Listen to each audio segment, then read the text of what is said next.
Whoop whoop. How we doing, boys and girls? Good morning, good morning. Oh, hello. I've just noticed. Twitch drops, I think, are finished now. Let's make you boop. I think everybody should have their scarab by now. That's the plan, at least. Good morning, good morning. Welcome in, welcome in. Right, reset day. Time to go. I actually did a bunch of concentration crafting yesterday evening. Luckily, it only takes me about an hour to get through all of my characters now. I've kind of streamlined the process quite a lot, so we can get some stuff sold. We can see what's a cooking.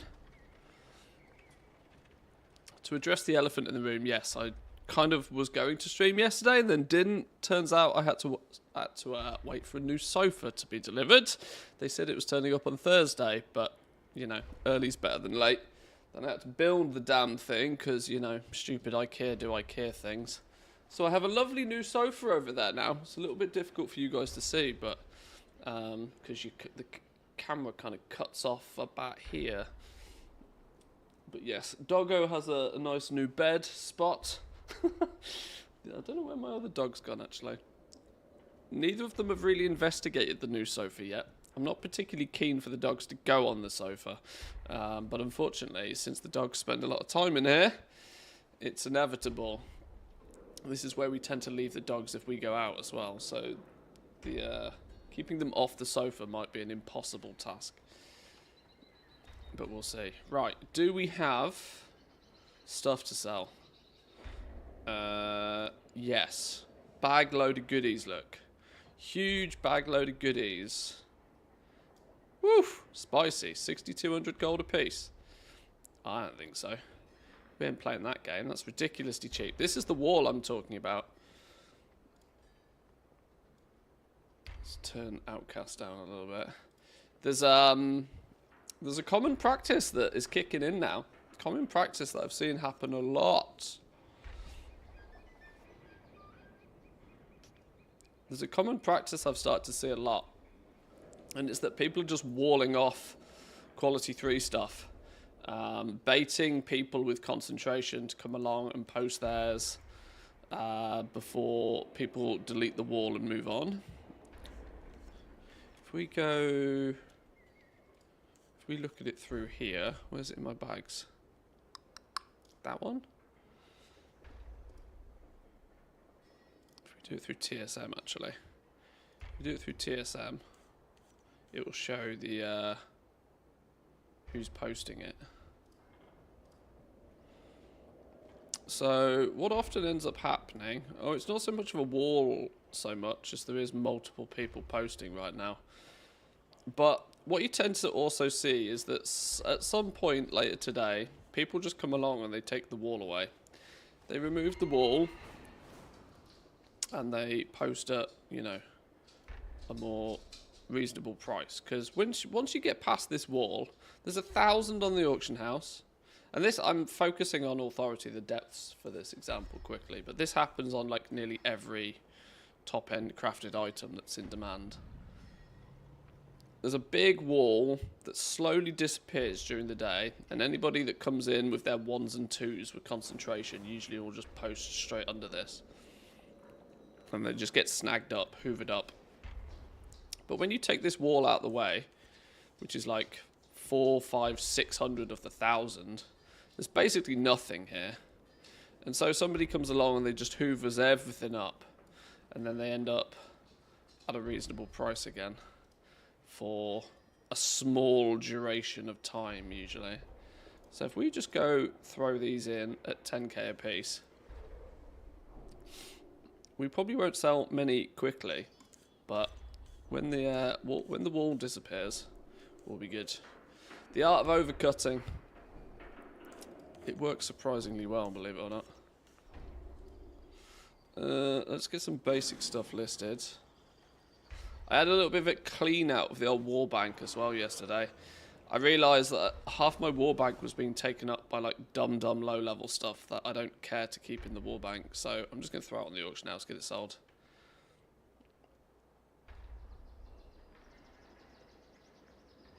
Right, let's get some stuff up on the auction house though.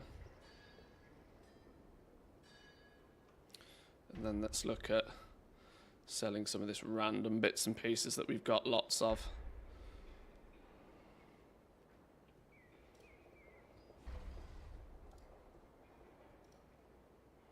Random ass Thorum widgets from back in the days. I also noticed that I had way more gems than was really necessary. So considering the price of these is not terrible right now, I don't see much problem with just getting some of these sold either. They're good prices right now.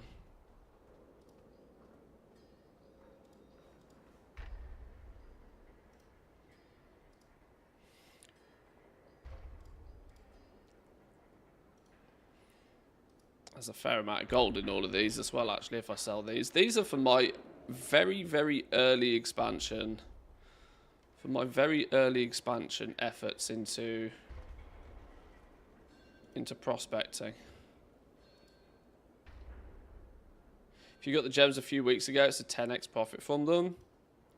I couldn't tell you what my profit is on them, even if there is any, honestly, because like I said, it's mostly from first couple of weeks prospecting heavy, not really focusing too heavily at the time on selling everything, just kind of like getting it, you know. I think probably, I don't know what I was doing prospecting, what I was actually selling. Oh, it was the dust. I think I was making basically all my profit from just selling the dust. I think all the gems were basically free. Meaning I don't mind too much what they sell for. But considering they're spiked at the moment, might as well sell them during a spike. I can't imagine they will ever be much higher than what they are right now. So we can always buy them back if needs be. For reference, I kept a stack of 1,000 of each one in my banks anyway, so...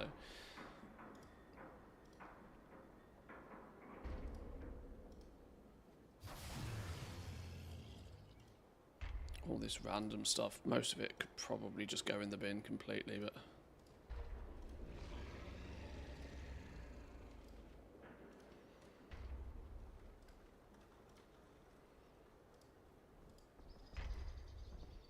Jesus, look at the quantities of these.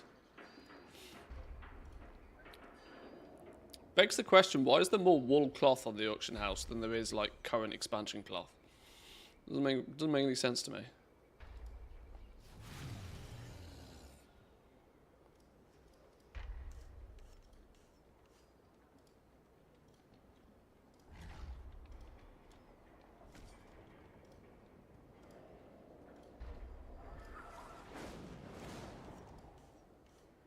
Once we've got all this listed, we can go back and actually do something a little bit more constructive, but this was stuff that was just bunging up my war bank.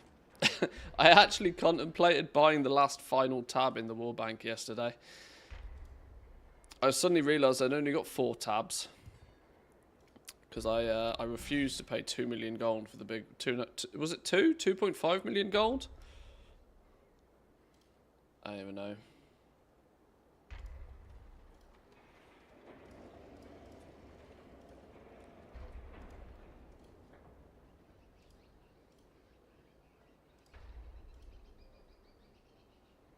I got blue dye in my bags.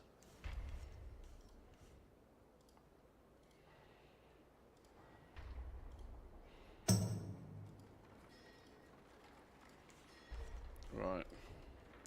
What have we actually sold then? Weirdly selling some of this stuff already. God bless the region-wide auction house, man. Holy. Holy.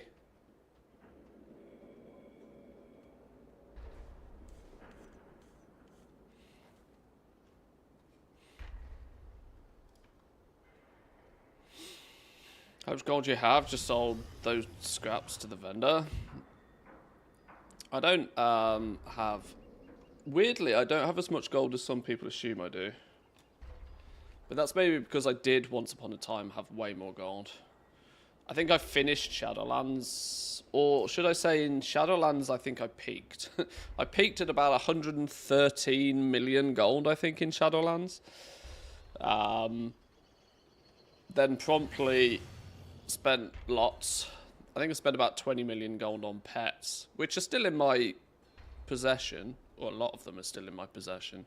and have probably massively increased in value since then as well. So it's not like it's not like my character value has decreased. It's just I've not got it all liquidated anymore.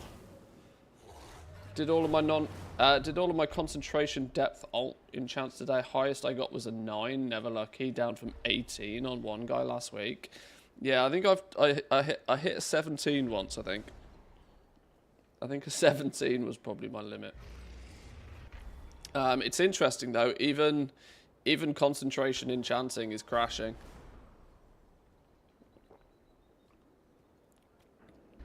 There's now clearly a lot more people playing catch up. Clearly. Right, we can come back periodically and just do a relist of stuff here. I tend to sell, even on reset day, I list stuff in small quantities rather than just dumping a big stack on the auction house. The reality is it probably doesn't make this much difference, but... Right, we're going to have a full new reset on weekly stuff to do. What's the fun activities? Is it still classic time walking? What we got this week? Oh, Burning Crusade time walking. Oh yeah, because they've added new stuff to the time walking vendors, haven't they? They've added new TBC stuff. I spotted there's a new mount or something. Another bear mount. That will How may appease some people, I'm sure. Sun shine upon thee. Let's go see if there's any patron orders up. Sold all my enchants from 76 characters, both crafts from Saturday and today. Profit is there. Oh, profit's still there. Profit's still there. But the individual price, obviously materials are getting cheaper. The profit margin is being squeezed. I noticed the profit margin was down to double digits yesterday, which is the first time I'd seen it that low.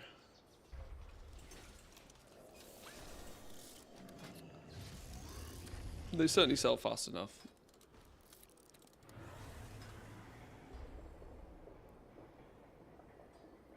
Don't try and do the Legion class hauls. Chromie's messed up the timeline so badly that Khadgar doesn't know where he is. Oh dear, poor Khadgar. Poor Khadgar.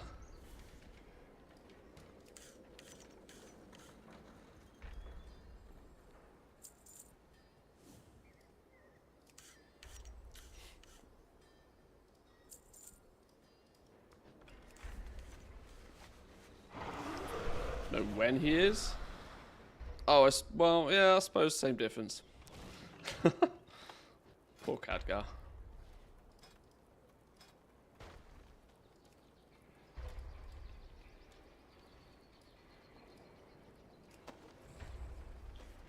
How many leatherworking ones do we need to do? 3.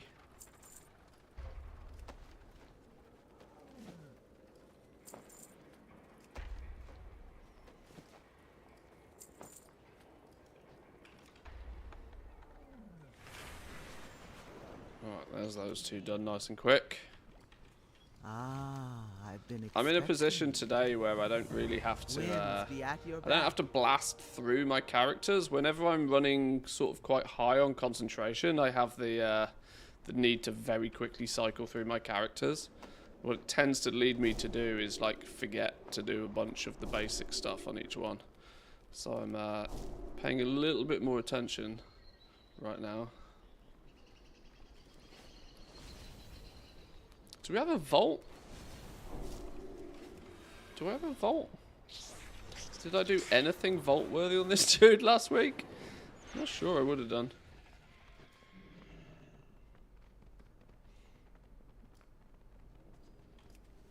Alright, let's go grab coffee whilst that opens.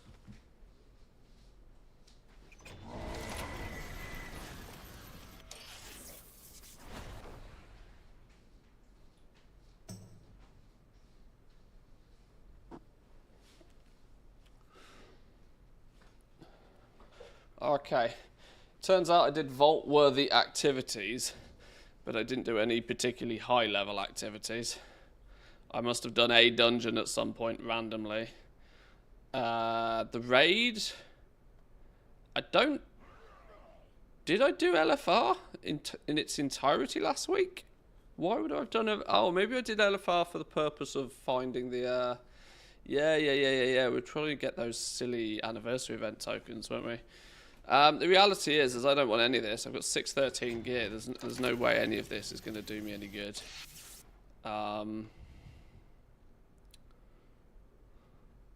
There's no way any of these... The only reason I might pick some of this stuff up is for MOG. Maybe. But let's be real here. Do I care about the MOG that aggressively? Probably not. Unless there's anything that jumps out as being something ridiculously special here. But veteran gear, we've surpassed the need for veteran gear in every slot. So maybe I'll just take the 6 tokens of merits.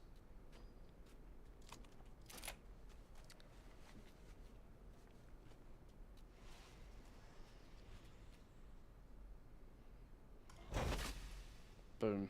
Tokens of merit. My directive is to serve. And then we're cashing those in on heroic crests. Probably these.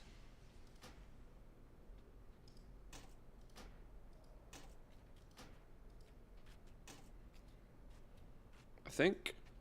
My directive has been fulfilled. Is the raid from the TBC still bugged? Scaling wasn't applied yesterday, so you could solo all of the boxes. Oh, really? Whoops. Oh, I'm sure they'd have fixed that by the time it landed in Team NA. Team EU, sorry. Sounds like a Team NA beta fixing session, that one. Don't think Team EU would get that luxury.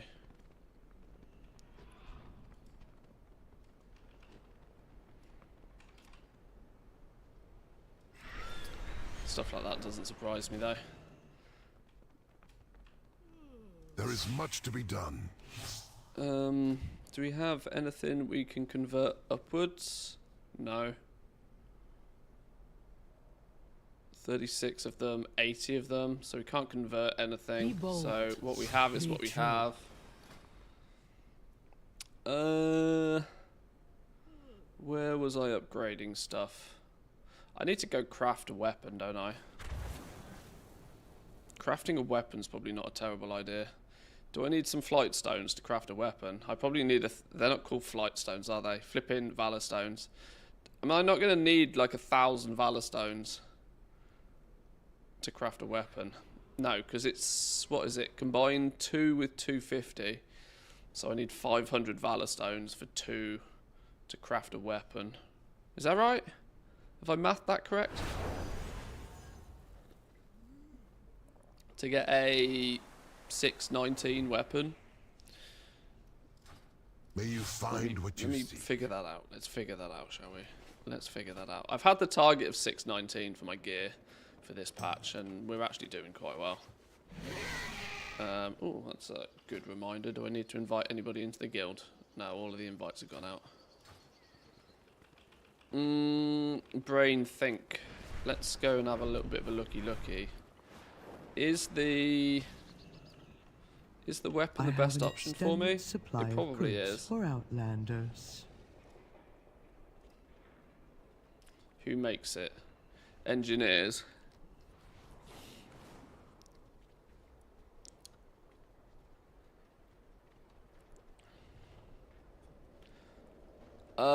There's a strong chance I have the recipe for that and can craft it. The question is can I craft it in a good way? You get a free 619 crest from Renown 24. I think I've got one. Enchanted Ruined Harbinger crest. This bad boy, right? Set item level based on crafting quality to 606 to 619. So if I can slam some good mats in here, maybe we'll just throw it out to a guild order.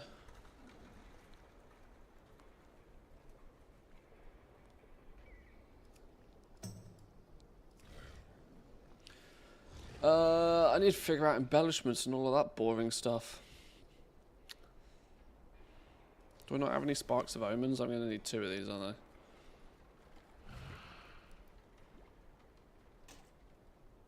1.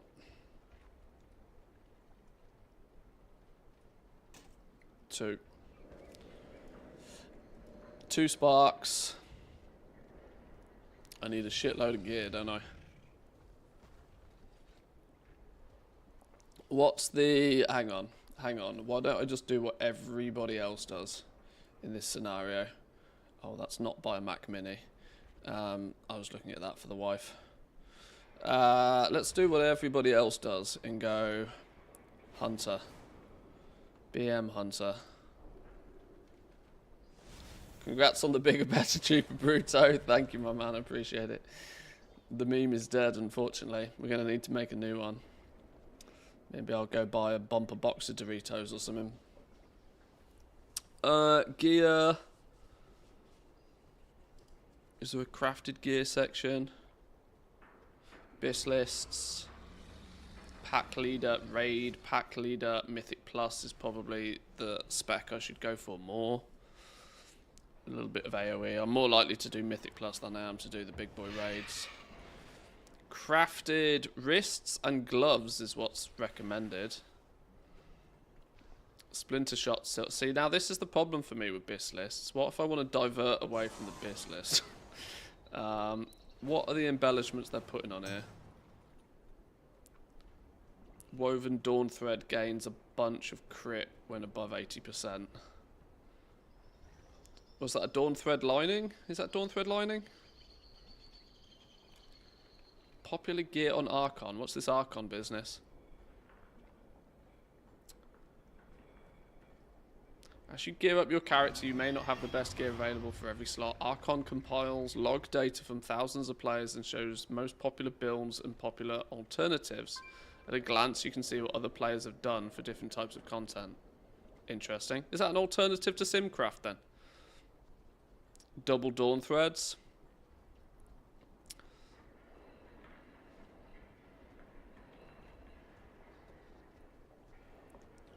I'm looking at crafting the weapon rather than the splinter shot silk bow. I'm looking at just making a POW 2.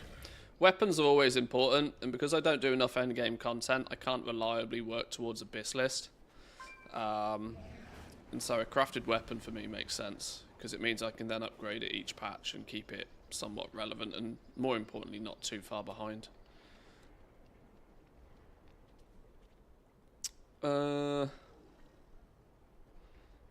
What have we got here then?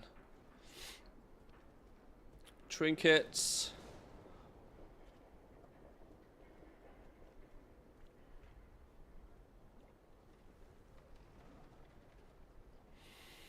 Sparks of Omens are required for crafting some of the most powerful gear within the war within, blah, blah, blah, blah, blah, blah, blah. Haste and crit, misses of fire flash whilst you focus on mythic plus. As pack leader, they should be scattered with mastery, crit, or haste. So basically anything. Dawn thread linings, dawn thread linings. Strongest single target embellishment on a weak gear slot. The strongest single target embellishment. Again, the slot here is flexible, but gloves is a weak slot due to a high level of verse on all raid and mythic plus gloves, whatever. Okay, dawn thread linings is clearly strong. Weapons great for crafting. They only recommend the others because at mythic level you can upgrade it 3 item levels higher than crafted, so it's only worth it to have 2 crafted items for the dawn threads at the highest level. Oh, I see, okay. Well, double dawn thread linings then, apparently. More crit, more good. Alternatively, Dark Moon Sigil Ascension.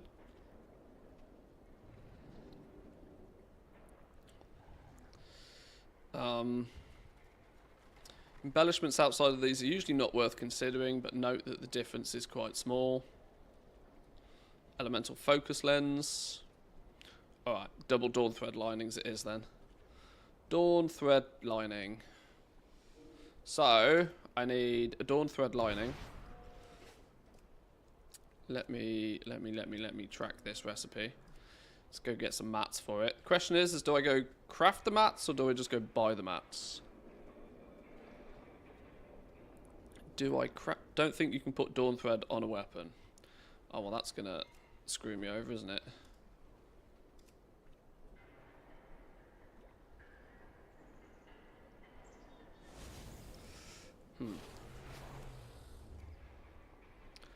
Okay. Yeah, that changes things. How many pieces of crafted gear are you allowed these days? What are the other slots? What were the other slots it said to put crafted gear on? Or suggested?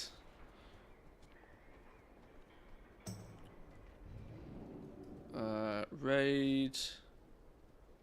Mythic Plus stuff. Wrist and gloves. Gloves I've got set piece in currently. Wrists I've just got some 610 champion gear in.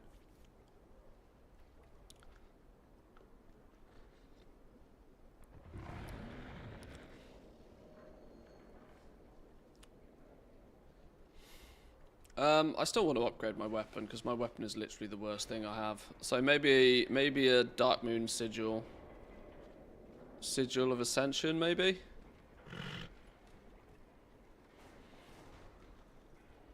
$89 of a random secondary stat for 15 seconds, stacking up to 10 times.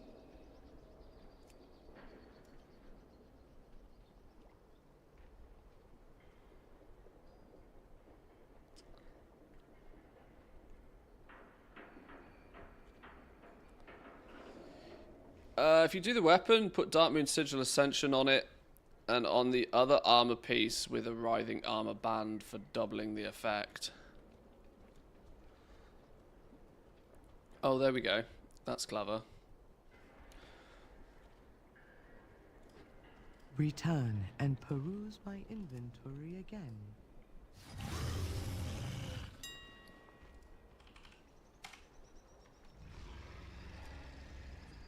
Where's the sigils?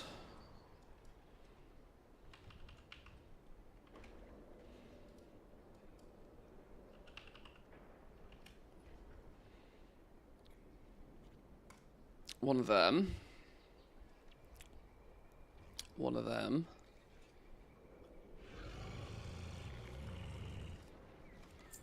Yoink. Then we need. Missive of... What do I need? Missive of probably crit, I would guess.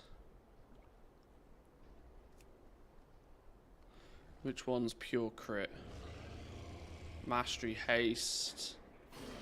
Crit and haste. Crit and haste sounds good. Go crit and haste. Then I need whatever it takes to make the damn thing.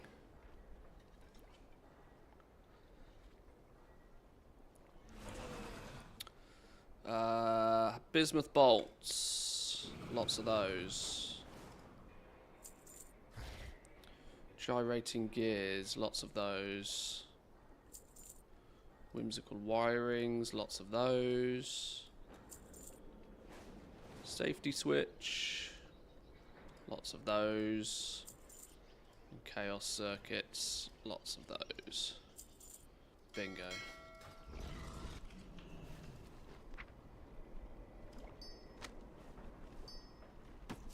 Yes, some serious crafting. Well, we don't make all of this gold to worry too much about spending it, so... My weapon's been annoying me. My weapon's been annoying me that it's only 606 when the rest of my gear... It's actually pulling down half my gear. My So directive I is decided to to serve fix you. the problem.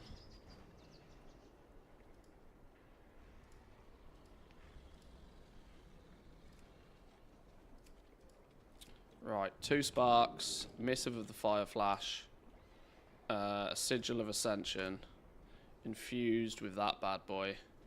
Do I slam this in a guild order? There's got to be somebody in the guild that can make this, right? There's got to be somebody in the guild.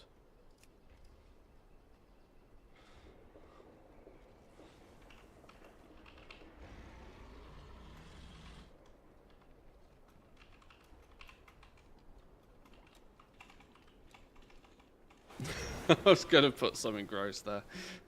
It's not.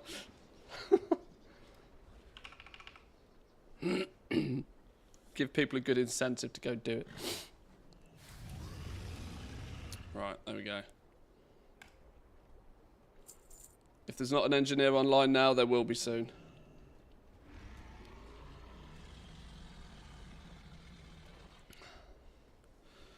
We're not having access to mythic loot. It's a good thing for sure. Well, I don't do much of this sort of like crafting or gearing. When I do, I'm willing to just get it done.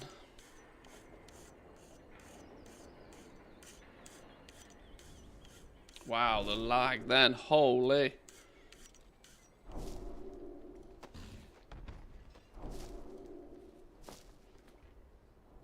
Right. Whilst we wait for that, I'm sure somebody will get to that. I'm sure there's an engineering order up. Let's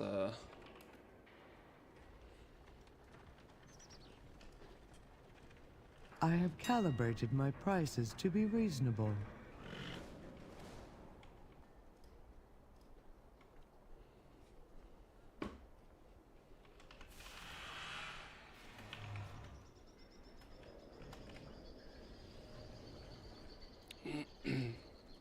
My directive has right, while we been wait for that, we'll fulfilled. go do some treasures. Pretty sure somebody will hop on that.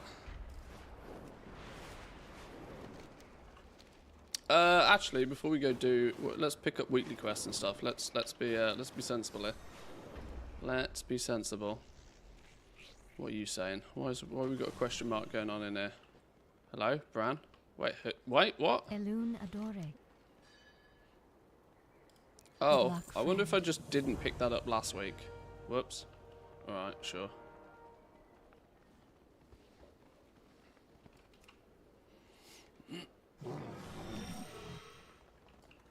What's the dungeon this week? Titan's bedrock and foundation. The Dawnbreaker. Okay.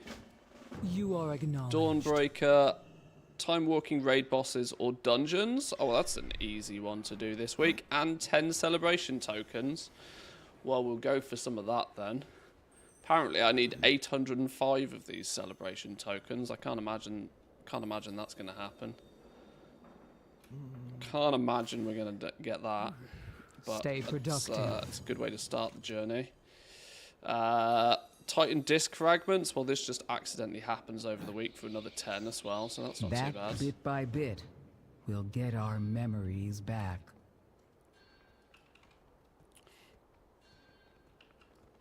Should we do the time walking raid? We should probably do the time walking raid, shouldn't we?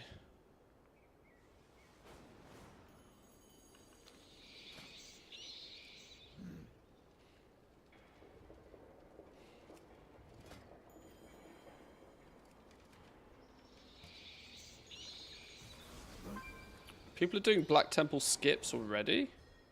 Illidan skips, tips welcome. Skips.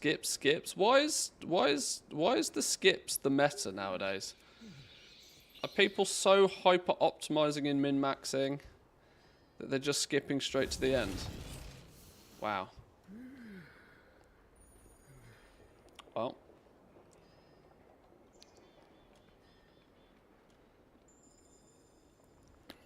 People just want the hero track piece from the quest. This is the danger of putting carrots at the end of the stick. Like, people aren't doing this content because they want to do it, because they think it's fun or interesting. They'll happily take the shortcut because your playtime expires in 30 minutes. Ooh, ouch. Okay.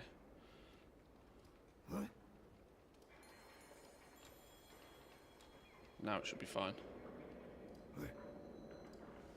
Well, that's made the day a little bit more expensive.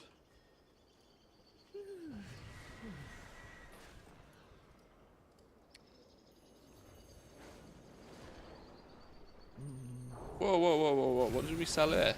Oh, we sold a few gems. Smashed out a few gems. Sheesh. Okay. Maybe it's alright. Maybe spending a little is not a problem.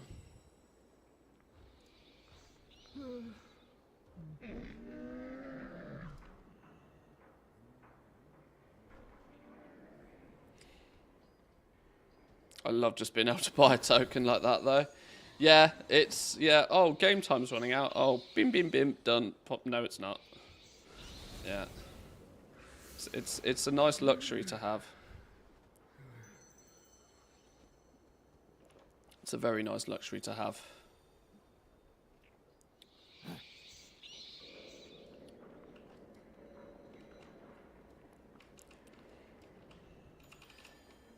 Right, let's go grab these treasures real quick.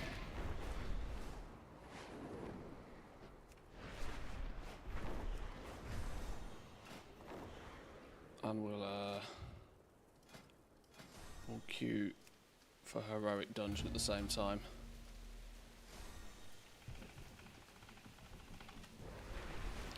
Get some of these time walking dungeons done. Our miners had to leave their tools behind when the Nerubians attacked. Please retrieve them. Right, you watch me not find any treasures now. There's one. Haha! Now, I know I don't go by the theory of doing the treasures on most of my characters, but this is my main character. If I don't do shit on my main character, you know, what am I doing? So, I do at least do the treasures on this dude. It's a massive waste of time trying to do it on all of the alts, but main dude deserves it, I think. Do you think it's safe to use the mass shard add-on? Blizzard already killed one similar add-on to this in the past. Yeah, I've seen that, and I've almost been quite quiet on it deliberately. I know Samadan featured it in the... Oh. Samadan featured it in the weekly economy report on Wowhead. And I instantly thought the same thing. I instantly thought, hang on, I've seen this before. And this falls far too close to the line of automation for me. I don't know exactly how it's done, but in theory, if you can do it within Lua without it strictly being... I don't know. I don't know if... It feels too loopholey to me, is my honest answer. I'm slightly reluctant to use it, because I'm not convinced it's... it might slip through the cracks, you know, while it's small. But I did also have the same thoughts. I don't know exactly what it's doing, and if it falls under the, you know, automation terms and conditions. I'm not entirely sure. Because, you know, people... TSM gets criticised of automation all the time, right? But you got to remember, even when you use the mouse wheel macro, you know, to post an auction, you're pressing a button, or it's one button press, one action. I don't know exactly what that add-on is going to be doing to facilitate pretty stacking of your materials. But we had an add-on similar in Dragonflight for reference that didn't do much other than just automatically fill the box with your next stack. So the only thing you then had to do was press the button to tell it to go again. This one seems to be going as far as to press the button for you, which worries me.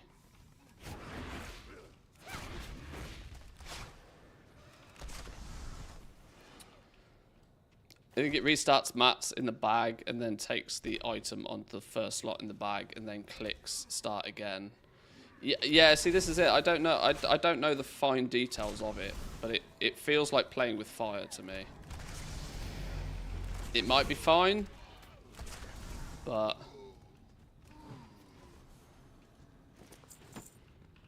I don't do that much of any sort of mass milling, processing, that sort of stuff realistically at the moment anyway. So while it's an add-on that would be useful to me, it's not an add-on that I feel as if I'm missing out by not using. But that's because I don't really do those things at the moment.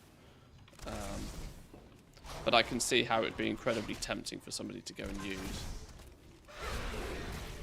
But I'm not sure about it. I don't know what the legalities are. And I tend to think that if it feels too, you know, if it feels a bit hot, I might not pick it up. Because I'd rather not get burnt. But I don't know. This is what, realistically, this is what Blizzard wants to do, right? Blizzard wants to make people think about these things. Like, is this something that's breaking the rules of the game, yes or no? There's an awful lot of people out there that live by the stupid theory of exploit early, exploit often. But those players usually get their account banned eventually anyway, or at least get put on a watch list, cause themselves problems. So the reality is it's still best to just not do it. But yeah, I don't know.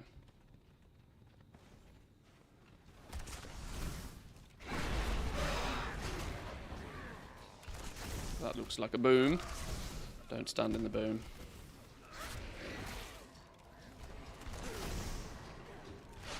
See, this is the thing, right? I don't know if Blizzard's UI is meant to work in such a way that, you know, the stack side. I don't know if it's just a bug from Blizzard's side, the reason why it kind of like locks out and crashes and you have to restart it.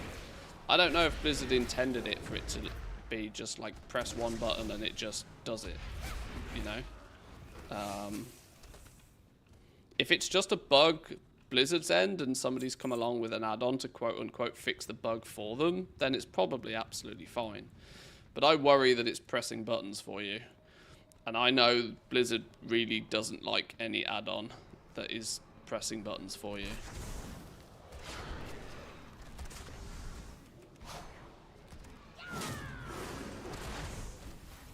Probably safe. Blizzard will just likely make the crafting require a hardware event similar to buying auctions.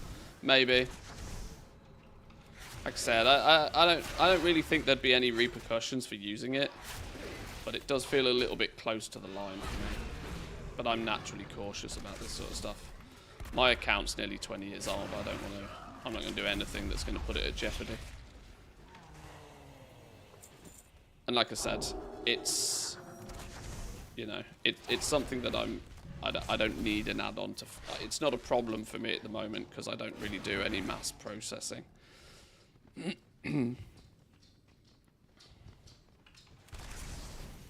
Also tried some milling on the PTR. Ratio of mats is 10%. Was 1.5, 1.65 on the. I don't really know what that means. We got some good info posted on the Discord, I think it was yesterday, about the resourcefulness and the multi-craft changes. It has been seen that Blizzard's changes are not that aggressive. And my opinion is still very much the same, that it's not really going to make a blind bit of difference to most crafters out there. I don't think there are many people that are really crafting in such a bonk that they need to worry about it.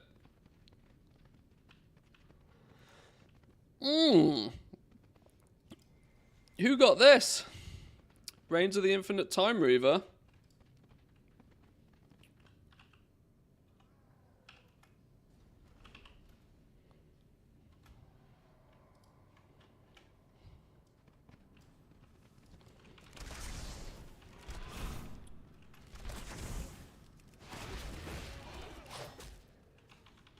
I don't even think they noticed. Level 63 Blood Elf Paladin. I'm pretty sure they haven't even noticed they got that.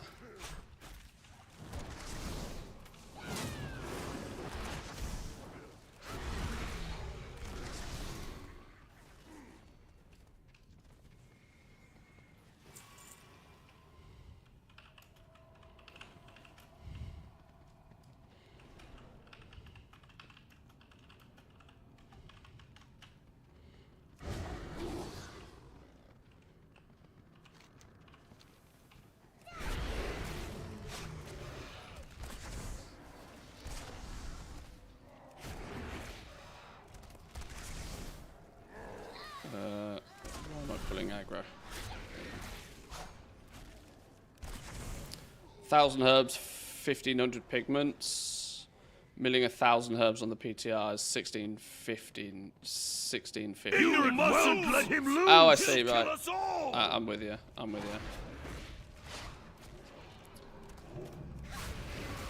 Because you get to rotate the resourcefulness procs a little bit more to generate upwards of 150 extra.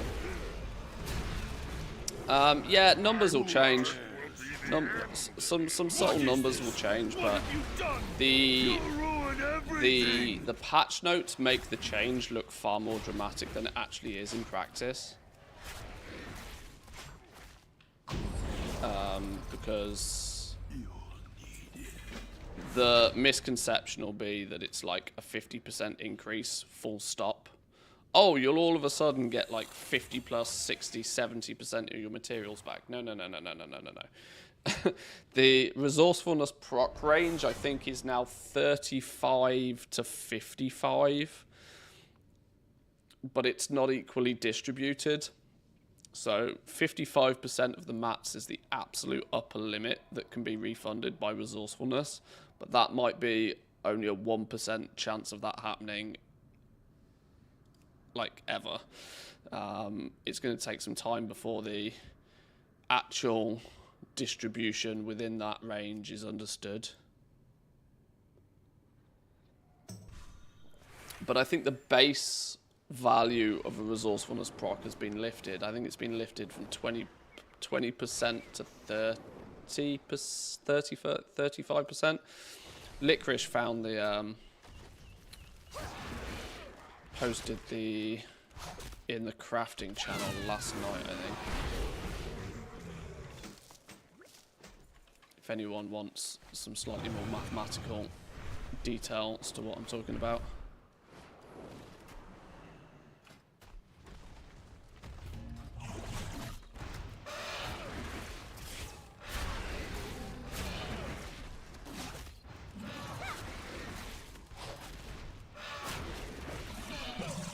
Still don't have a mail icon yet.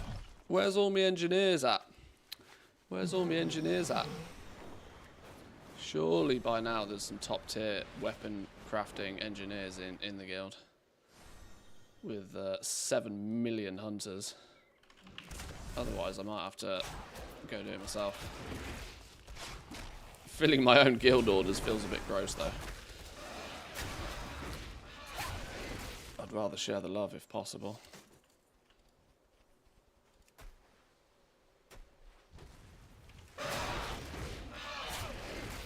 Oh, if it looks like I'm squirming in my chair a lot today, boys and girls, it's because it is.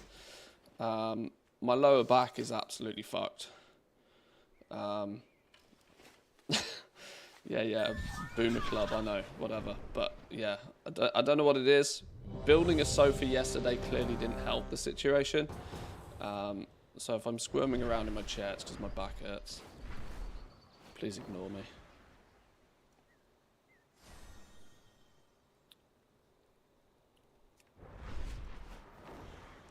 These are some of the reasons why I've been looking into new office chairs and contemplating whether I can feasibly fit a standing desk in and try and do a little bit more ergonomic stuff whilst I inevitably... I mean, the easy answer is just to not sit on the computer for 12 hours a day, but that's boring.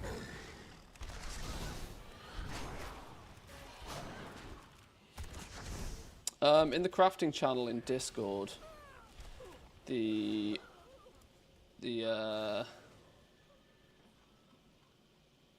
was it? Oh, maybe it wasn't the crafting channel in Discord. Maybe it was the war planning PTR channel. Oh yeah, it was the war planning PTR channel in Discord.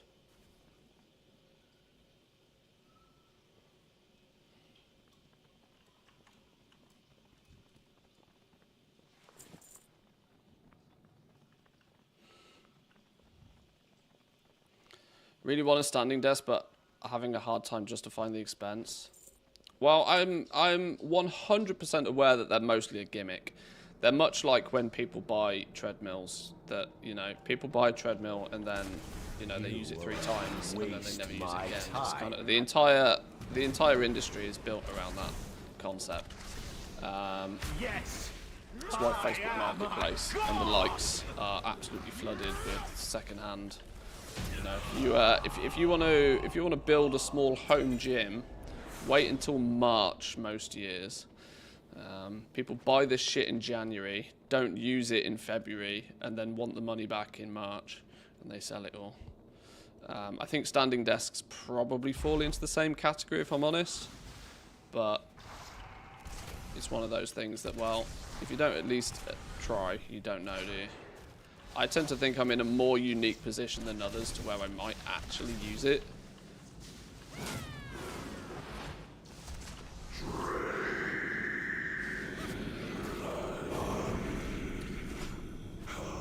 Standing desks may be bad for your health, study suggests. Well, standing is also not really any better for you than just sitting. It causes the same problem. Like I'm assuming what this article is going to go in and say, that standing is just as bad for you as sitting. The concept here is that you should be moving. But I know full well that if I was standing, I'd be far more animated while I'm streaming at the same time as well.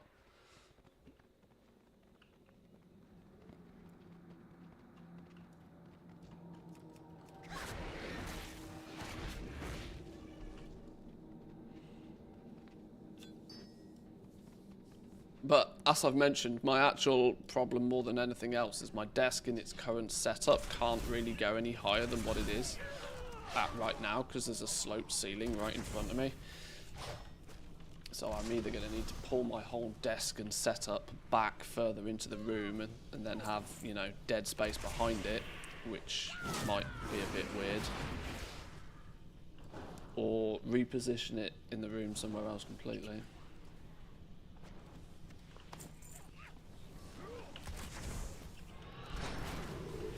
Oh, I don't know if we're meant to pull him yet. Oh, he's not a boss anyway, is he? He's just a fella.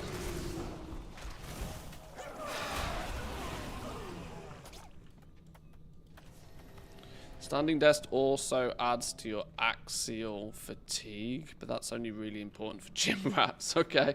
Yeah, I do not fall into that category. Annihilate them!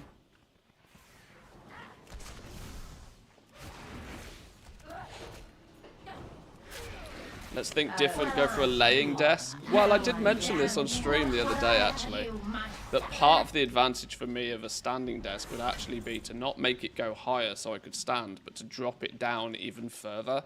So instead of being sort of more upright, I could like lounge a lot more whilst also at the computer. Probably not while streaming, obviously, but you know, for when you pick the controller up. It's why couch gaming is less detrimental to you, because you can obviously position yourself on a sofa, on a couch in a far more relaxed fashion. I'll turn your Like I said, it's just a bit of variancy in your position, really, I think. Some ergonomic coordinators just fell understood. Yeah, probably. Anyway, whoa, hang on, this Manthus dude, he's cracked the code. Quick, get him. The world shall burn!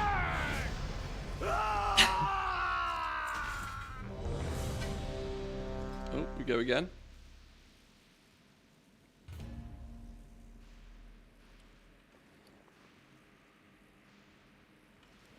How many dungeons was that? 2?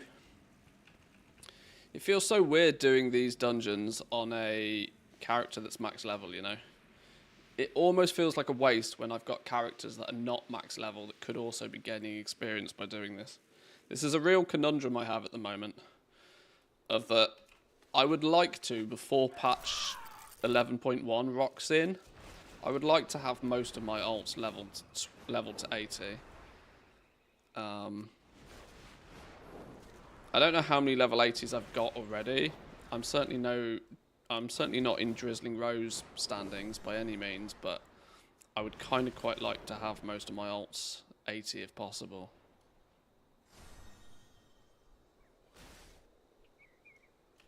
just so that as and when and if something turns up that we need level 80, that I'm ready, prepared, and don't have to worry about it. Because I should also probably start wrapping up my retail adventures as we are getting into PTR season again. And it would be useful for me and for everybody else if I put a bit of focus into what's happening on the PTR. If not for this 10.0.7, 11.0.7 patch, sorry, fuck me, I'm still living in Dragonflight. If it's not for this new patch, but for, at the very least, when 11.1 rocks around, we'll need to live on the PTR. Get the guide updated, get the videos sorted, you know.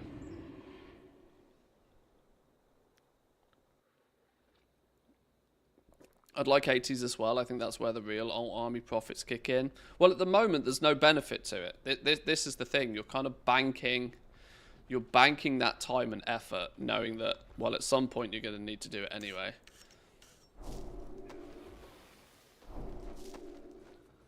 I mean, at the very least, this is super forward thinking, but at the very least, you're going to want to have them all level 80 for when you go into midnight, right? This is what people forget about alt armies. Every expansion that comes out, you have to level all of those characters, at least at some point, or they get left behind.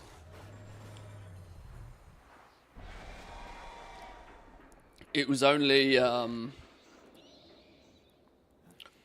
slightly revolutionized this time because we had Remix, which allowed you to make just brand new level 70s out of nowhere.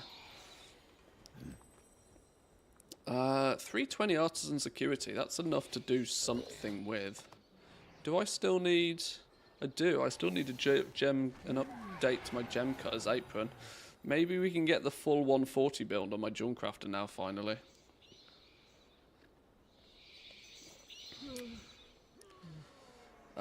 Who makes gem cutter aprons? Leatherworkers. Well, that's convenient, isn't it? That's mighty convenient. Do I have the recipe? Steelsmith's apron, is that the one? No. No, I haven't got the recipe. I need the big boy recipe. Arathi Leatherworker's schmock. It's probably that, isn't it? Yes. So that requires 150 just to get the recipe. Well, that's annoying. I wonder if I have that on my other leatherworker.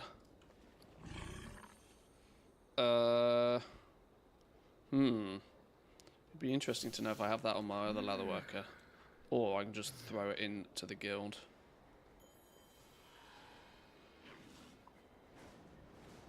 I'm starting to just throw things into the guild and hope that they get crafted, and most of the time they do, which is nice. Who makes Enchanter's crystals? Can I make an Enchanter's crystal? I had a character specifically set up for making those, didn't I? Which of my characters was specifically set up for making these? I'm pretty sure Much Zoomies has the ability to make that.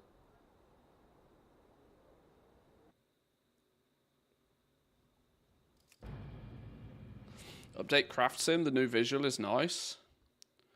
Oh, there's a Craft Sim update?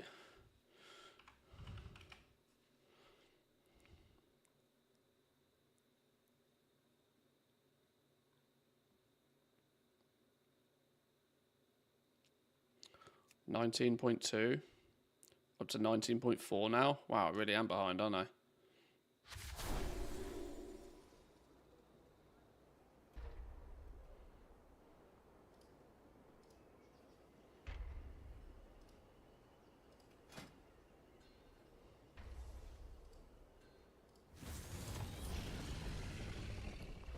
Question is can I make this Enchanter's crystal at top quality, like this person probably wants? Oh, this character's also not in the guild. Well, that's problematic. Whoops.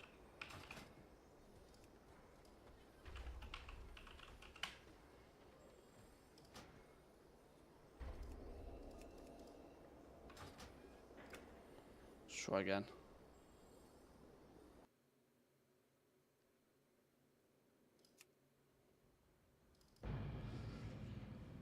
I just got the token collect achievement for collecting 100 bronze tokens. I've not set foot in the event yet. Fair play.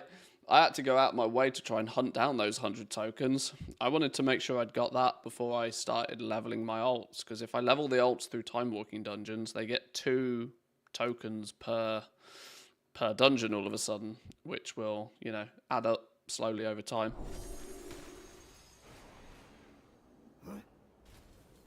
Overhauls the control panel. All of its functionality is now accessible by clicking a new button on the top left of the crafting UI.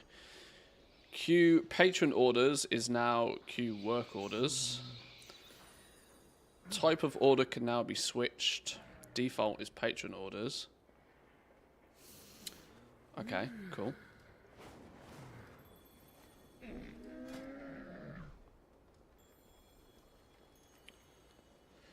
Oh, okay. Well, that's definitely neater and tidier.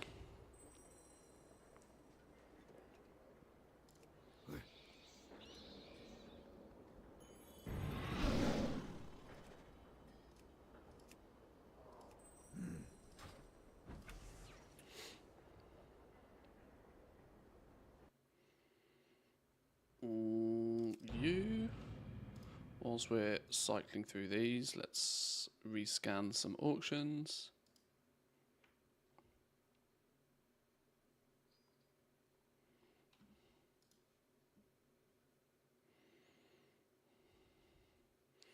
Casual 500,000.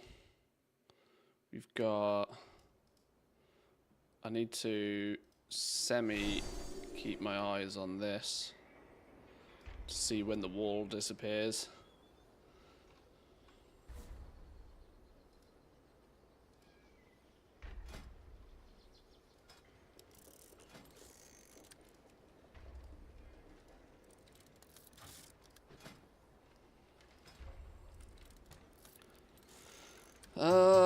I can do these at top quality, but it takes me a shitload of concentration. And that's the problem I have right now. I would do it, but I don't have the concentration for it. I've only got 278 concentration. More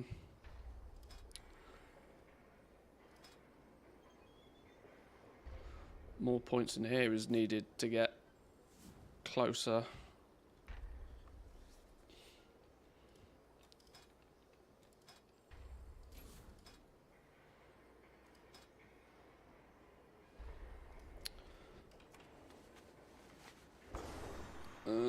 I've also got enough points I could probably make one of those myself, but thinking about it, this character was also probably focused on enchanting first. The winds guide you. Walk with the Earth Mother. I wonder, you know, what this this respec thing is going to look like. This spec reset. Somebody made a really good point the other day. That at the beginning of the expansion, there'll be a huge amount of players that will have taken a character and done something with them that was very short-term win. And the one thing I'm looking at is people that made alts specifically for crafting profession gear. I think there'll be an awful lot of those players that spec'd into profession gear very heavily that will now use their spec reset, however it happens, to spec out of that and into something else. This is why I'm really intrigued to how Blizzard are going to do this. Very intrigued to see how they do it.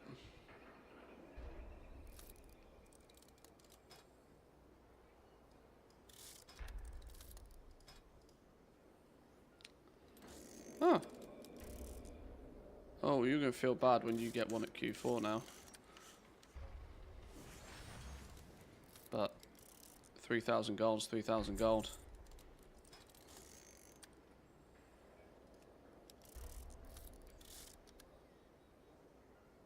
Oh, see, I'm so used to clicking in specific places now. Craft queue.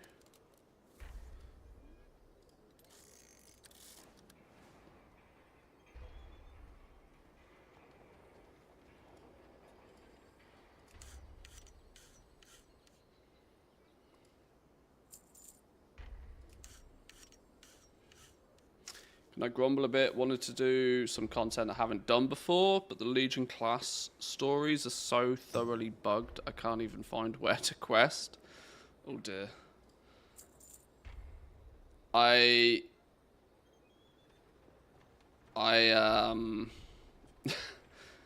Bit of a shameless promo here, but most of the time when I do content like that, I tend to load up Zygor's guides for it. Because Zygor's guides will at the very least tell you where you theoretically should be going in case something like that is bugged. But I know that's probably not overly comforting as a solution.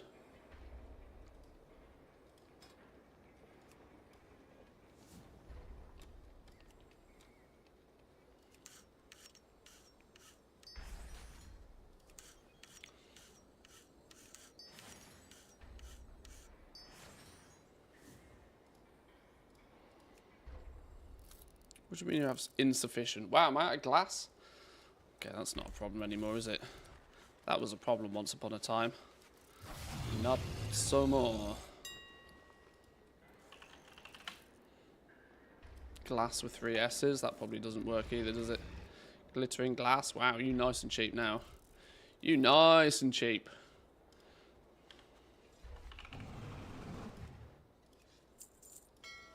It's probably only going to get cheaper than that, but...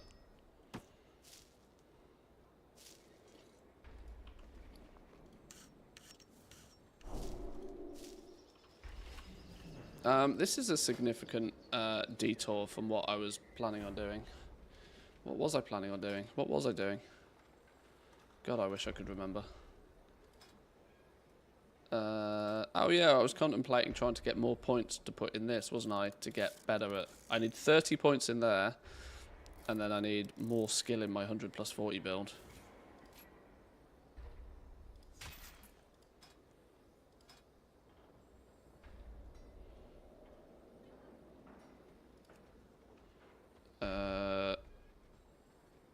Oh god, there's so many of these. I wish I could favourite them now. Craft queue.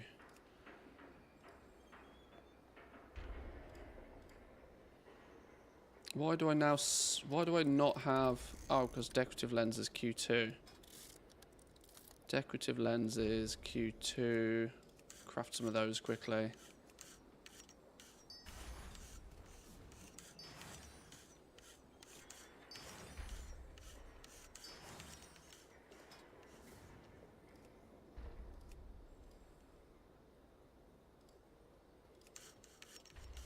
How you doing, Pack B? Welcome in. Good morning, good morning.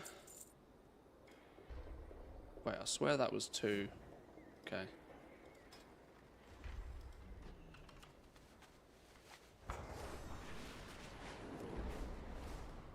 I thought about making something like a quick button at the top for some sort of favourites module.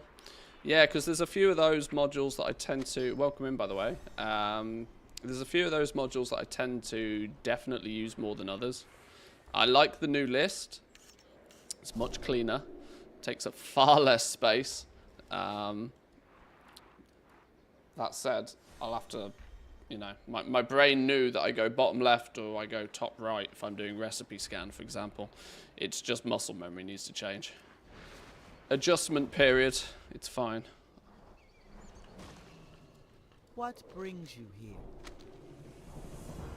My suggestions are only that. Suggestions.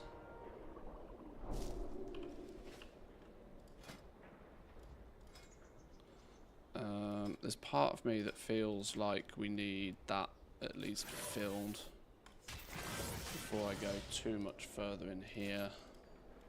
That should all be working towards making this better. Yeah, until I get these myself. Do I want to make an enchanter's crystal myself? No. It's Gem Cutter's apron, the better version of a Gem Cutter's apron, isn't it? Oh, I haven't got the recipe for that either. Oh, I don't know. I don't know why I was spending... Well, yeah, I don't need to do anything particularly fancy on this character.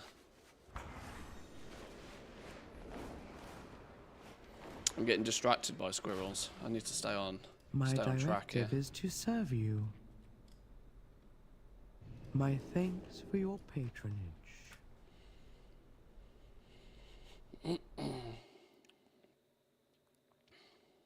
I did go to a place where I should have a quest, but there was no quest. I don't think Zygor can unbug half of an expansion for me.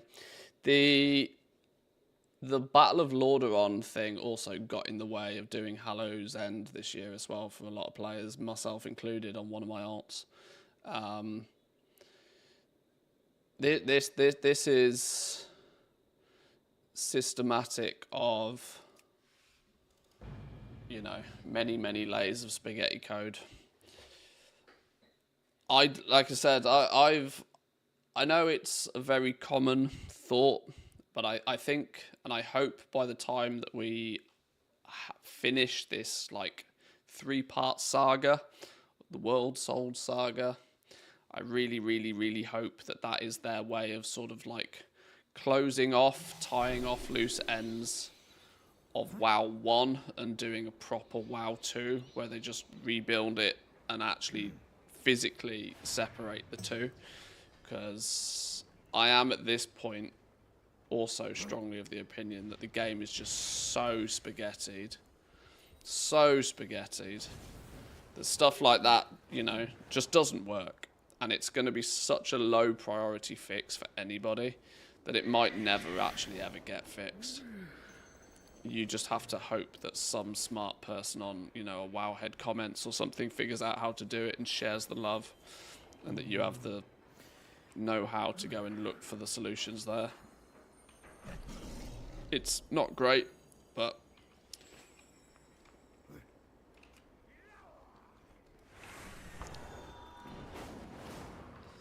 has nobody made my flipping engineering weapon yet? Has nobody made my weapon? I have calibrated my prices to be reasonable. Nobody's managed to get to my weapon. Am I going to have to look at crafting this myself?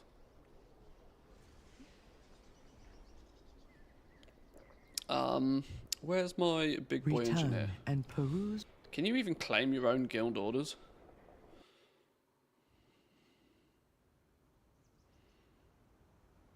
The guy that's going to be able to do it, if anybody can do it, is Manthe Hunt. If he can't do it, none of my characters can. Some AI optimization might work for Blizzard one day. It might do.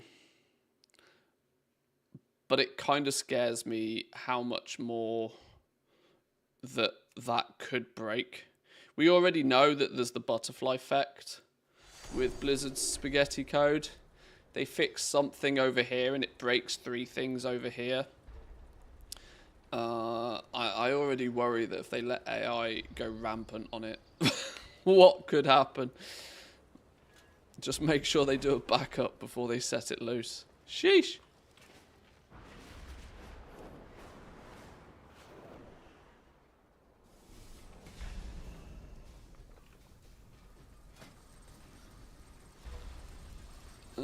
For starters, let's see.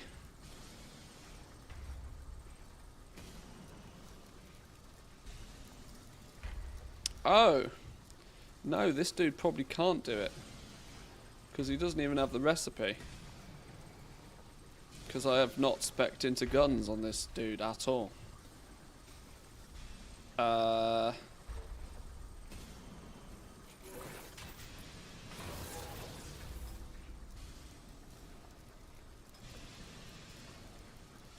Well, that sort of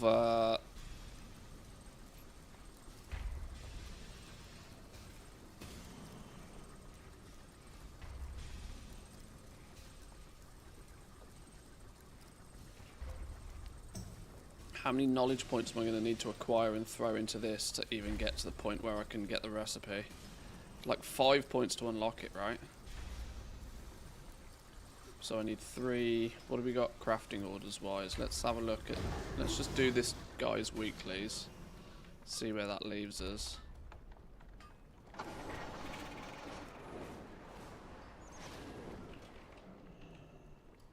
You wish to speak? Ancestors watch over you.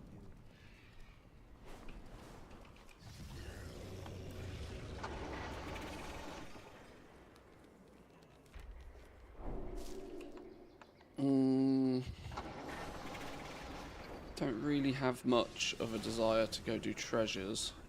Though I have got 44 catch-up points I could claim on enchanting. Which could also be useful on this dude as well.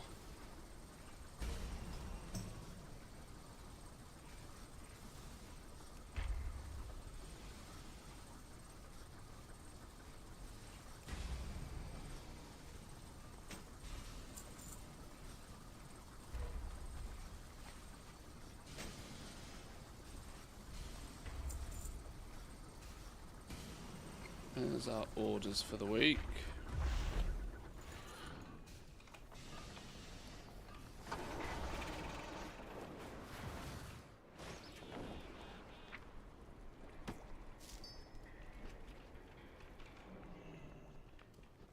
How may I aid you? Walk with the Earth Mother.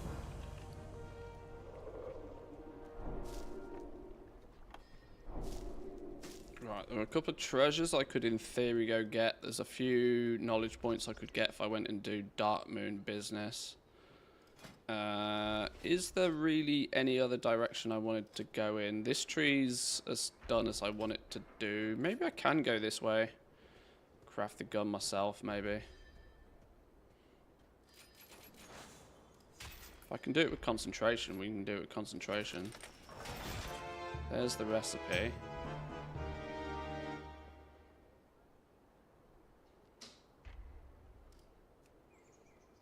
If I use top tier mats, I should in theory be able to do this with concentration. Let's have a look. Let's have a look.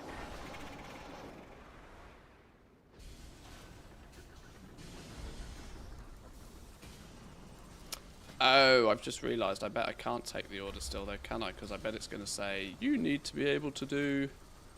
Yeah, you need to be able to do these. Which means I need 30 points in guns. Oh, okay. Well, that's not happening, is it? That's not happening. Oh well. That's maybe on my to-do list for this dude then. Get 30 knowledge points somehow. 3, 4, 5. Yeah, I ain't getting 30 points anytime soon in that. I ain't getting 30 points anytime soon.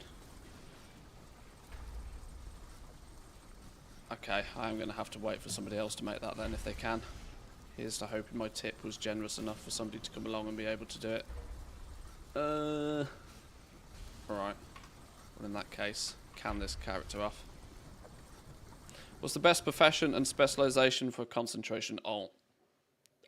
Today, it's one of 3. Alchemy, enchanting, or jewel crafting. And you are looking at probably crafting, well, your spec, you can make gold with any of the specs that you want to go in, really, because the deeper you spec into something, the better you'll be able to extract gold from the concentration with. So one of those 3 professions will do you good.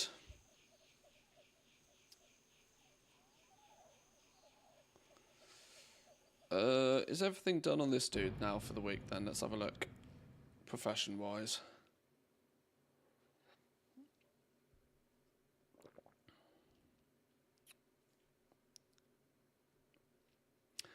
They should have never changed the world the way they did in Kata and keep doing. They should have kept the old versions of the zones intact and just added the new versions as alternative layers. Well, they kind of sort of did that. You know, like old Silithus, new Silithus. They've kind of done that as well. And just put an NPC that switches the timeline. But if the entire world ends up, you know, it's that also just gets messy.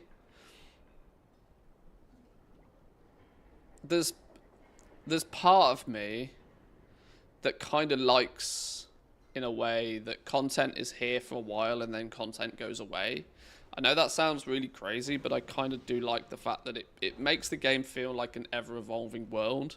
If every time they add new content or they change old content, both versions continue to exist in their original form, I don't know. I think both Both solutions come with their own individual problems. It's either a live world or it's not, you know? I'd agree with you in an entirely single-player RPG style thing, but I do kind of think that having old stuff go away can work in an MMO, really. An MMORPG, for that matter. Okay, profession-wise, I think I'm caught up with this dude. Other than, I was looking at spending that artisan security on something, wasn't I? I was looking at getting my top-tier gem cutter's apron made in better fashion, whatever the upgraded to that is. I was going on a rabbit hole trying to figure that out, wasn't I? Arathi Leatherworker's schmuck.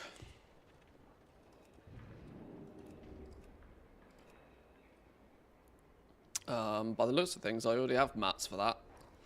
So maybe I'll just throw that out for guild order as well. That's going to be easier for somebody to make, surely. I have an extended supply of goods for Professional Outlanders. equipment, leatherworking. No. Jewel crafting, accessories. Earthen jeweler's cover, that's the one. Guild order, Q5 please. Have top tier mats.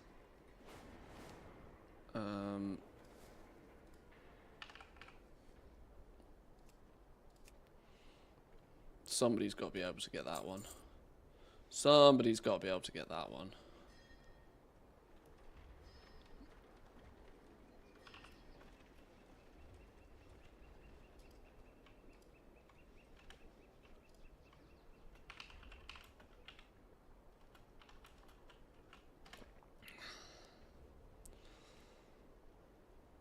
My directive has Right, that been will fulfilled. fix that problem. We can come back to that. But that will then also then put this character at 100 plus 40 build. Why is this not that one? Oh god, now I've broken it. Now I've broken it. Where's my top tier tool?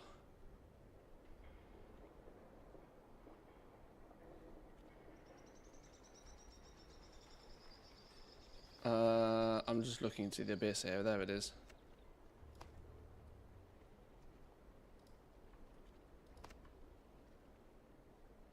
So yeah, upgraded that will put me 100 plus 40. Nice. So that will be dual crafting up to speed, all minus patron orders. We now need to work on artisan security to eventually get leatherworking in the same position. I need 900 artisans. My next 900 artisan security then is going into getting this leatherworking character, all his bits and bobs. Then I will probably need to consider some spare to buy these recipes from then on. There's not a huge amount of reason for me to grab these recipes before I have the full 100 plus 40 build. I can also grab these on my other main leatherworker first, so it's not as high of a requirement, I don't think. Okay, I'm happy with that. I'm happy with the progress. My bags are a mess, but ignore that. I'm happy with that dude's progress now.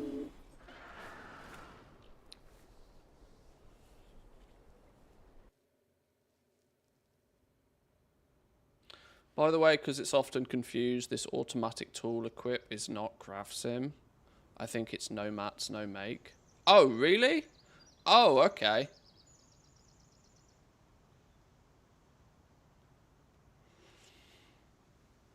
Oh, I was very much under the belief it was part of craft sim. Okay, good to know.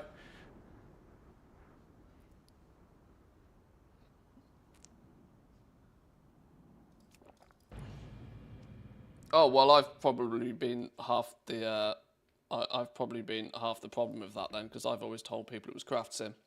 My bad. Why do I have like 20 hunters? Why not? What's wrong with hunters?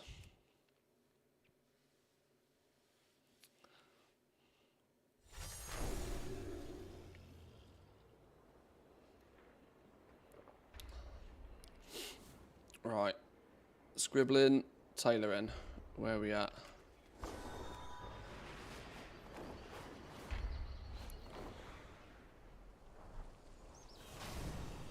What brings you here? The winds guide you. You can see my progress on this dude is nowhere near as Been expecting you. thorough. Ancestors watch over you. How we doing, Zan? Welcome in. You not streaming today? I would have assumed you were streaming today. Maybe it's blasting concentration alts and it's easier to do it whilst not streaming.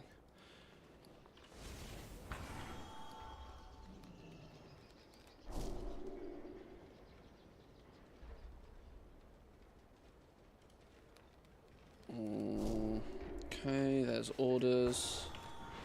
Let's go look at tailoring real quick, see if there's anything juicy here. I'm in a similar position with this dude, actually. I've got a shitload of artisan security that I need to do something with. I've been kind of holding off getting the profession tools for a while, but the artisan security could be doing things for me.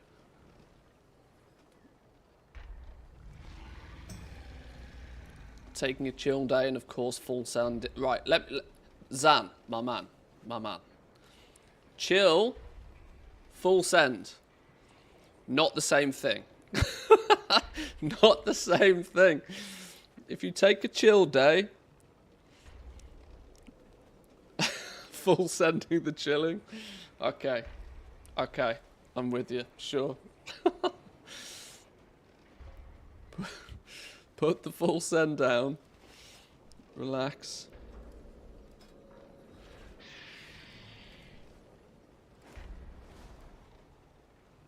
Ooh, 2 orders that actually make us some moolah.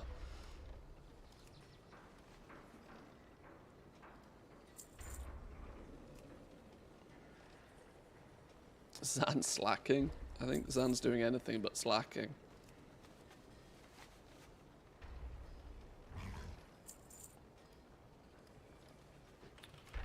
Right, there's some orders over there. Let's go do some scribbly orders. I actually, believe it or not, hit level 80 on my mage yesterday. Yesterday? Day before yesterday? Can't remember. A few days ago. It's still got less than 500 item level gear, but it happened. It did happen. Guild orders should be a piece of piss today. Or orders in general, sorry. Surely there's books to be crafted. Can always get your weekly inscription quest done super fast. 500 gold, pretty generous on the old books as well. I appreciate that.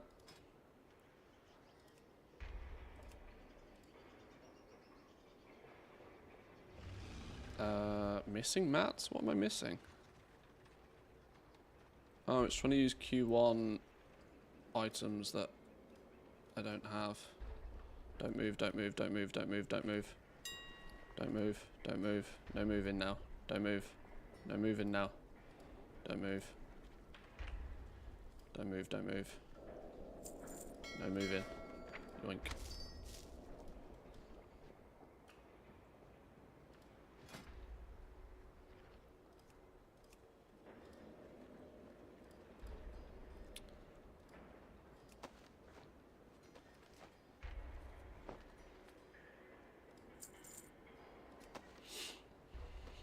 Almost time to set up some more concentration alts. So much dirt farming.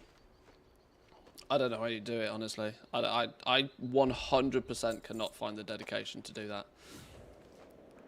Absolutely can't.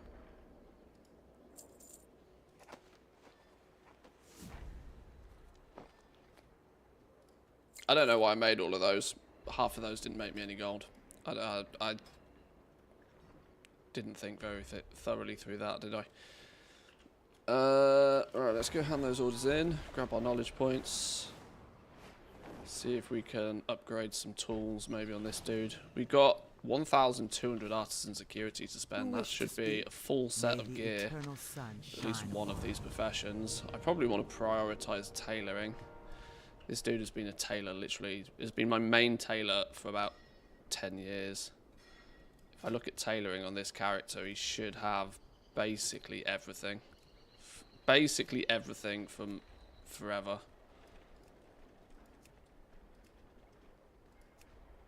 So I should probably prioritize tailoring. Let's get this one. I need to put my brain into gear to figure out. Let's track.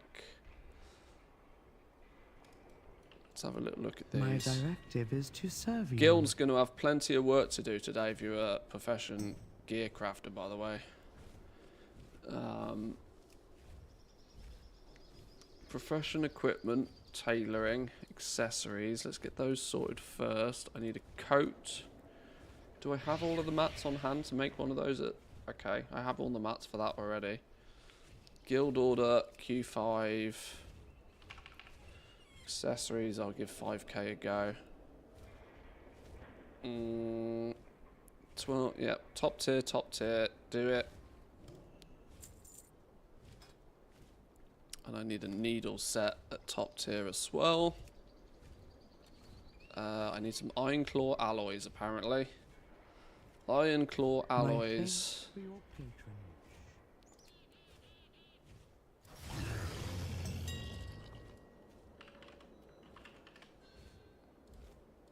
Shit, how many was it? Was it 5? I think it was 5.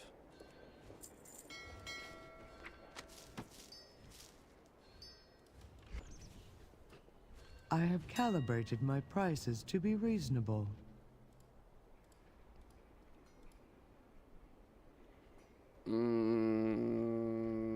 That'll do.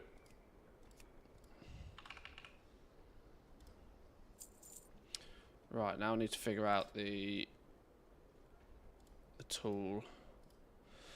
Okay, track that because I need to pay a little bit more attention to this. What stats am I going to want to put on this dude for my first tool? How did I spec this fella? Bolts. Deep dicking bolts. If we're going in that route,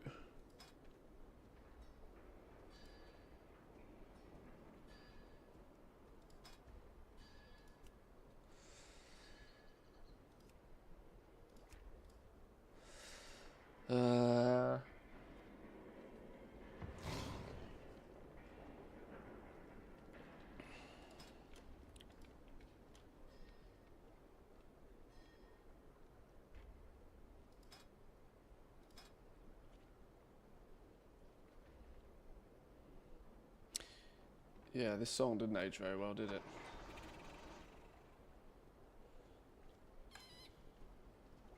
Oh god, it doesn't get much better. Whatever. I think we need to change playlist. I'm not feeling these tunes today.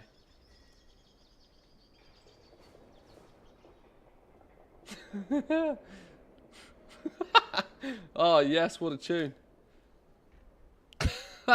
What a tune.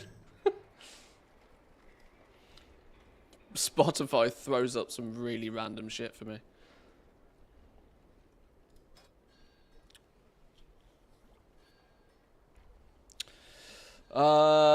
We gotta go multi-craft on the tool then, don't we? That's realistically what I gotta get out of this. We gotta go multi-craft on the tool first. Whoa, what's gone on here? I have an extended supply of goods for Outlanders. Which means I need a missive of multi-craft. What? Stood too close to the door.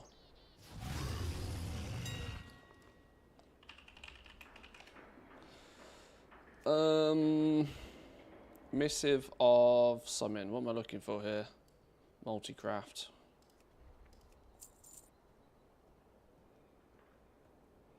And then I'm going to need the enchant tool, resourcefulness.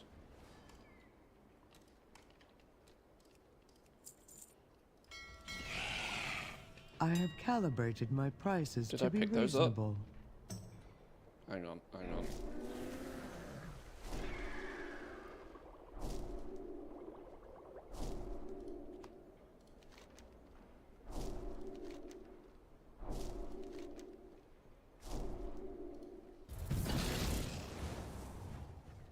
Return and peruse my inventory again. Yoink. Now we can do the tool. Professional equipment, tailoring, tools, that one. Oh yeah, shit, I didn't buy the mats I needed, did I? My directive has been fulfilled. Did I track it? I did.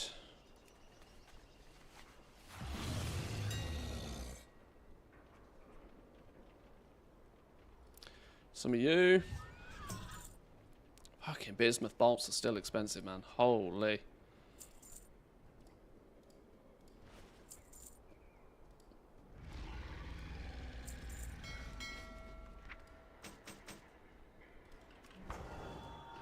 My directive is to serve you.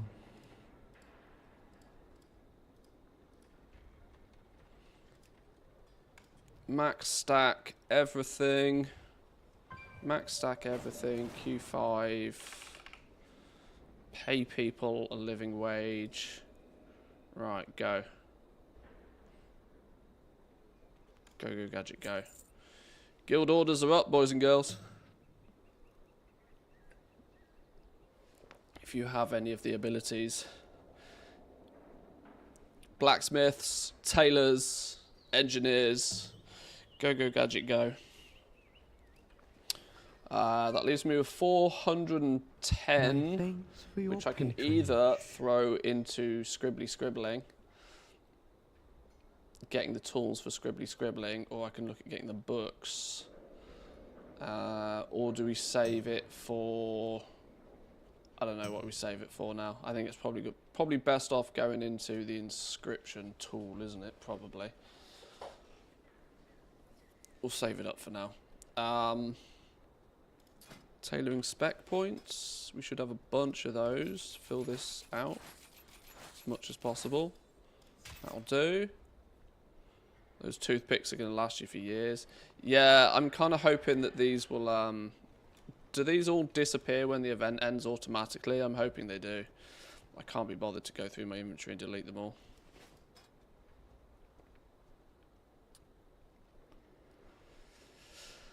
I kind of need to go pick up the books with these fellas, don't I? How much were the, I can't remember how much these books cost. Like 500-600 cash or something each, didn't they? Maybe we should just go do it.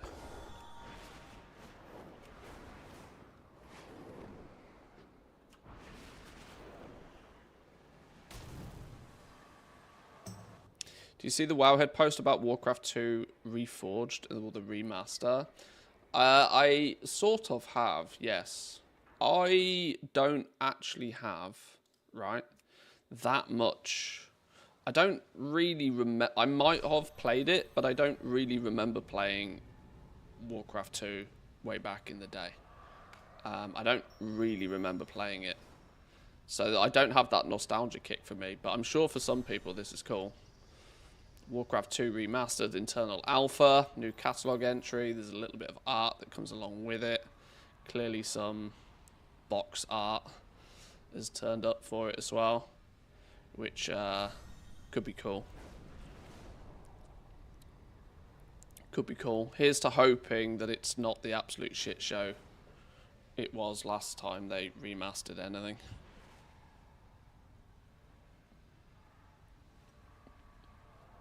Yeah, exactly.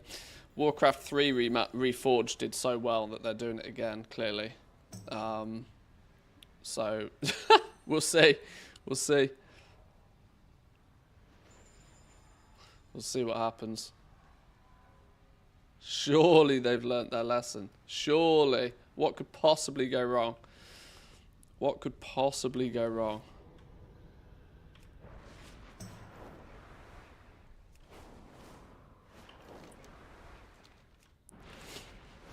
but we'll see.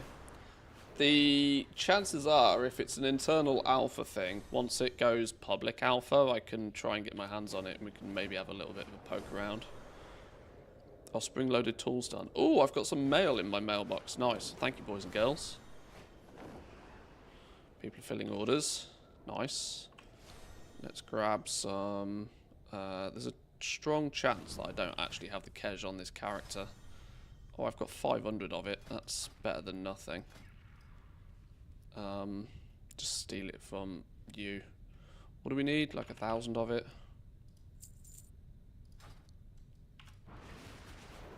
Tailoring trainer this way.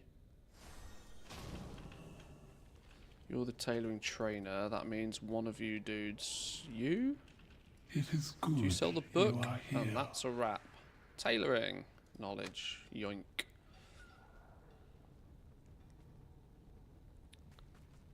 No, I'm not going to buy that yet. Fascinating. And I need the scribbly book. Description's like in the middle somewhere, isn't it?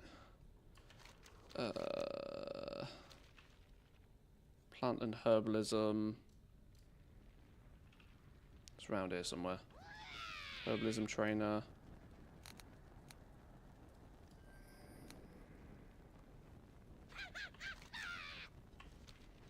Could have swore the scribe trainer was around here somewhere. Oh, description trainer that way. In here? Hello? Oh, Here yeah. I am. There we go. Oh, hello.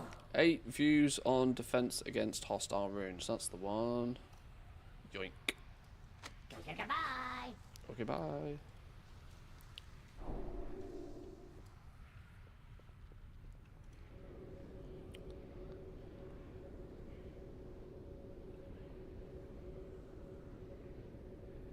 Third time's the charm, but this is only the second.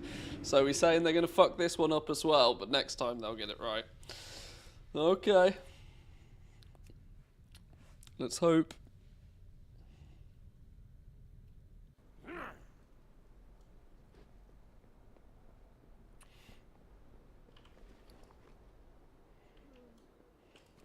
Ooh, goodies. Thanks, boys and girls.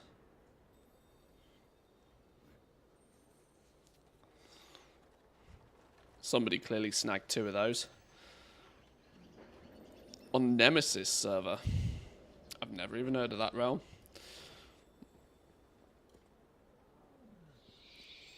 Right. On you go. On you go. We need to throw an enchant on that bad boy.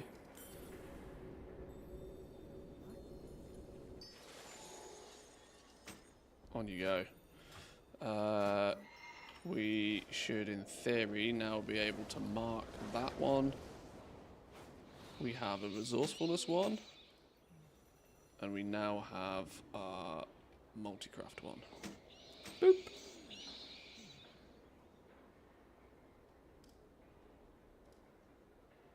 Boom! 100 plus 40 build on my tailor again, finally.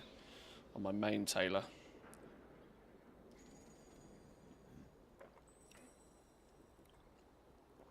That means we are only a casual 93 patron orders behind. Woo! Casual 93 patron orders behind. Well. Surely that would mean that I can craft these at max quality now. Guaranteed.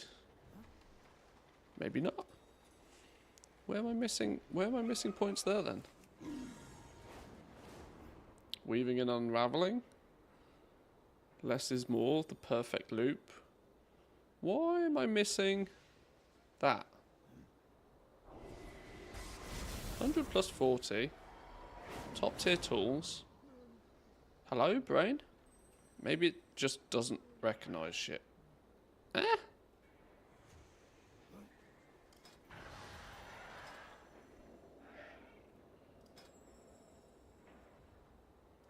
I don't know. I think that's a visual glitch.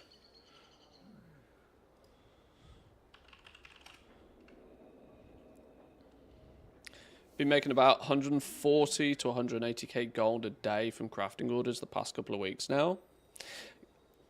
Crafting orders is one of those, right? I dumpster it because it's just not a gameplay loop that I want to pay any attention to. But if you spec towards it, I mean, 100% fully take advantage of my guild.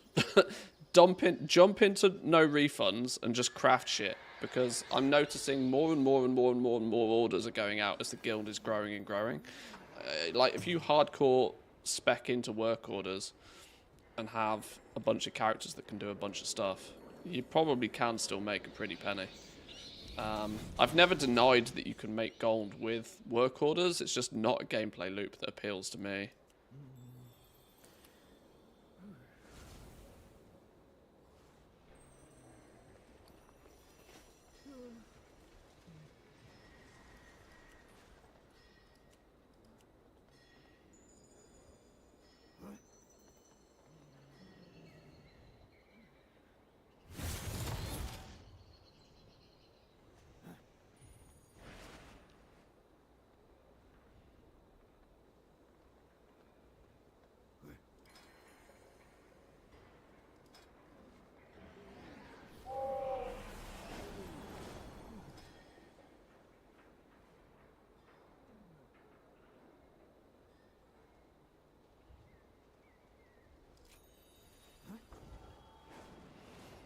Does that really take...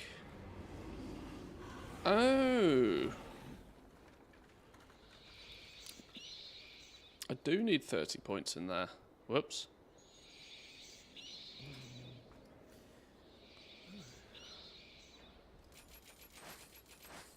I hadn't planned for that. Oh well, now I know. Ah, now I know. Just keep the game running on my side monitor, play something else on the main.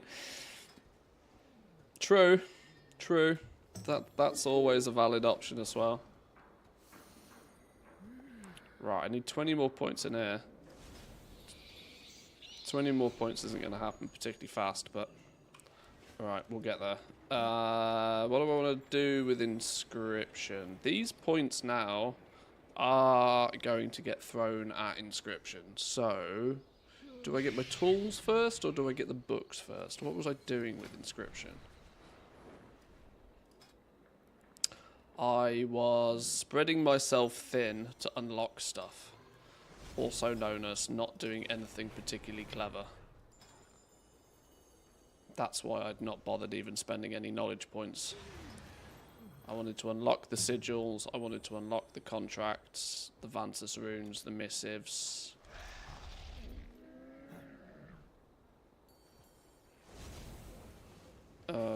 Yeah, okay.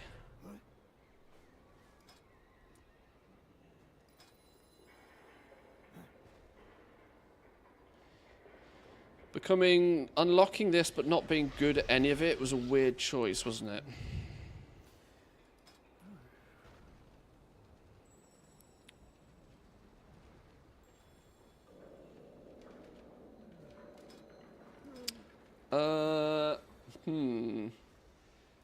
Now I kind of know why I didn't bother speccing in this direction, because anytime I need to make any of this, I make it on my other scribe. So maybe that's why I was speccing in these directions.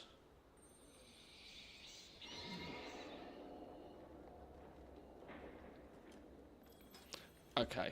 I don't really care about inscription on this character particularly much, do I? No, clearly not.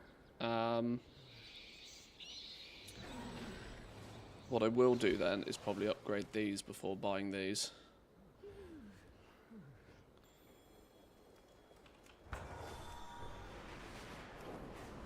If you can't tell, I'm trying to burn my artisan security on most of my characters because it started to stack up. And having it sat in the bags not doing anything means it's quite literally not doing anything for me. If I at least spend it on something, it's doing something. Even if it's only giving me marginal stats, it's much better than it just being lying about. Now, admittedly, it's expensive to go out buy all the tools, but I have an extended supply of goods for Outlanders. do I get my inscription? See, now the question is if I get the inscription tool, what do I actually spec it to do? Do I just get the others first? Yeah. I need some novelist specs then. That one's more fun. I need some top tier decorative lenses. I'm missing one decorative lens at top tier. Return and peruse my inventory again.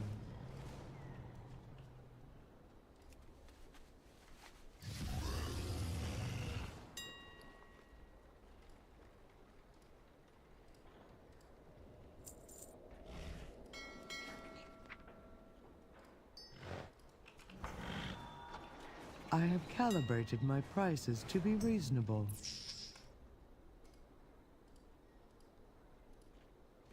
Top tier, top tier. Guild order, Q5. Whoa, whoa, whoa, whoa, whoa. Nearly one too many zeros on that one. I'm willing to pay for my crafts, but I'm not willing to flaunt the cash. Recovered the gold that I spent buying the Bruto within about 2 weeks. Fair play. My thanks Fair play. for your patronage.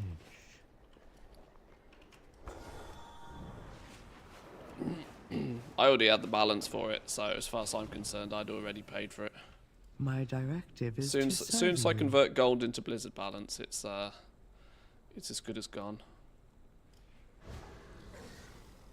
My directive has been fulfilled. Right. Do I want to go do treasures? I probably should go do treasures, really. See if we can bang out treasures nice and fast.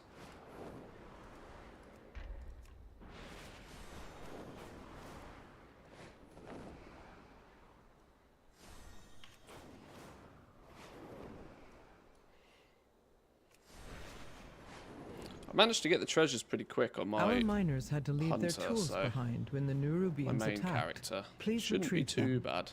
As long as we get blessed nicely. There's one. There's two. Oh my god.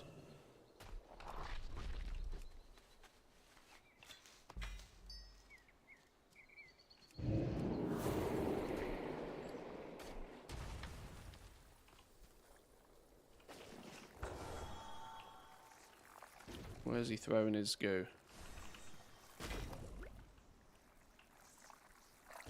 There's no way I was ever getting to that.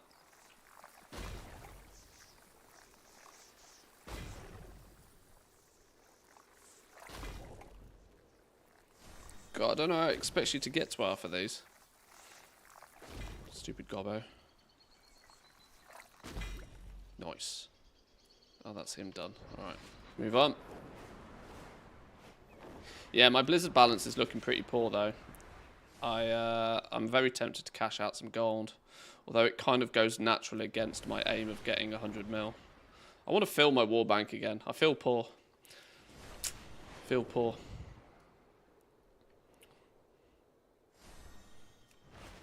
I know gold cap technically hasn't increased.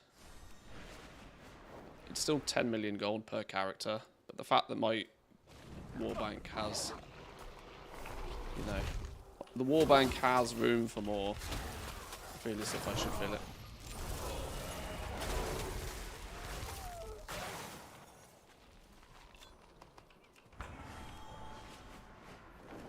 Goblin problems though.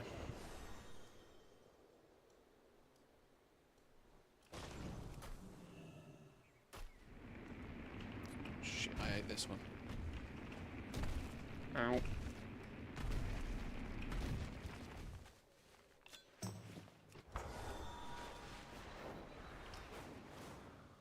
Oh, I thought that was a treasure then, it wasn't.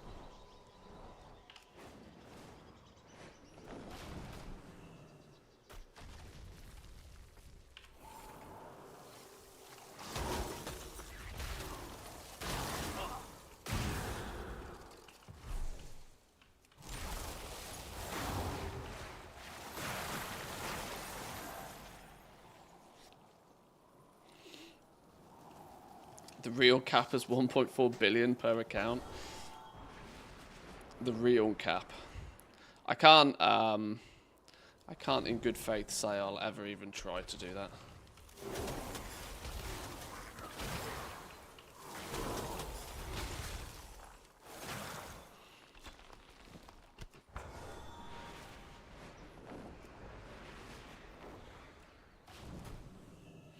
It's not even a lofty goal on that one for me.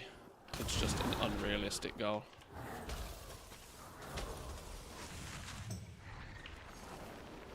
How much gold can we put in the shared bank? Well, the war bank's 100 mil. You can, in your own personal guild bank can store 10, I think? I don't even know. Aha, wild wife appears. Alright, let me kill this dude, and then I'll say hi quickly.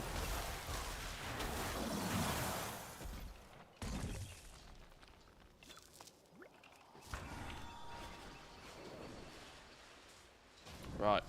Please, old boys and girls.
Okay. Had to quickly help the wife move some of the packaging stuff from the sofa I had to make yesterday. But we're good. Where did we get to? Where did we get to? Oh my god, I was treasure hunting.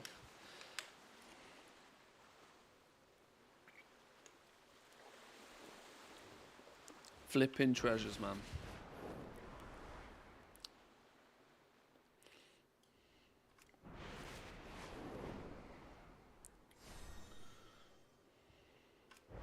Oh, I also found out, by the way, it turns out this Doritos Mountain Dew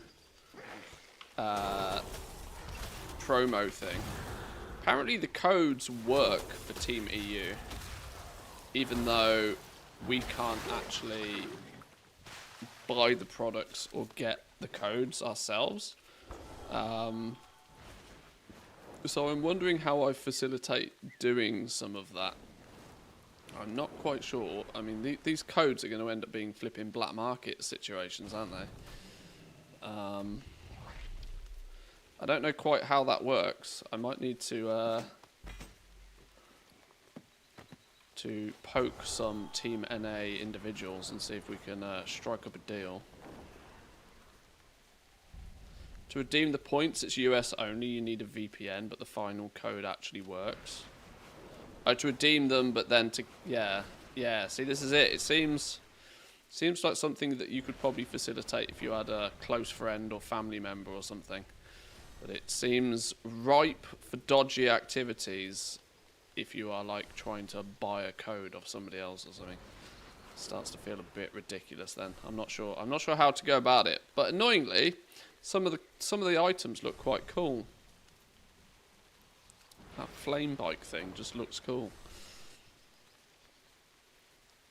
I understand the business reasons to why they're region locked and it's a US only thing, because of course it's a sponsorship deal, isn't it? So, you know, Doritos, Mountain Dew, whatever the company is that owns that, has said that, right, well, we'll do this collaboration, but you know, there's limitations to it because money is changing hands. It's significantly different to...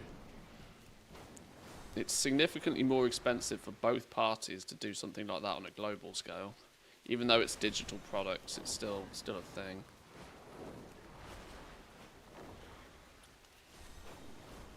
Already on what, the codes are already on eBay? Yeah, I'm not surprised.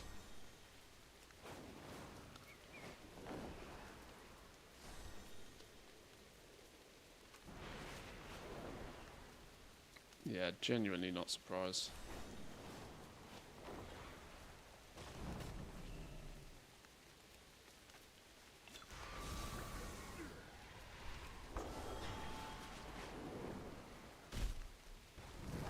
Oh my god. Flew into a boom.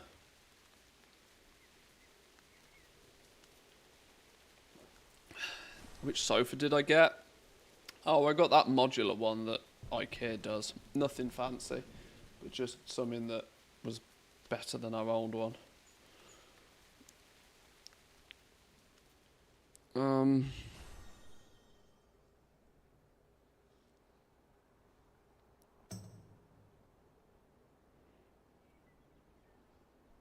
I'd swing the camera around so you could see it properly, but it's all tied up, so maybe you'll just have to envision it this way.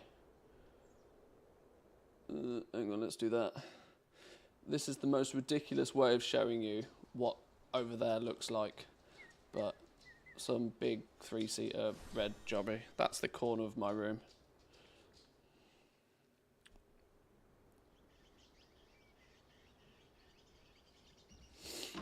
So yeah, the man cave is getting there. It's getting there.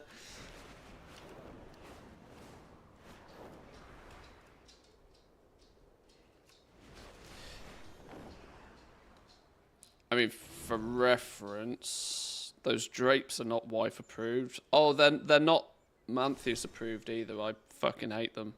All the curtains in here, they all need to be replaced. They're horrible.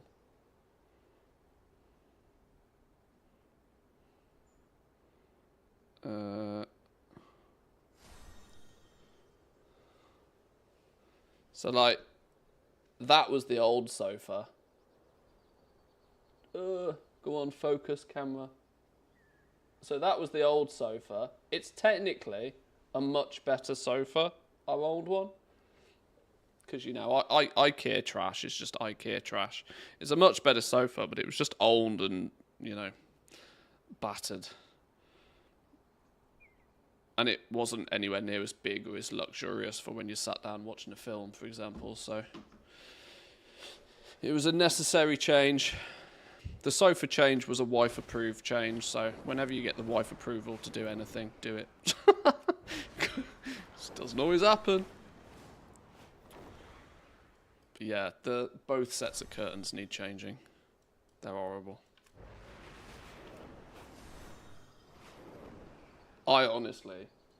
I kind of, they are, all of the windows in here have got built-in blinds. The kobolds are So vandalizing and the pillaging curtains Morning are Rise entirely again. Please aesthetical. stop them in any way you can. And as far as I'm concerned, they help with the soundproofing in here as well. Because it's quite echoey in here still, even with all the furniture in it. Which you guys probably know, because I don't have monitoring on the microphone, so I can't hear what you hear. But there's still a touch of reverb in the air.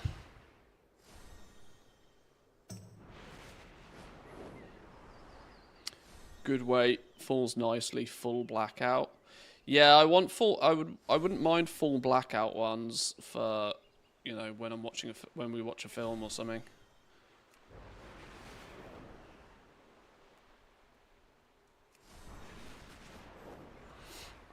I need to put up proper curtain rails as well, though. DIY, man. I hate DIY. I can do it. I'm more than capable of doing things. I have a garage full of tools. Like, I can do all of this stuff. I just don't enjoy doing it. I'd ultimately much prefer to just pay somebody to come and do it. So then I don't have to. Some people get a kick out of DIY, some people enjoy doing it. I cannot fall into that category.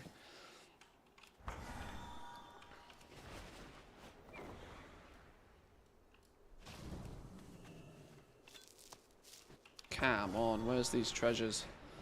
I've actually only found 2 of them.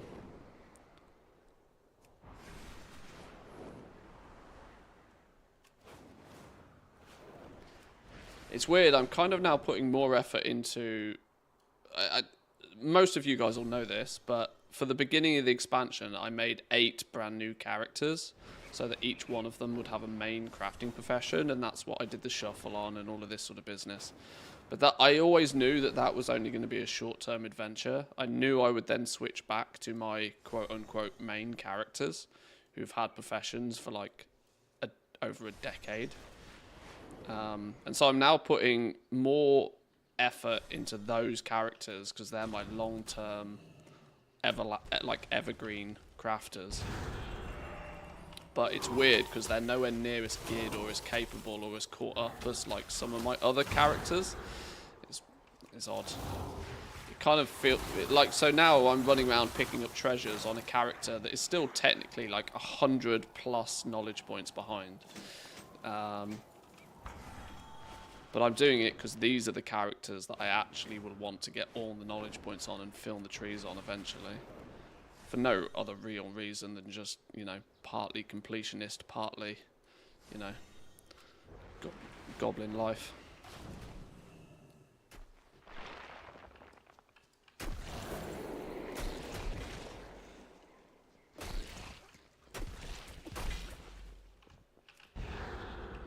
Oh, missed.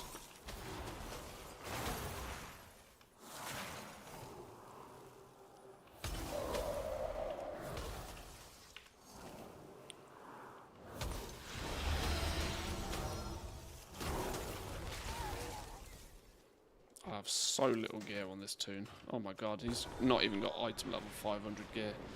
No wonder he hits like a wet fish.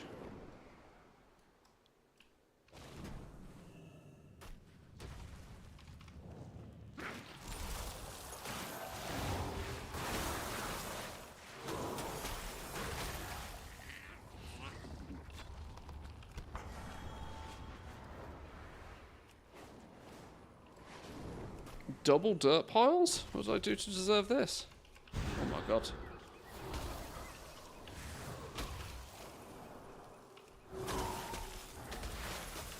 Oh yay, pull more, that's clearly the solution.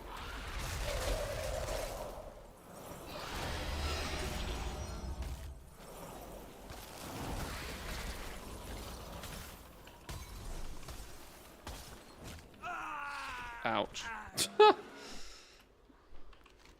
Good old mage gameplay.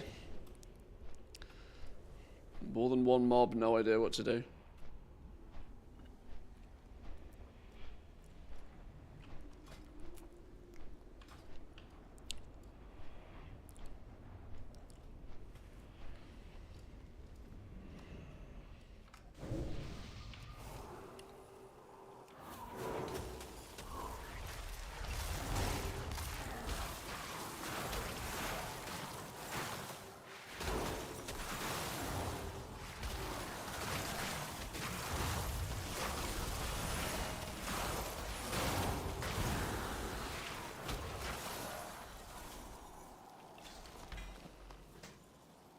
Shift 4, ice block again. Is that alter time, is it? No, no, cold snap.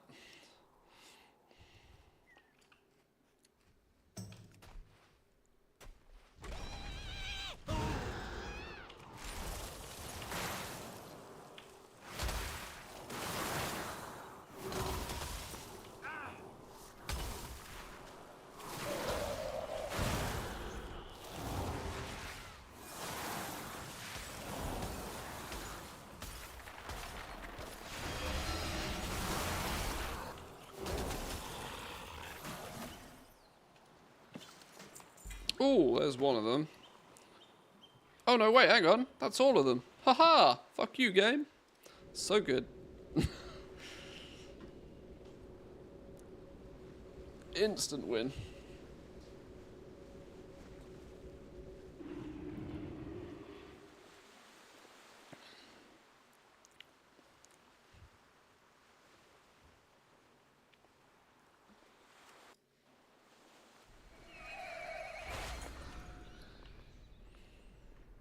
Right.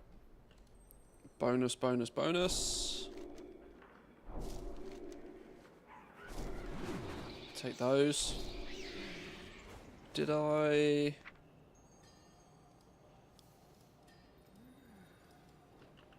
I placed an order for something else, didn't I? It's not come through yet, that's fine. Somebody will find it. That's pretty much all I care to do on this dude. I probably should go do Dark Moon stuff, shouldn't I, really? Should we go do Dark Moon stuff?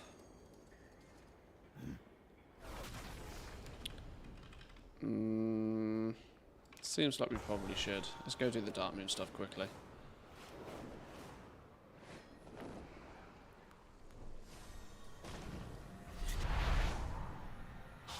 At least on a couple of tunes.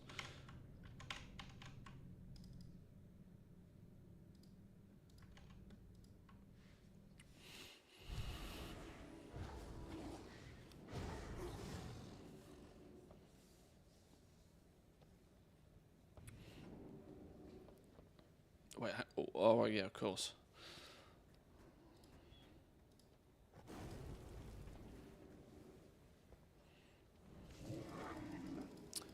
Has the wall on those enchants been bought out yet? Or has the wall only got bigger? Okay, the wall's getting smaller. The wall's getting smaller. People are offloading, redistributing. Okay, that's fine.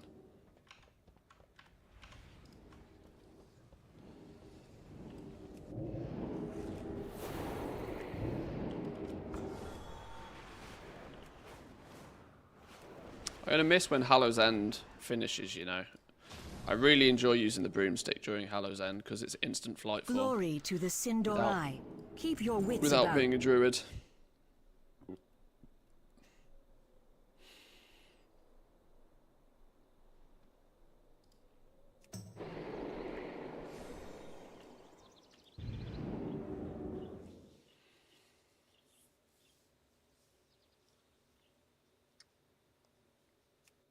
I think considering this flipping broomstick thing is it's a store mount these days, isn't it?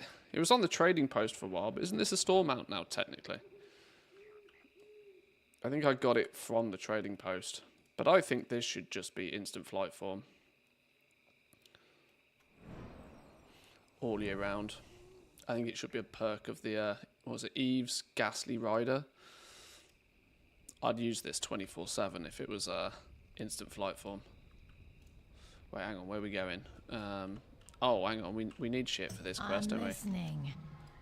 Goodbye. Now, under normal circumstances, that'd annoy me, but welcome to long boy life. What do we need? Thread. Coarse thread. Oh, it's not going to work with that filter on, is it? Coarse thread. Red dye.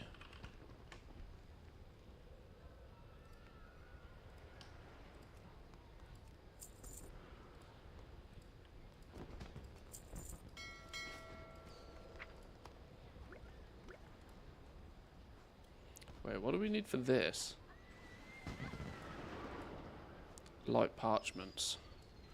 Light parchments? Is that a you I have many situation? lucky doos you like. Light parchments. Yoink. May your feet find good trails.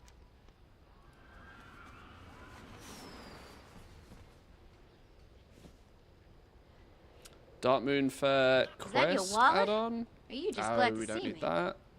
Both, I hope. I Don't haven't that. got all day.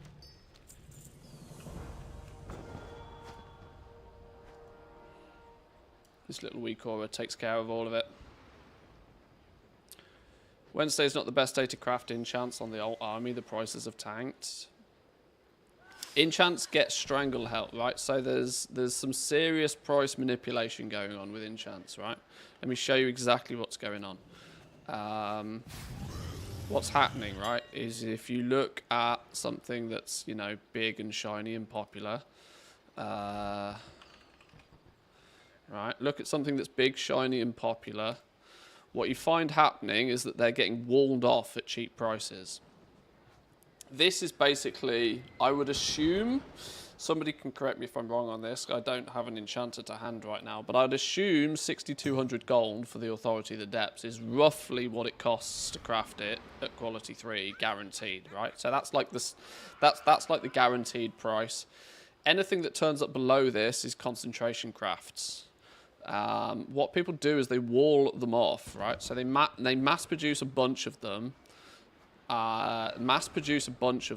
and then any that turn up below this just get sniped off the auction house pretty much. They get cherry picked off because they know that they've been crafted by people with concentration, and concentration crafters will just sell them.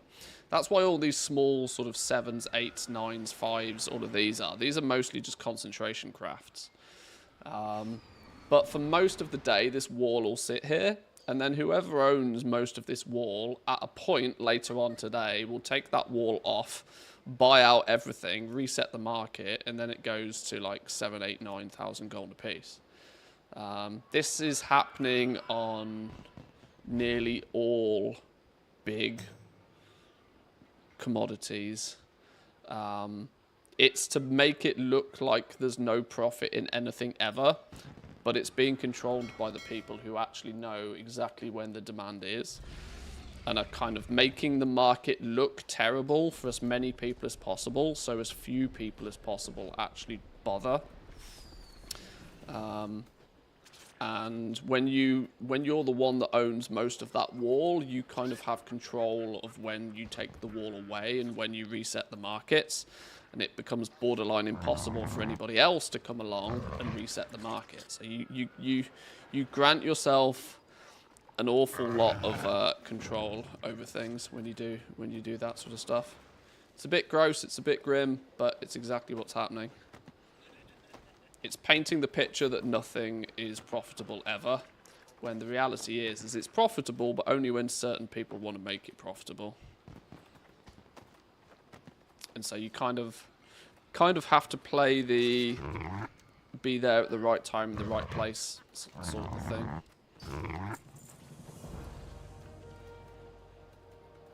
Nobody wants to make their market look profitable to other people, because as soon as it looks profitable, people flock to it. Like flies round shit. You know, as soon as some craft shows green in Craft Sim, think how many people go out there and craft it. For as long as it says red for most people, it means most people don't bother, and it keeps your competition to a minimum.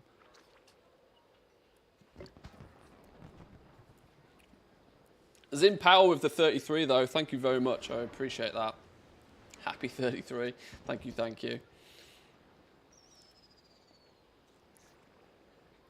Wait, do I not have a... Wait, do I not have a teleport? I don't want to teleport to Valdrakken. Teleport in Valdrakken? Do I not have a more up-to-date teleport option than that? Oh god, I wonder if I never bothered to pick it up. There's portals. Where's teleports? Oh my god, I don't have a better one. Is there not a teleport to... Oh dear. Oh dear, oh dear. Top tier mage action here. Doesn't even have the Dornogle teleport. Whoops.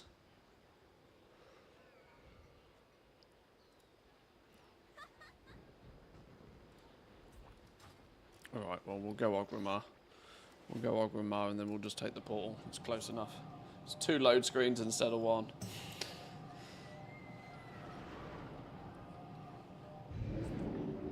But yeah, there's some absolutely wild manipulation of prices going on. But it's being done very deliberately. I'd also point out, by the way, that you can actually do most of this without even having the professions yourself, right? All you really need to know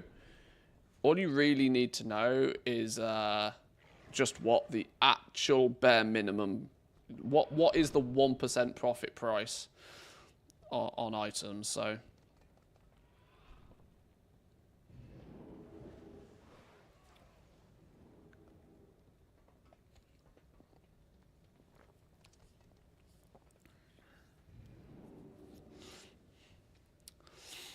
$6.2k, it takes 10k if you're using rank 3 maps, so it's only concentration crafts.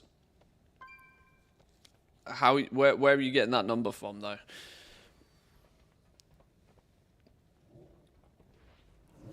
I mean, it may very well still be mostly concentration crafts, but the reality is that there are people that are sniping these out, buying them cheap all week long.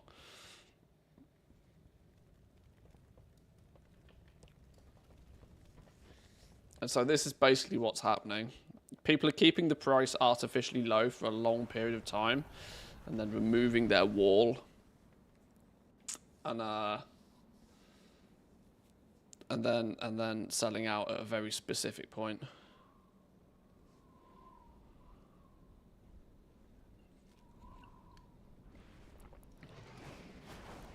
Oh, hang on, wrong zone. This is like, even Craft Sim, let's just not forget that Craft Sim even, and I don't know if this is deliberate, Craft Sim doesn't do a great job of actually telling you what your crafting price is on any specific item. Because it actually just shows you what your profit is, what your potential profit is. Your profit doesn't necessarily determine what your crafting cost is so much. Which means I'm sure there's a lot of people out there that don't truly know what their crafting prices are for things.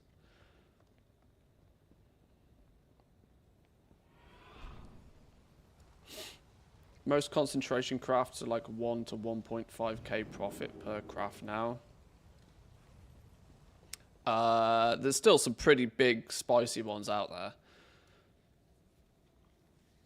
Stuff is coming down, yes. But you're kind of looking at it wrong if you're looking at like the profit you make per craft. You want to be focusing on how much gold can you extract from each point of concentration, because it's your actual concentration that's truly limited. You want to squeeze out as much gold per point of concentration as you absolutely can. The profit per craft is almost irrelevant.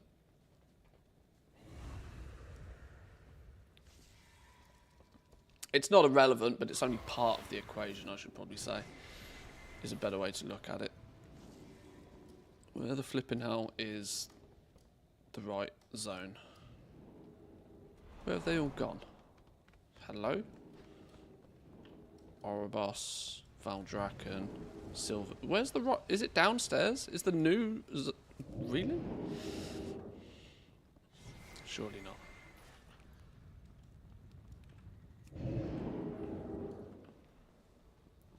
Caverns of Time. Where the flippin' hell's me portal gone? There it is.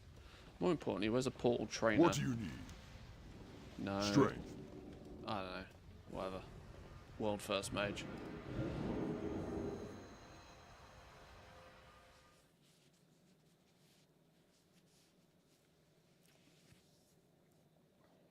Enchanting's still one of the better professions for concentration, and it probably always will be, by the way, for the reason to how it works in the first place, right? The advantage you gain with concentration is that anytime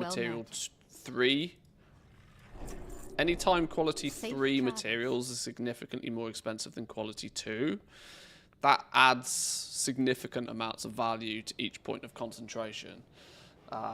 If you can then combo that with a profession that uses an awful lot of materials per craft, e.g. enchanting, that takes like 100 plus materials to make one enchant, you're then multiplying that advantage by like times 100.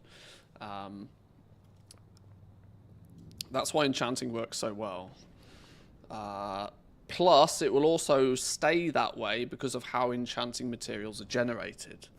When you disenchant something, you have about a 1 in 5 chance of producing a quality 3 material, but that means 4 times out of 5 you're going to get quality 1 or quality 2, which will always mean there's way more quality 1 and quality 2 materials than there are quality 3. So that price difference will always be there. Now, all of the materials can go down in price, but there will always still be a difference between quality 2s and quality 3s because of how they're created in the first place. Similar thing is true for gem dust, which is why jewel crafting works so well. Alchemy is a little bit more susceptible to market prices because gathered mats balance out to be a little bit more equal the more you spec into herbalism or mining. Now, of course, there is still sizable price difference between Q3 herbs to Q2 herbs. For as long as that lasts, alchemy will also do quite well with concentration because it consumes a lot of them.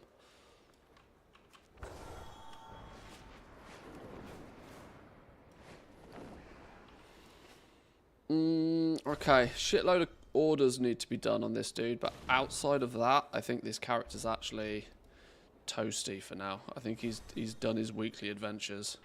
Let's go put mats in the war bank so other people can use it, and let's maybe look at the next one. I have an extended supply of goods for Outlanders. And actually, this will tie in nicely because our next character is an enchanter.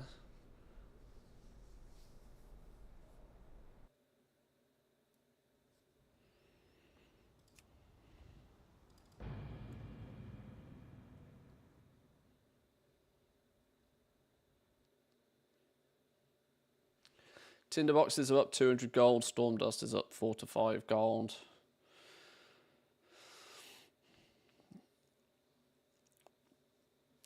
Yeah, reset day is still a great day to sell stuff. It still says my game time is going to expire. That's just actually wrong.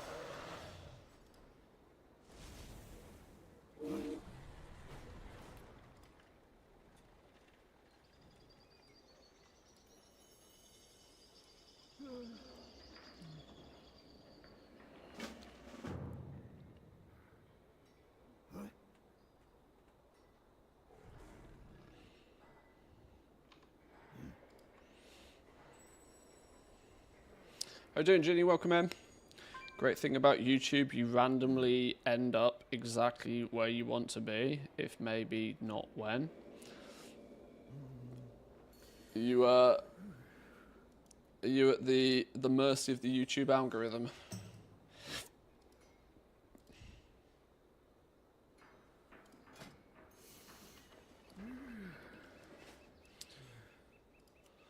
So yeah, to highlight authority of the depths real quickly.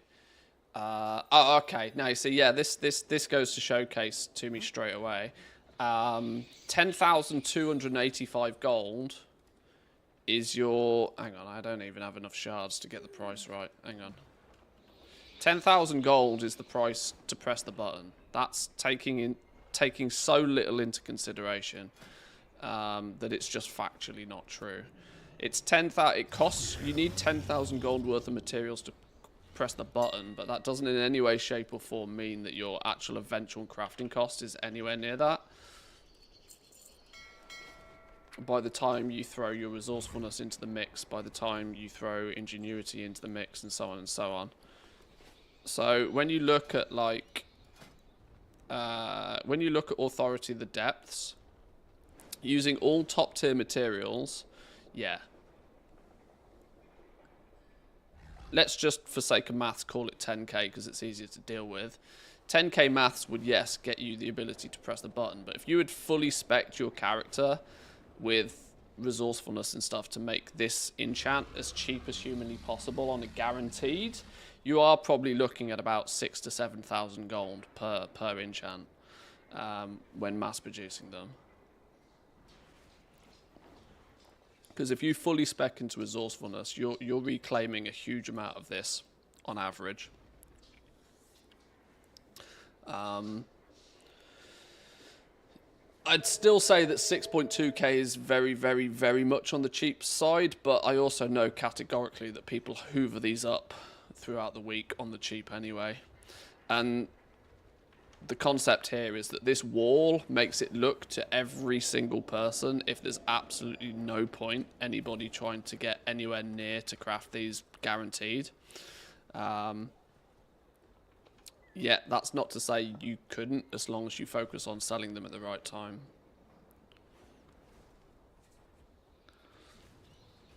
And I'm sure if we let's see if I can figure out these new price detail options. That's the current selling price for them.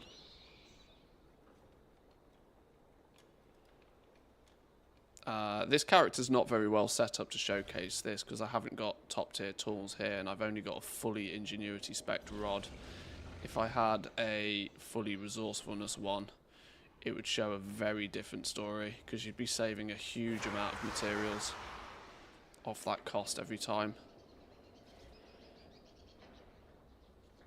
Yeah, I can't really showcase this in too much detail, but you'd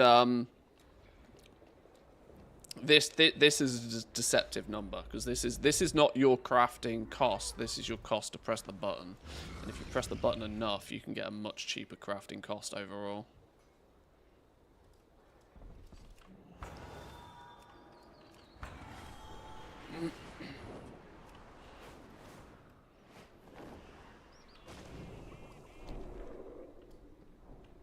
How may I aid you? Right, let's see what we've got going on here. Blacksmithing. Has this dude got a bunch of ingenuity as well? Sorry, artisan security. He does. 725. Probably not enough to get a full set of tools for anything yet.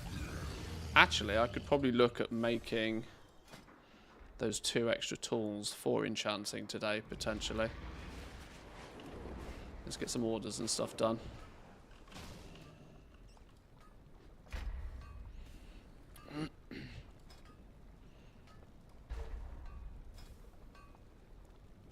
There's a few orders there, but not many.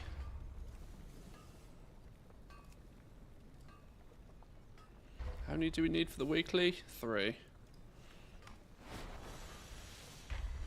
Oh, I don't have mats for any of them. It's probably going to tell me that I'm short on core alloys, isn't it? It's always core alloys.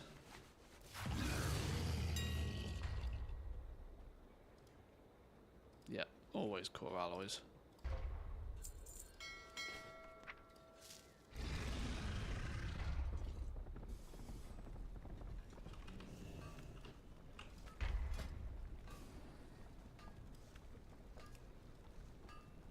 Whoa, whoa, whoa, whoa, whoa, whoa, whoa. What's going on here?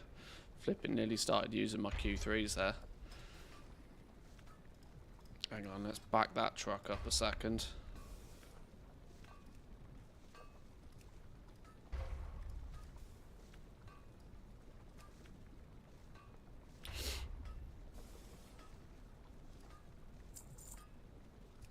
So many little areas where you got to be careful that you haven't got a button pressed or something. Stupid Blizz UI always using Q3s. If you click the craft all, yeah, it's deadly. It's actually deadly.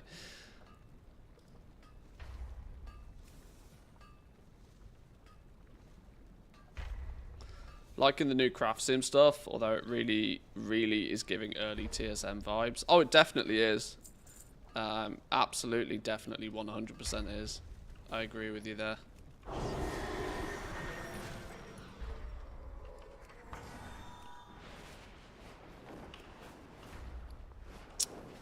Maybe before, let's put in an order for, whoops, overshot. You wish to speak?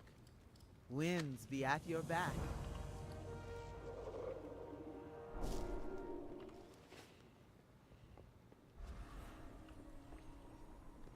I'm so far behind with blacksmithing on this dude, I am in no real rush to play catch up, but as far as enchanting's concerned, I could and should probably get these upgraded, shouldn't I now? Now that I can, I probably should. Now that I can, I probably should. My directive is Let's to just use serve guild you. orders. Guild's done me a solid today. Enchanting, accessories, we need an enchanter's crystal. I have a jewel crafter that's spec'd into making this very specifically. Didn't I make one of these earlier? I did. To make it at Q5, I have to use concentration, if I remember correct. Let's make this easy on myself. And just, let's make it easy on myself. And just ask the guild to make them. Oh, I've got enough to do that one anyway. I've got the top tier stuff to do that anyway. Guild order, Q5.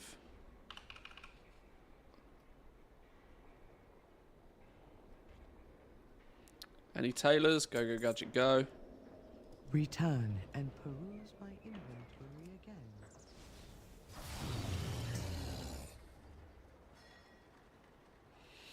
I always forget who the author is, but if you're listening, as I know you sometimes do, I'd love it if you could order the menus alphabetically. Haha! Yeah, Genji was in here earlier. He may still be lurking.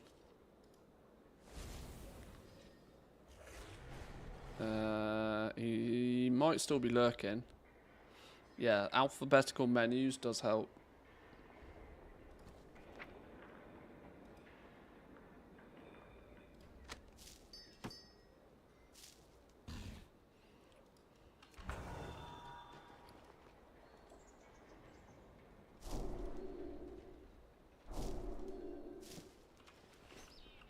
I have calibrated my prices to be Oh shit, now I reasonable. can't remember which one it was. Oh, I need the mats for the enchanter's crystal, that's what I was doing. I know I was doing something.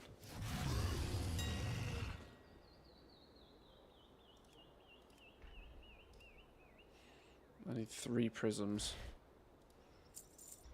3 prisms and then some of those.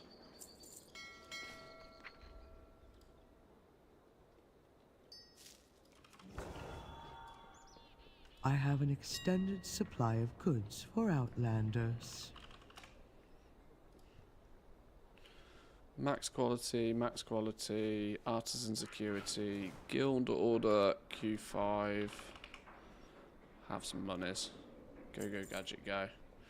Right, they'll turn up when they turn up. My thanks for your patronage. Let's go and have a little looky. 17 shimmering dusts. I don't think I really need, actually, overly large amounts of knowledge points. Oh, Margold. That needs fixing.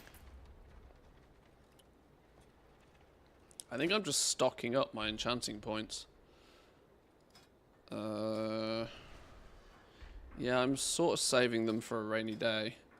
Yeah, because I specced into making the rods. And I've got 5 spare.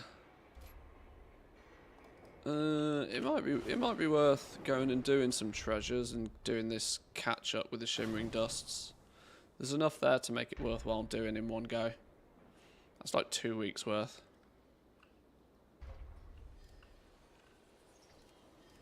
Communication initiated. Return if you wish to speak again.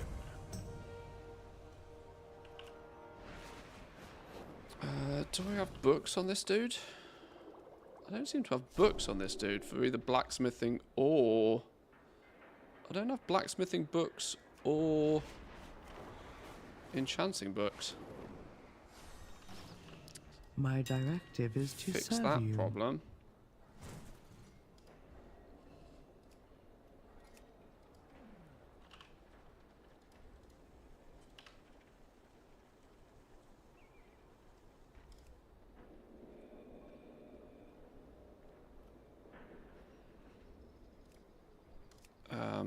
I can probably just public order these, can't I? No, yeah, I'll just public order these. I'd rather spend the gold, and it's just easier.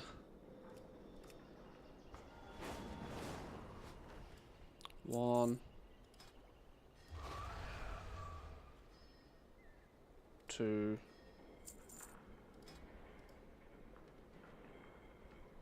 3. 4. 5. And then same for blacksmithing.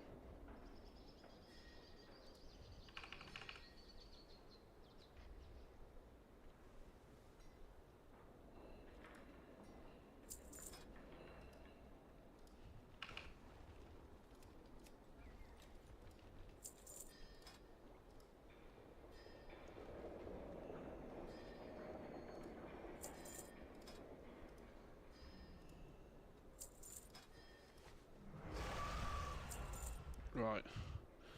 Return. Let's go grab and some peruse treasures. my inventory. Chanting dead on the other side of the pond? Not in the slightest. Absolutely not in the slightest.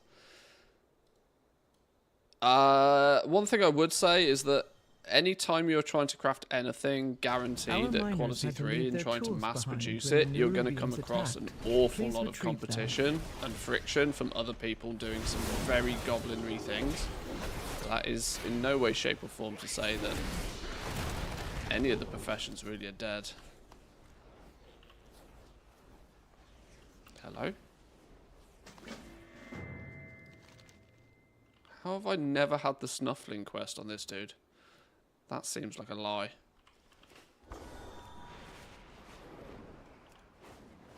Was that maybe a level 80 only quest or something?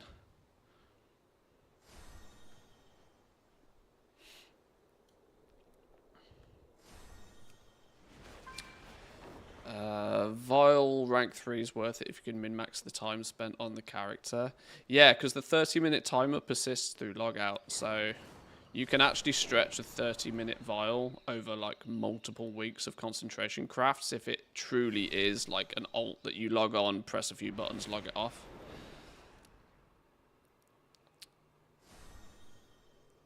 So you can actually hyper-optimize your flask usage even to stretch your margins further, which is quite clever.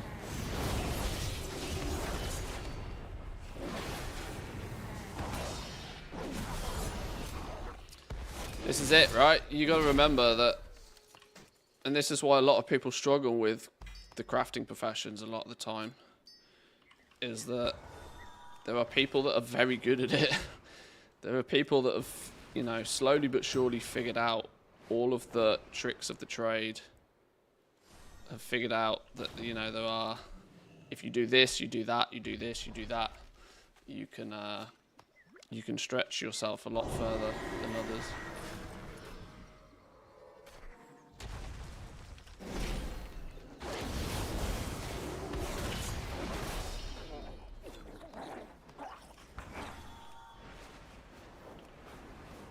And it's still wild when I see people turn up and are like, you know, that they seem to assume that they're entitled to make profit on stuff.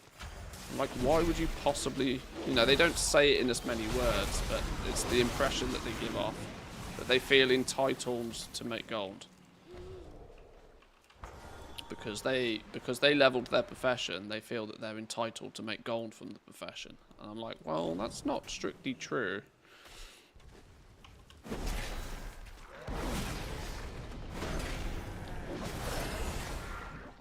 Concentration is extremely casual friendly. Oh, I know. It baffles me just how few people have found the I print money button.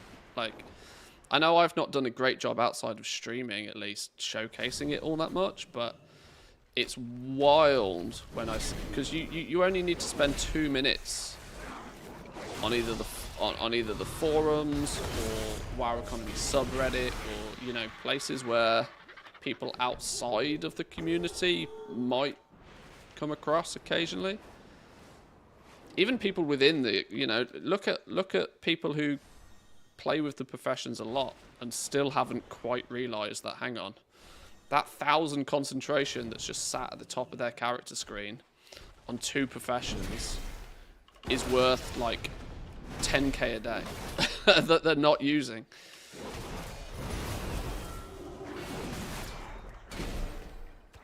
And that if you are somewhat consistent with it, like, the amount of gold you can generate right now is still absolutely ludicrous. And then it's scalable as well, with however many ults you got. The fact that it's good gold even on a single character. Once you've covered the expenses of leveling your profession and maybe getting your tools and stuff, most professions out there can make 5 to 10 gold per point of concentration. So that bar of 1,000 is worth like 5 to 10k per profession, per character. And that comes around like twice a week.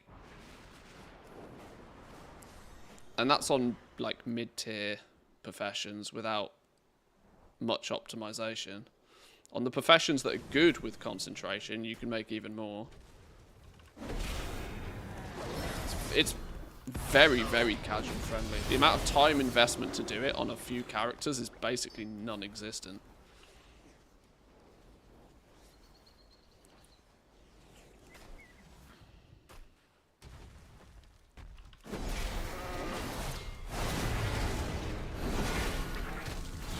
If we were to do the do the cheeky YouTube extrapolation of time spent, multiply that to get gold per hour, concentration is absolutely busted levels of gold per hour once you've got the process set up. If you think it takes you like 2-3 minutes per character probably to log in, craft your concentration stuff, send it to a bank character, probably not even that once you get into the swing of things and know what you're doing with it. Like, the time spent versus the gold you can generate is actually bonkers. Far surpassing what we ever had with, like, the mission tables.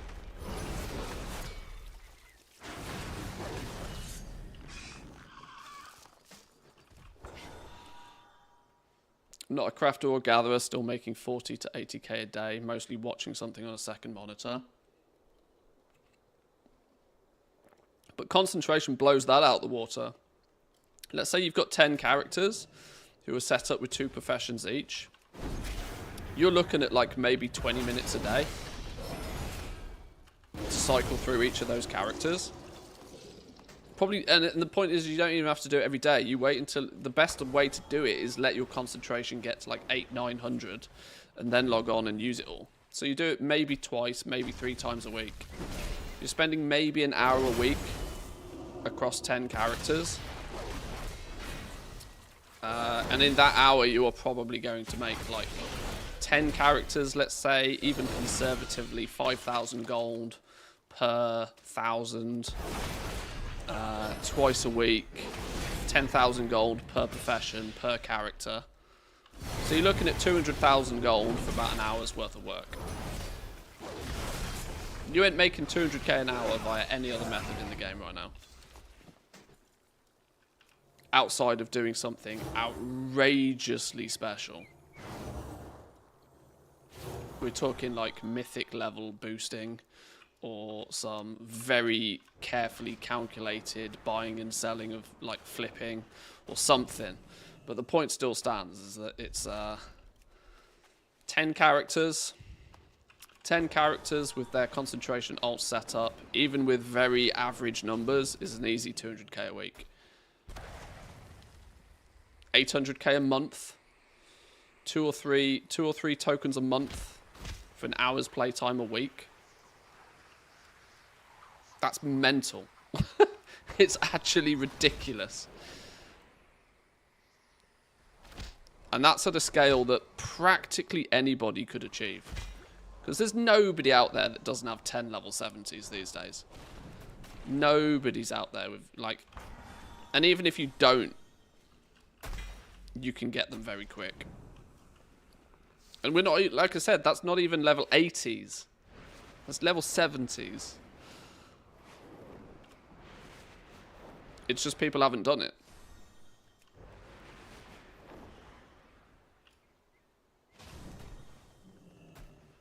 People are inherently lazy, though. Less talking, more hawking is a principle that they don't follow when it comes to professions.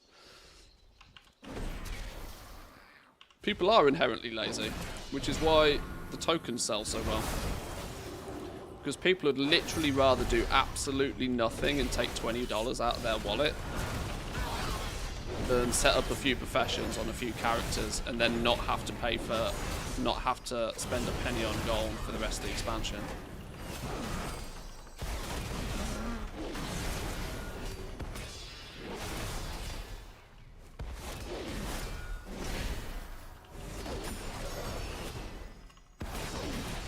Oh, these goblins are absolutely thieving me dry. This poor paladin's not geared up for this.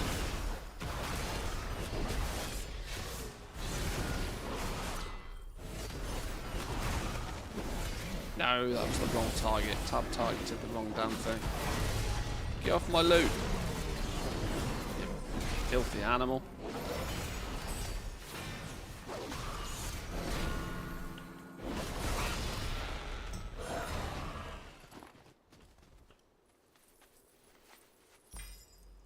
Damn, we didn't even get the thing we wanted from it. Still need one flipping one. That's all I need. Yeah, it's kind of hard to put in detail just how ridiculously overpowered the concentration builds are right now. And if you take a little bit of time to figure out your path of action to limit the amount of time you need to spend on each character, you can blow it up to a really big scale really quickly.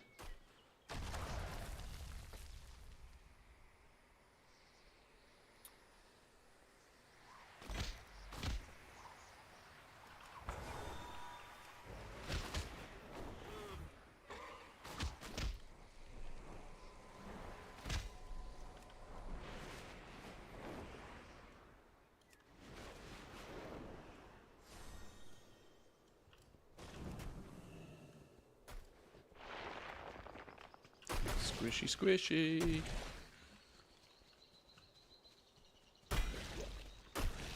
Stupid potion.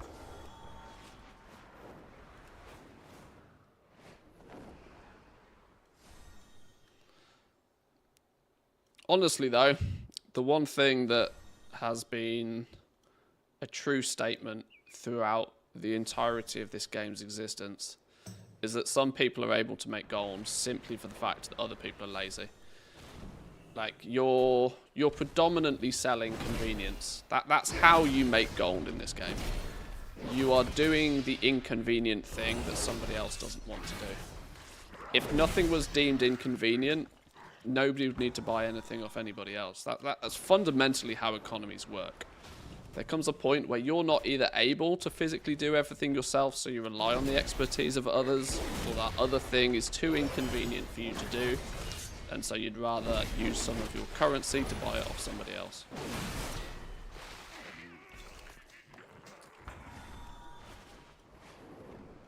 It's why I love the economy in WoW. And it's really because Blizzard has the most hands-off approach to it in general. I love the fact that Blizzard does very, very, very little to control or determine or fixate on any prices. You know, the auction house is an entirely free market. You could post everything at 1 gold if you wanted to. And sure, it would sell very quick, but you wouldn't make a lot of gold. Alternatively, you could post absolutely everything at 1,000,000 gold, but you'd never sell anything.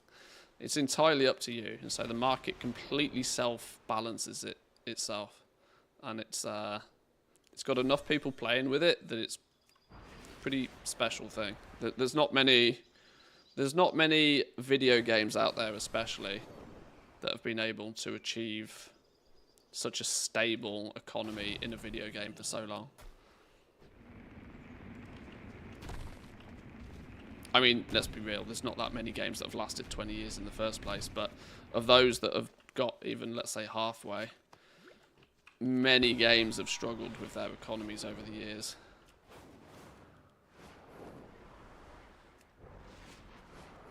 I mean, even WoW introduces new currencies left, right, and center as to make it so that people don't have a long-term advantage. There is something interesting about gold, though, in that they've never done a gold reset, ever. Obviously, they have ways that gold is made, ways that gold is removed from the game. Please retrieve That's them. pretty much all Blizzard does. They try their best to control what is created and how much of it and how quickly it leaves the game as well. As long as those two numbers are relatively close, Blizzard doesn't care what goes on really all that much in the middle. Which is kind of quite clever at the scale that they do it now. There it is, finally. That's the one we were looking for.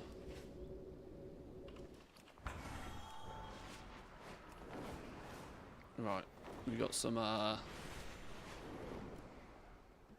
need to go do Dark Moon.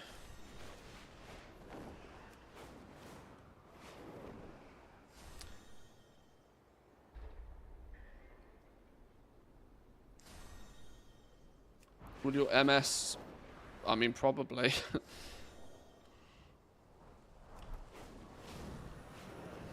If you're not doing anything like too endgame in it, though, it's probably not going to matter.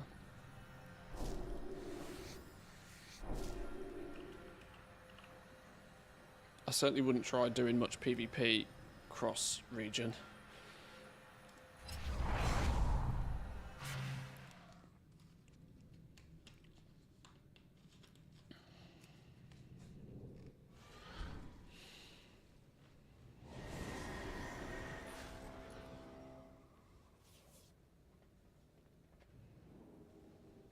Trying to do a bunch of enchanters, but Factorio is more interesting.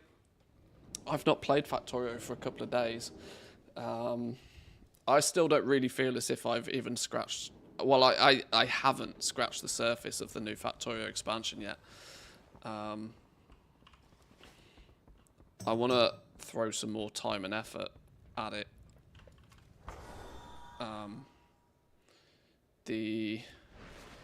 The issue I have is WoW is also keeping me very busy right now. Our enemies will fall. The reckoning is at hand.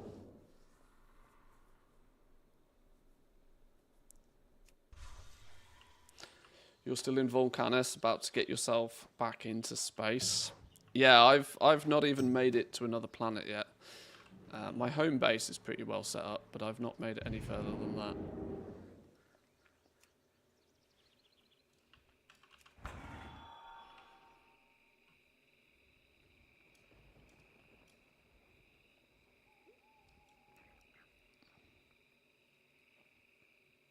They did dive into tinderboxes though.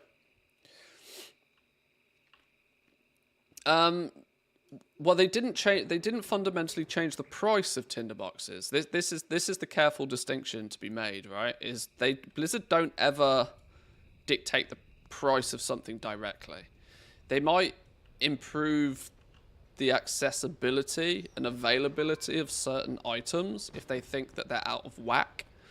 Because Blizzard doesn't strictly want one single material to be like 10 times the price of any other material. That's an indication that that material is maybe then slightly too rare, which is what they probably saw with tinderboxes, right? So their solution with tinderboxes was like, okay, well, we're going to allow you to convert these other delve materials that are not as popular but are still as readily available. We'll allow you to convert those into tinderboxes. But they in no way, shape or form touched, or, you know, the price is still entirely decided by the player base. Right. Oh, I need my Alvin. Where's my Alvin?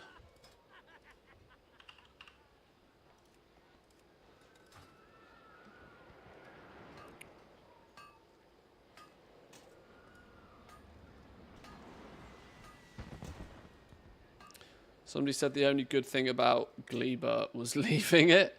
Oh dear. I've not seen too much about the new planets in Factorio. I know they all have their own unique feel to them, but I'm still trying desperately to go in as blind as possible so that I don't end up just straight up copying what another content creator does. I'm happy to do that on the home planet because I've played the home planet 20 times before, so I don't mind taking Nilaus's base in a book and basically copy pasting it. But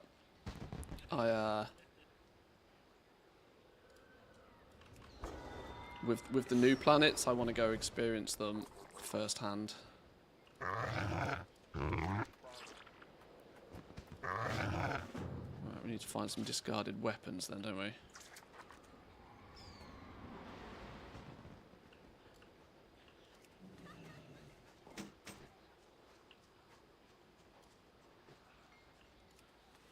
Trying to not give any real spoilers, but it's hard though. No, I imagine. Which is also kind of half the reason why I haven't streamed it. But yeah, I've mentioned this a little bit. I'm actually more likely to keep Factorio as my own guilty pleasure, if that makes sense. I'll play it entirely in my own time, at my own pace, without putting a content creator spin on it, I don't think. How many was that? I don't even know. Let's disenchant them. Oh, I think it was only 5. I need one more.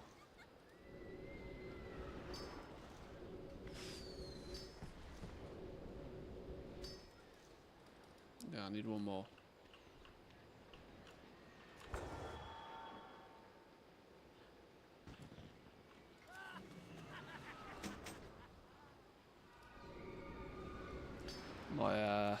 I have World of Warcraft for me content creation stuff. I might let Factorio be my guilty pleasure.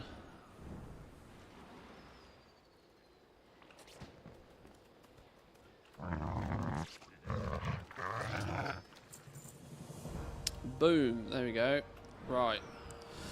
Now I need to head back to Dornagal and actually do some disenchanting, don't I, for all these enchanting points. Right. Quick bathroom break, boys and girls. I'll be back in 2.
Okie dokie.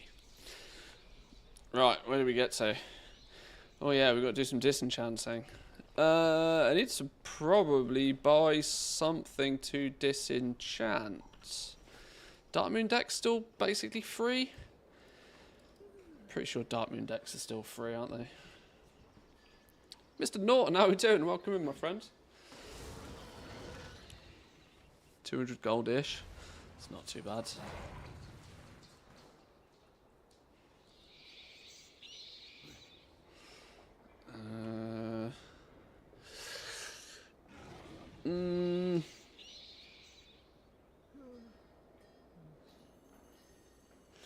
I can make Radiance decks for about 70 gold each.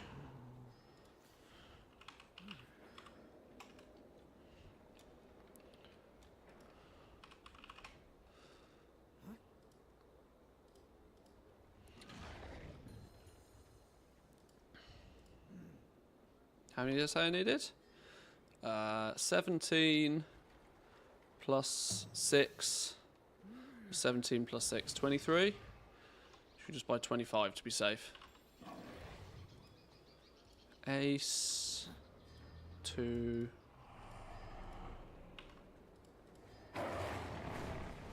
3. 4. I've just realised I'm buying these on the wrong character. 5. 6.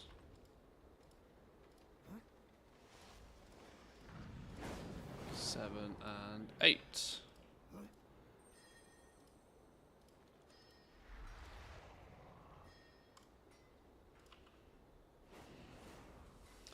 Possible it's cheaper to make cards and then make them into trinkets. Oh, it definitely is, yeah. 70 gold per... 70 gold per...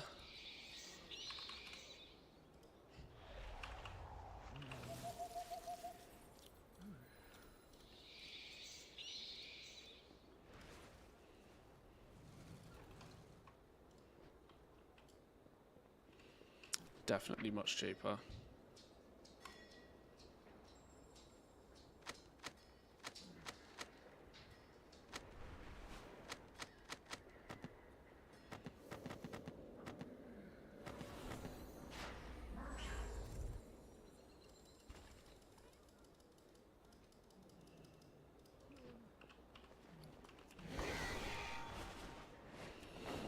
Okay.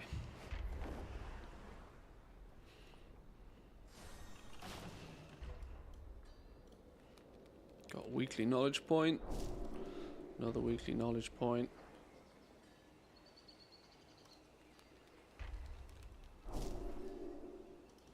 Right. Turn these all into trinkets first.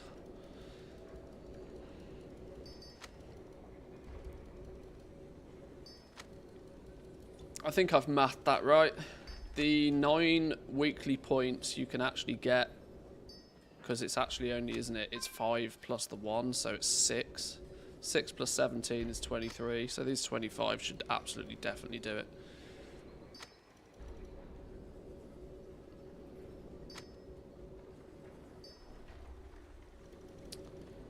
Do I have the new Bruto? I do, yeah, I do. I wasn't going to miss that opportunity. I'm tempted to actually upgrade and relog my NA account just to get the Bruto over there as well. Just so if I ever do open up my NA account seriously, that I'll have it. It might be my Christmas present to myself.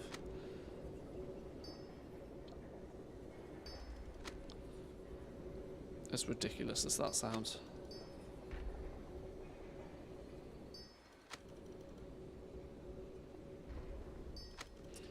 How many characters do I have that are enchanters? I don't know, probably 10? Not sure.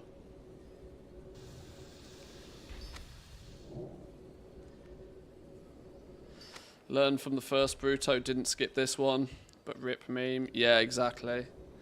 Yeah, I almost want to overshoot this time just to make sure I definitely don't miss out.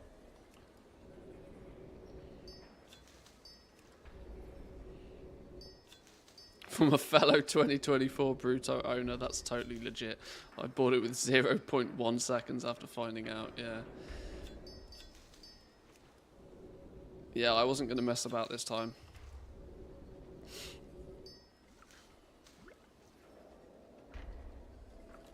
Right, there's those. Now we should be on 17 shimmering dusts.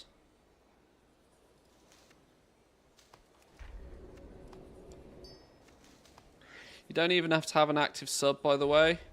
Just gift it and then log in any character that's 1 to 20 to claim it. Yeah, that's probably not a terrible idea either. I don't know. I'll figure it out. I don't actually... I don't think I've used my NA account since Shadowlands.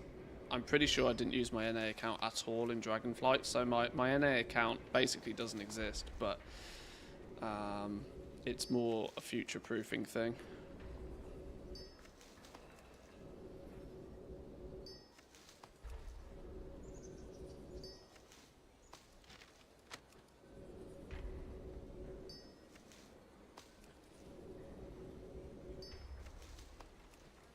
How many of these are we missing? 2. Okay, my maths was right. I did overshoot by 2, but we'll just disenchant these to get rid of them anyway. That was just a safety barrier.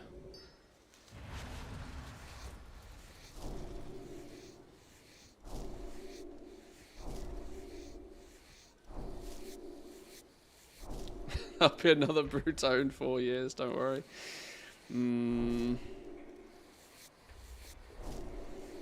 Yeah, I don't think I want to risk it.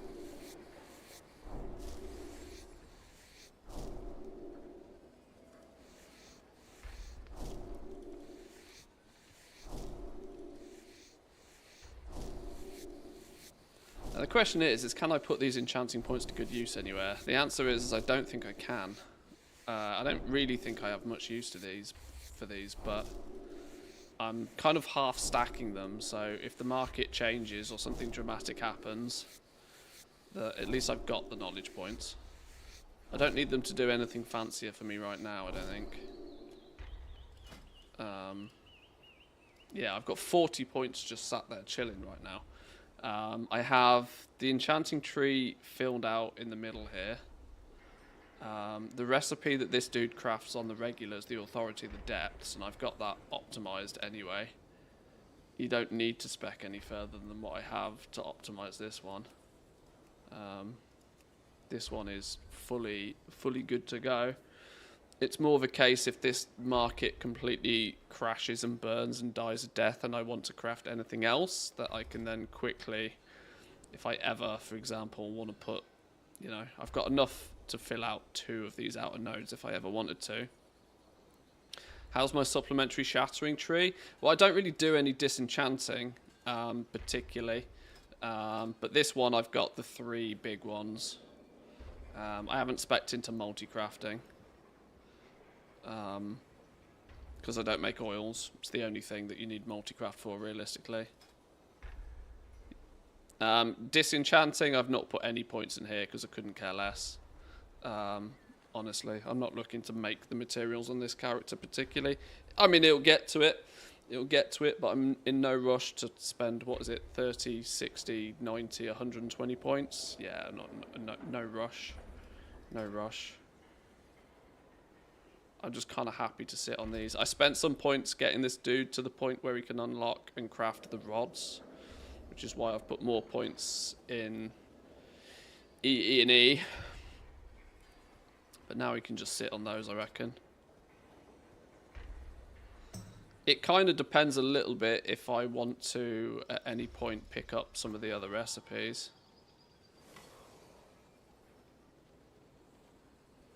Ooh, that's broken, isn't it? That's hella broken.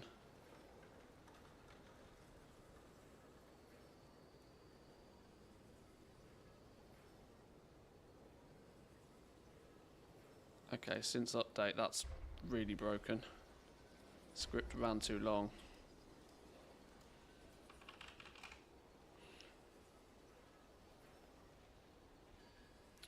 Maybe 20 points for the Radiant Ring enchants. Yeah, I haven't bothered buying many of the enchants on this dude, or farming them up or anything particularly fancy.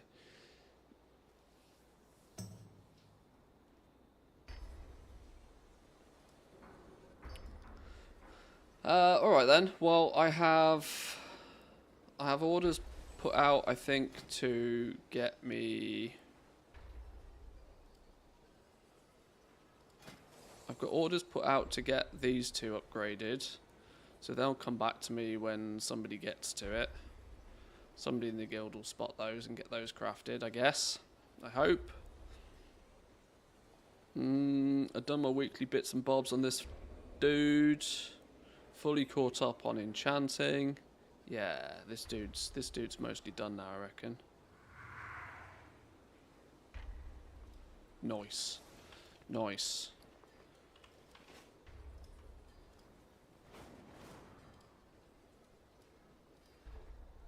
We sell in some stuff, little bits.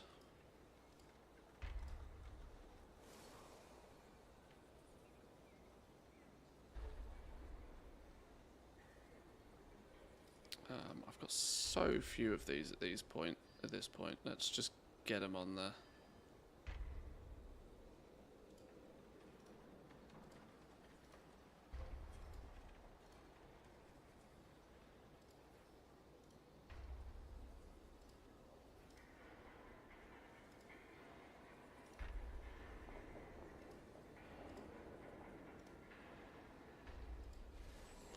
There we go.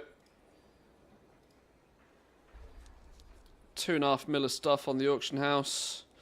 We should probably sell about 1 mil of that, I reckon, today. Maybe a little bit more. These things are slowly being eaten away at. Then it's free for all up until about 10k again. These will probably get reset later on today, I would imagine. Still a little bit too many for most people to want to play that game, but it'll happen later.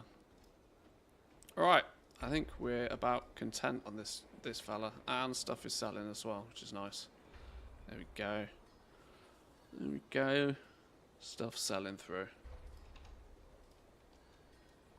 Nice. Right, a little bit of quick fire quest pickups, I think. Unless I want to get another character leveled. I'm slowly working on getting all these tunes to 80. How many 80s have I got now? 1, 2, 3, 4, 5, 6, 7, 8, 9. Okay, 9 on this account. 9 on this account. And I think 1 over here. 10 level 80s. Stop telling me my playtime's going to expire. That's a lie. That's a lie. Let me log out and log in again. 1 level 80 over here. These have mostly got rested experience as well now. These should be upgraded.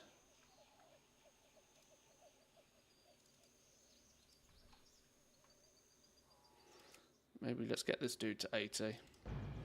Let's do some time walking dungeons, get this fella to 80 maybe. When you craft enchants, do you buy rank 3 mats and profit? No, I'm not mass producing anything particularly anymore. That was easy money for the first few weeks of the expansion, but fighting over single digit margins, I can't be bothered with. I've got plenty of gold. I'll let other people do that. I've got plenty of alts that I can use my concentration on. That keeps me busy, keeps the gold ticking over.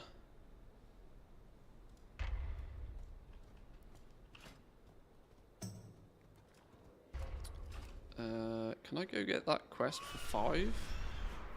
One of the quests here should be to do 5, shouldn't it? Oh, no, wrong level.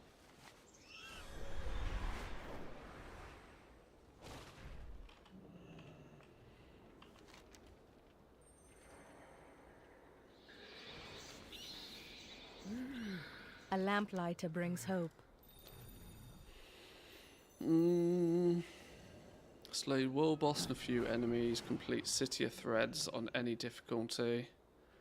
Complete some world quests and special assignments. What's that one look like? Be strong, my friend. 6 world quests? aid Ooh, that's brings gross. hope to Okay, I'm us probably not all. going to bother doing that.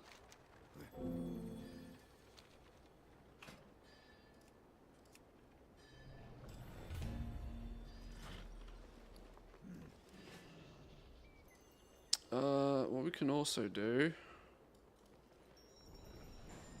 Actually, let's go grab some treasures, maybe. Grab some treasures whilst we kill time for a dungeon queue. Exactly what I'm doing as well. Grinded 19 tunes with enchanting. Ah, I've been expecting. I've spread it Ancestors about watch a little over bit you. more. Enchanting's obviously good right now. And it's cookie cutter and, you know, flavor of the month right now. But I wouldn't put all your eggs in one basket. I would make sure if you... I mean, it's not a terrible idea to have enchanting on all of your characters, but make sure you do something with the second profession slot and mix it up a little bit. I've got some jewel crafters, I've got a few alchemists, I've got a few scribes. You know, I've got probably at least 2 copies of every profession. Just so that you don't sort of pigeonhole yourself too much.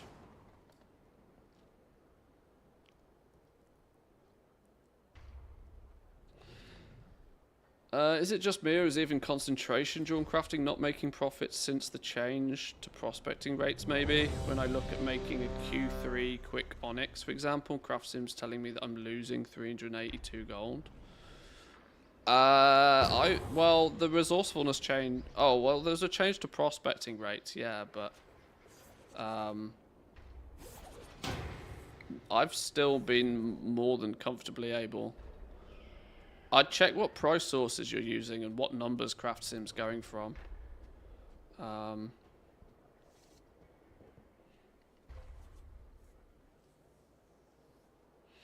With gems now being much more expensive. I don't know, the numbers might be tighter, but there is so... Think about it this way, with jewel crafting, there's so many different gems that there's, without question, nowhere near enough jewel crafters out there to crush every market. There's like, what is it? 1, 2, 3, 4, 5, 6, 7, 8, 9, 10. There's at least 12 different gem cuts. And I think gem dust at Q3 is still significantly more expensive than gem dust at Q2, so the market's always going to be there.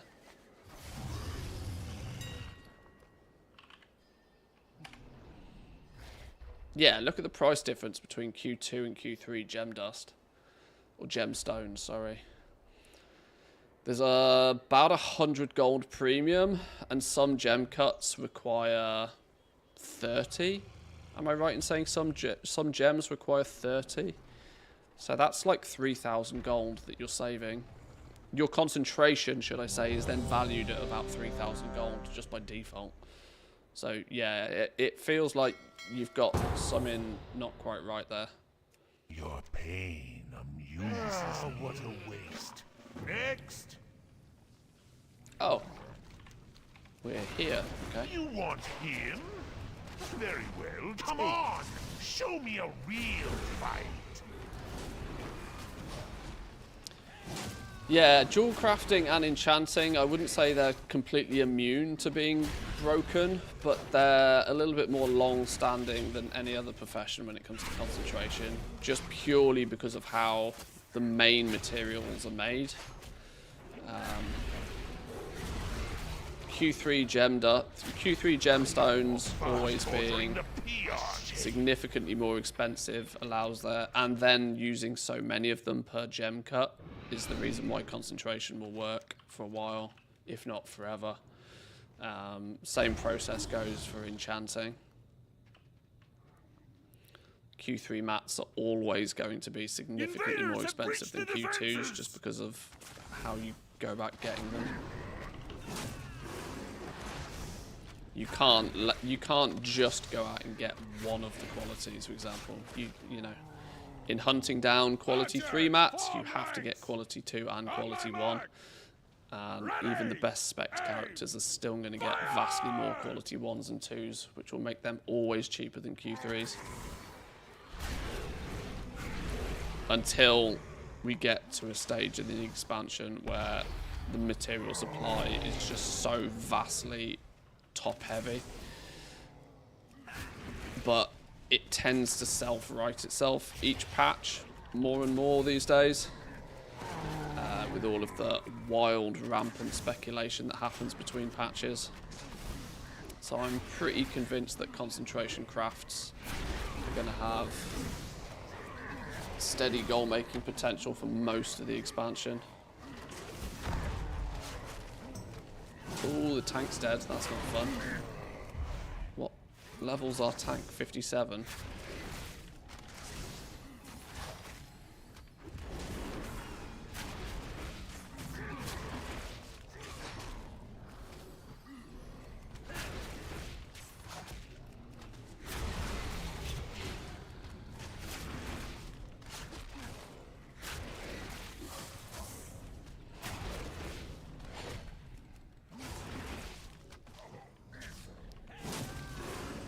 Healer switched on to the fact that my pet's tanking, which is nice.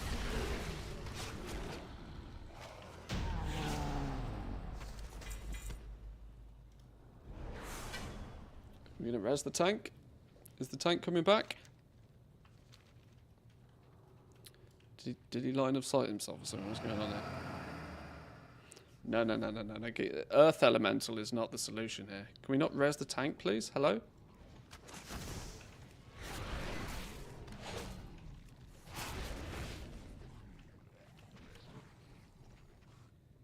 Why are we pulling shit? Res the tank.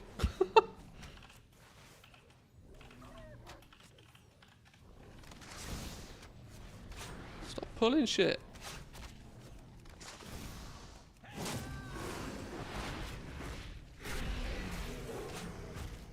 The wolves are bugged. They're one-shotting tanks.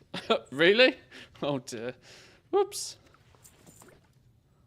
Oh, this fucking shaman. Right, get out of here. Get out of here.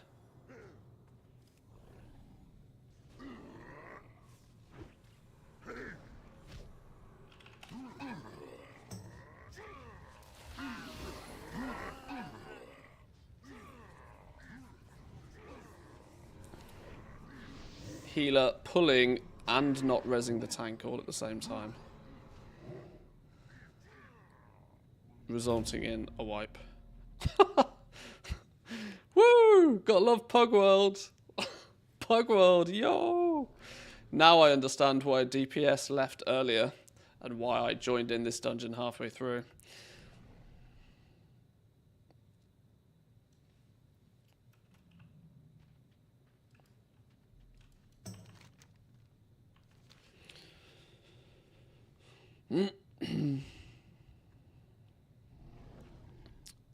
Next patch, maybe it will change when they nerf multicraft and buff resourcefulness. I've looked at the details of that, and it's going to make very little difference to most. It's certainly not going to change the meta in any way. It will rebalance a few crafting costs here and there, but that's literally all it is. There'll be and those adjustments in prices will get muddled into the fact that it's a brand new patch and prices change at that point anyway. Bringing multi-craft and resourcefulness a little bit closer to each other is not going to change the meta for crafting.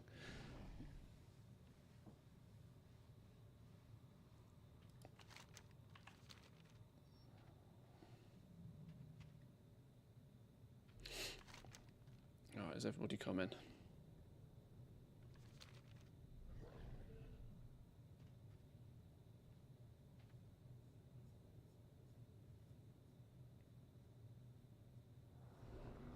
Well, that's a, oh, I've not got anything to post. Well, easy enough.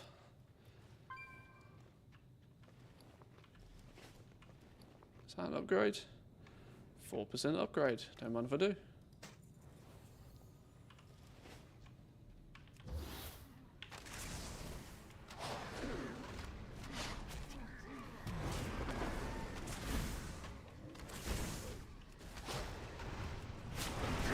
down! A Gramaka! Next warrior, step up! Mathuraka! Next warrior, now! It's more thinking that there's going to be more mats on the auction house if resourcefulness gives people more than it does right now. It's such a subtle change. Like, the change is actually so subtle that, like I said, most people are not going to notice that anything's changed. Where's my support? Fighter down! Fighter down!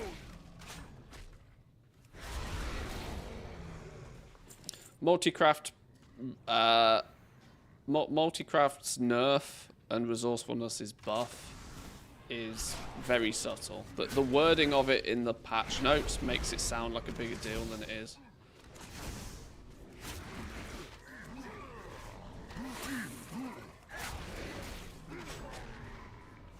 Oh, where is this dude going? Okay.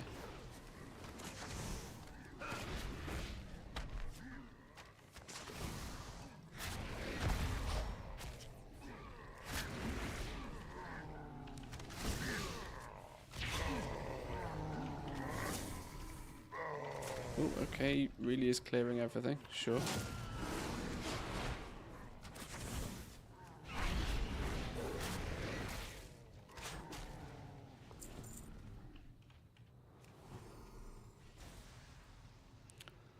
Oh, I haven't got much rested experience on this dude, actually. I probably should focus more so on leveling alt that's got a bunch of rested experience. I've got plenty enough alts, I'm sure one of them's got rested, and they all need leveling.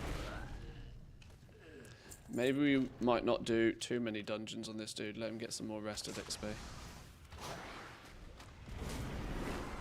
It's more my OCD that's kicking in more so than anything nowadays, that I've got so many characters like mid-level 70s, it just feels icky. I'm kind of like... They either need to, my characters either need to be level 70 or level 80. Having them kind of in the middle feels gross. Especially when you get above 75, because no longer do you have that kind of like past expansion, slightly better geared advantage when you go out and do world content. I would rather push them to 80 and then maybe get them some catch-up gear so that they're not squishy. Or keep them at level 70, 71, 72 where they're just OP still. This is all your fault. But I've accidentally leveled them all a little bit too far because of course crafting levels them up some. I think nearly all of my alts are like 72 now.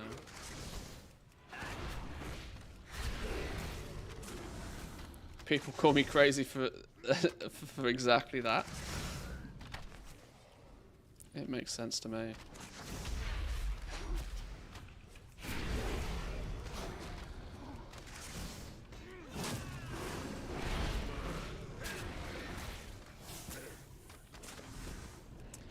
These are the walls that are meant to be one-shotting.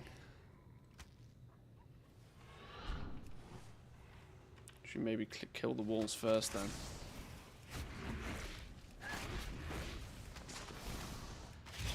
Ah, easy mode. That sounds like a big fat NA problem, that does. Shit just works when it gets to Team EU.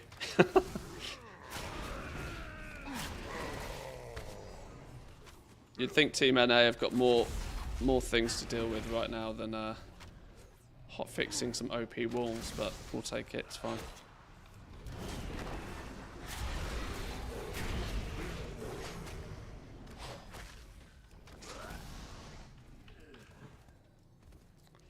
Right, last boss. Wait till we're there, wait till we're there, wait till we're there. For a reason, as you will see.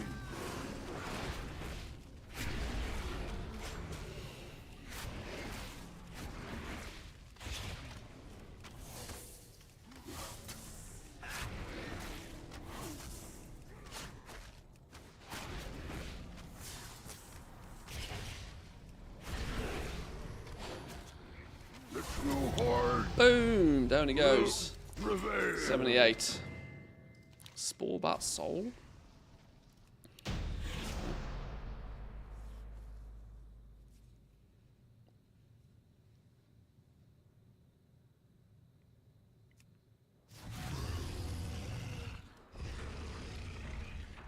What was this? Can drop from the last boss of any Burning Crusade Time Walking dungeon with the Night Fae Covenant active. Oh! Okay, sure. It's the Spore Bat appearance for Night Faes. Okay, I didn't even know this character was Night Fae. Sure.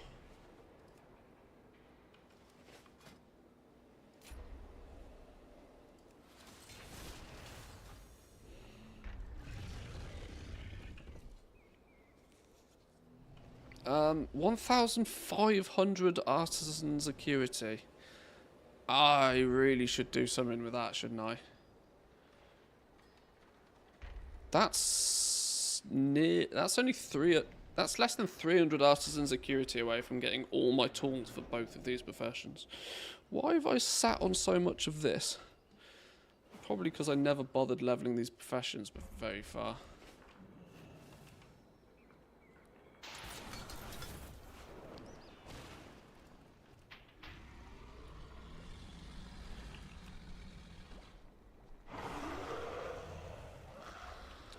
Do I have books? I don't even have books on this character. Top tier slacking. Top tier slacking. I have an extended supply of goods for Outlanders.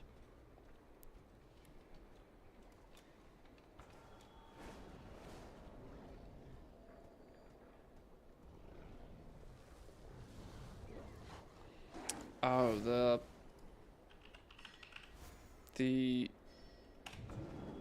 is the engineering one still in the wrong place?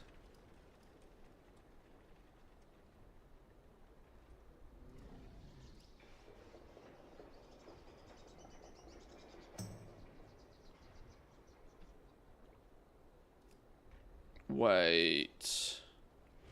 Oh, was my other account stolen my Warbank access?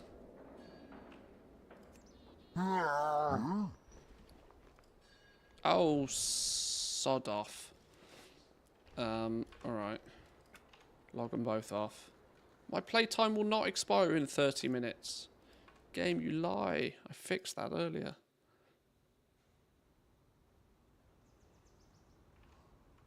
I might give up the second account because of that. It's mighty annoying, isn't it?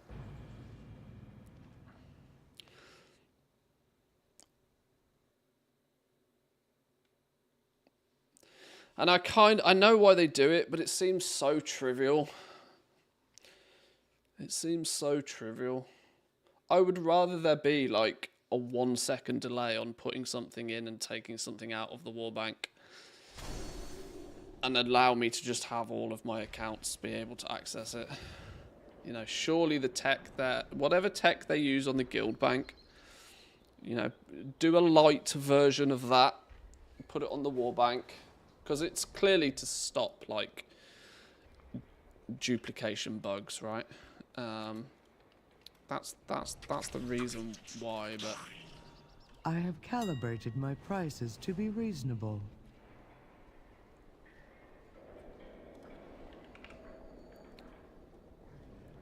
Right, engineering.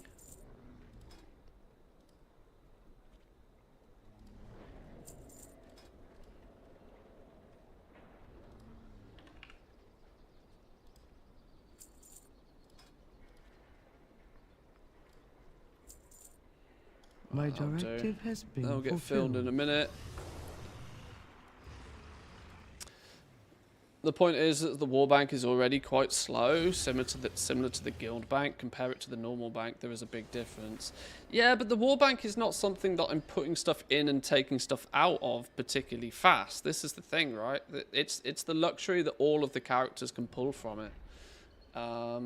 The amount of time you spend putting stuff in and taking stuff out of it is very, very minimal. But the flexibility of being able to craft from the Warbank, to be able to have each account pull from materials from within it. Like, if you're just filling work orders or you're crafting with stuff on different accounts, it's probably, I'm sure there's some issues where if you had, let's say, 2 different tailors, like both unraveling on 2 separate accounts, pulling from weaver cloth in a Warbank at the same time, but just put a 1 second delay on each craft or something for like a validation check. Like I'm no, you know,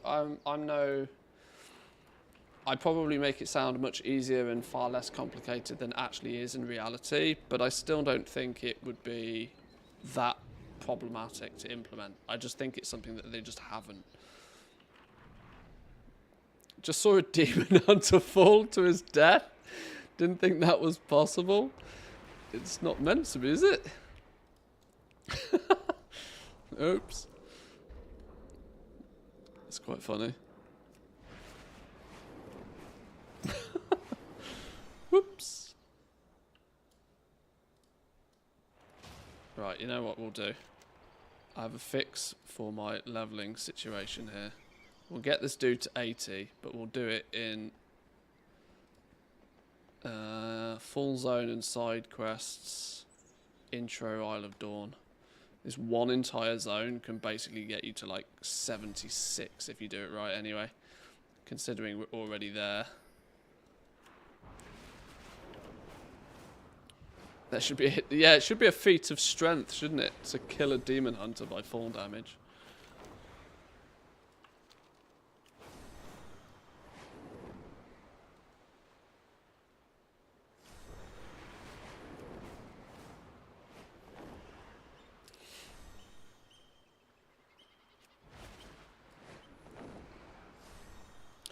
Regarding the wallbank, though, I do think it was one of the features. I mean, it's a clear main headline feature for the expansion, but that still doesn't change my opinion that they had to rush to get it out the door. So I'm quite sure there's features and functionality that they would equally like to add to it, that they just haven't yet. Because, Rescue who you can along the way. Crunch was already probably quite crunchy, I imagine, considering they pushed the expansion like 3 months earlier than they probably would have liked to. I've gotten venom sacks fast as I can. Because, you know, business and money is more important than people's, you know, producing a good product these days. People's well-being. Oh, whoa, whoa, whoa, whoa, whoa, whoa. We're not using the Drake on this. Where's me? Where's me? Where's me? Can I search for broom? Oh, what's it called? Rider? Something? Ghastly Rider or something?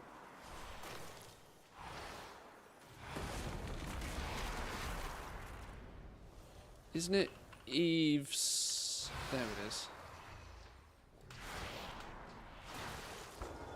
There we go. Might as well take advantage of the instant mount while we can. Oh, Dagran, are you all right? Excellent. My arcane guardians will hold this area. Help the others. We've got to find him. No, mana. I cannot. Much better. That always stings. Where'd all this come from? I'll take care of the wounded here. The sun leaves. Use this scroll. These relics must be destroyed before they overload. Oh, 1 of 12. I probably should have pew-pewed a few more of those then.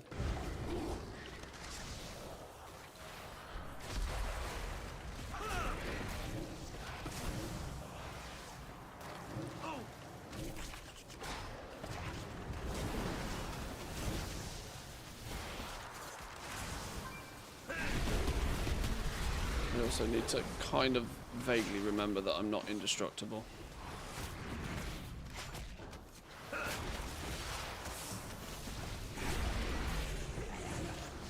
Oh, here's a question I wanted to ask people, by the way. Who's playing Ashes of Creation right now?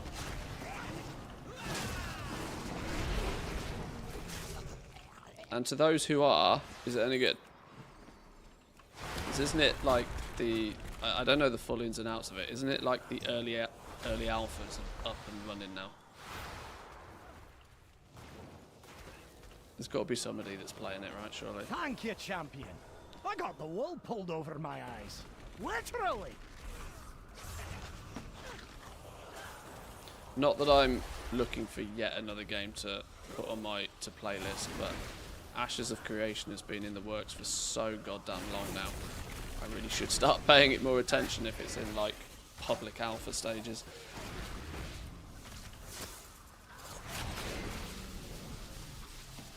Probably check it out to see if I got an Ashes invite. Is it invite only still? I saw something about... Haven't they paid to win the alpha? I saw, what's his name? Thor, Pirate Software, saying something about $120 or something for alpha access. So it gives me the impression that they may be selling alpha access as part of a, I don't know, because money.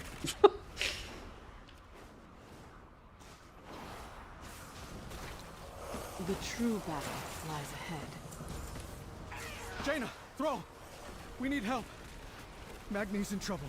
I will help if I can. Follow me. Magni can't hold off Xerix much longer. We'll hold the line. The graphics aren't quite as good as they advertise. It's over $100 for an alpha invite. I mean, business expense, right?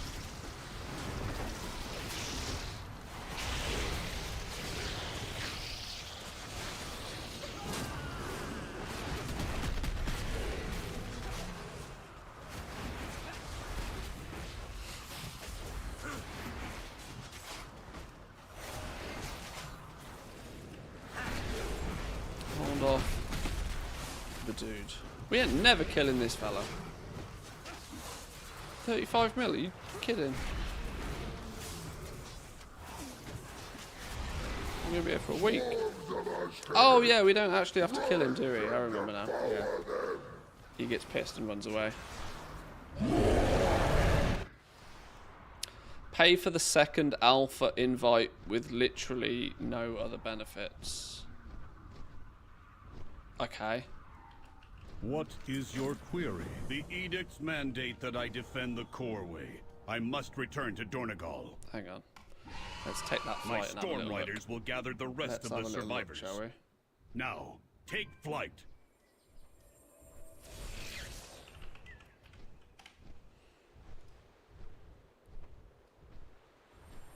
What have we got? Join the alpha.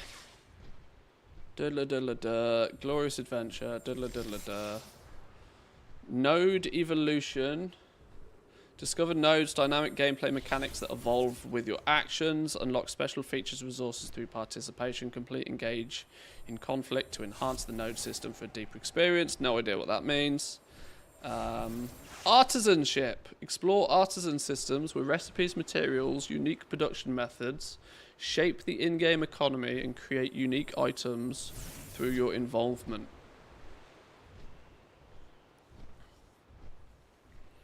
Colour me interested. Alpha 2 timeline. Depending on your level of access, you'll participate in various stages of the testing process, allowing you to experience and influence the game as it evolves. I have failed. Phase 2 has begun. Duty. Oh, Alpha 2 begins. Players with Alpha 2 access via a giveaway or via a Kickstarter pack, Kickstarter edition, pre-order pack, or pre-order add-on, whatever the fuck all of that means. November 8th in 2 days' time. First wave bundle players join the alpha. First wave packs join Alpha 1, Phase 1 Alpha 2 testing.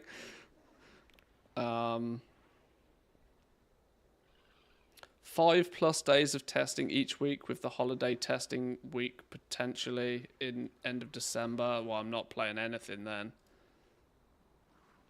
May 1st, 2025, third wave bundle players join the alpha. I mean, this is one of those things at the moment. It's not an alpha anymore, is it? It's just a soft launch. It's just a soft launch. This is one of those that we're going to let you play the game when we want to let you play the game, and we're going to make you pay for the privilege.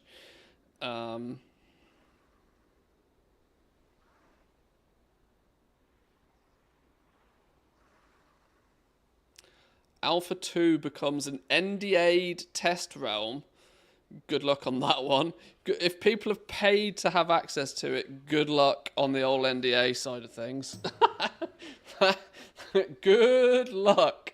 That's not enforceable. Granting early access to content before beta and launch, continuing post-launch. Alpha 2 third wave bundle, Alpha 2 second wave bundle, Alpha 2 first wave bundle starts on November the 8th. Yeah, at this point they're just selling, yeah, it's just a soft launch. Soft launch, hard cash grab. They're like, we would like more money now, please.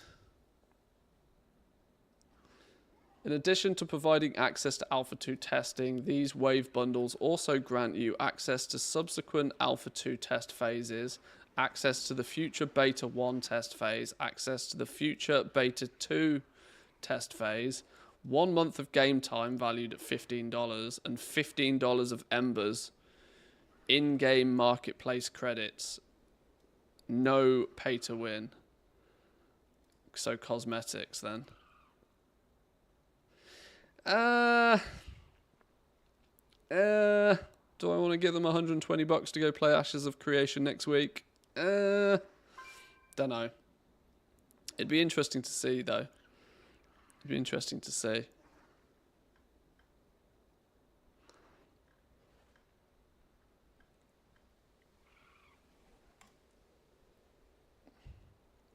Alpha 2 first wave key, Beta 1 key, Beta 2 key, a month of game time, Embers. Okay.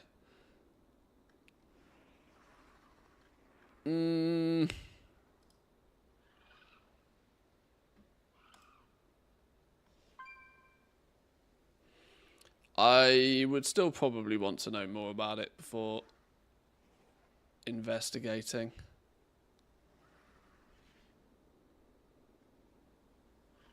Alright. Probably not something I'm going to pay too much attention to. Although it is starting to feel that starts... They're having so many test phases, it really does start to look like a bit of a soft launch. I'm not going to lie.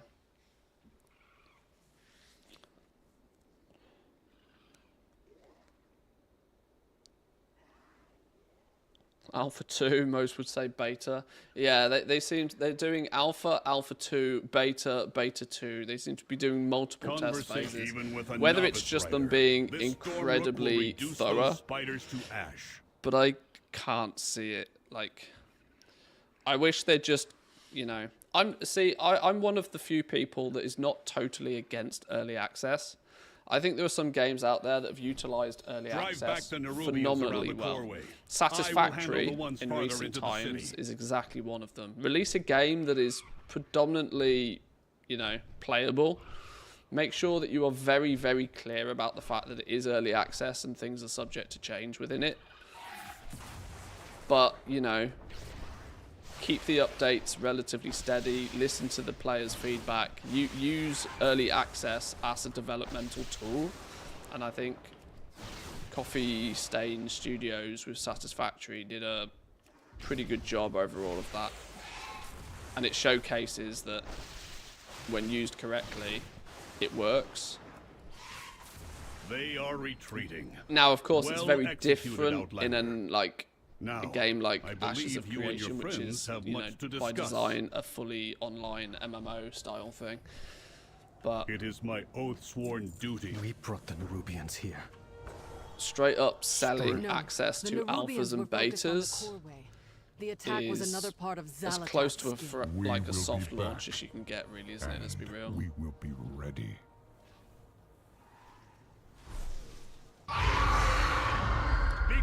That game's going to end up being perpetually unfinished, much like the other one, Star Citizen. Yeah. Yeah, I never paid too much attention to Star Citizen. Soon as that...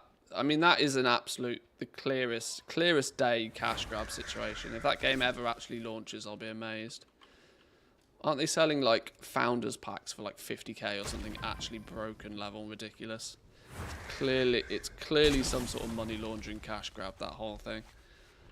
I'm not convinced that that's ever going to come out.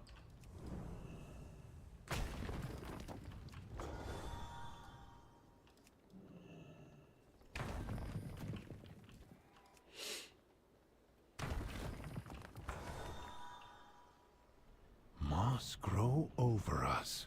Star Citizen has only raised 700 million so far. If they are truly Yeah, allies, perhaps all like is not lost. somebody's parked next to Bobby on his yacht, laughing at Bobby about the fact that he actually launched a game and made all his money. Look at all the money I made and I didn't even launch the game.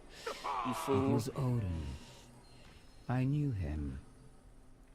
His memory I made will be $700 million preserved. and didn't even produce a product. Please deposit his memory gem into the archives repository. Yeah, So, even Bobby Kotick's The archive jealous. holds every Earthen's memories. Can you view them? The coreway must be protected. Dagrin, Or it's going to be another flipping to explore. spend I'll be 700 back million for for you it to when I end know up it's being The a entire complete and utter isle is flop. under attack.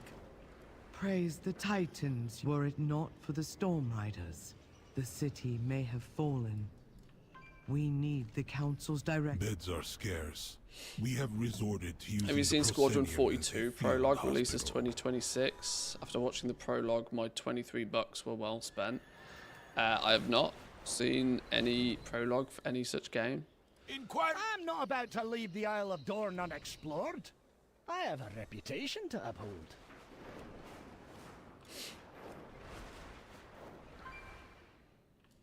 I have an extended World of Warcraft supply has far too of much of a goods for stranglehold on me. This Outlanders. is my problem. My thanks for your patronage. I mean, I repeatedly say that I You do not have address time for the 2 Council MMOs. Ward of I barely have time for 2 games these days, never Then mind it 2 seems long MMOs. past time you stood united.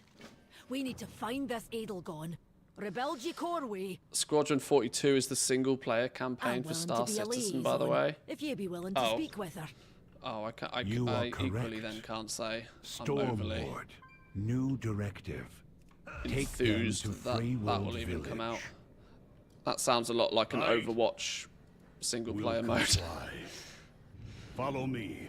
That sounds If like the Merrick's first thing to wasn't get Council canned. Ward, I would have never agreed to do this. You do not grasp the magnitude of her betrayal, Outlander. I have no hope for our success. I don't know. Star Citizen's always struck me as just dodgy. Speak and be heard.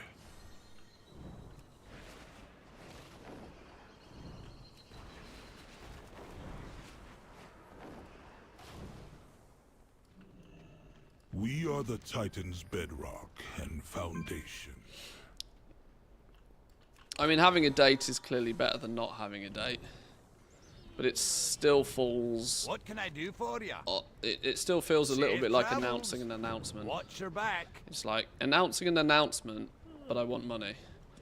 No. Do you have a No. query? Not convinced. Guilty till proven innocent on that one. Work cycle interrupted.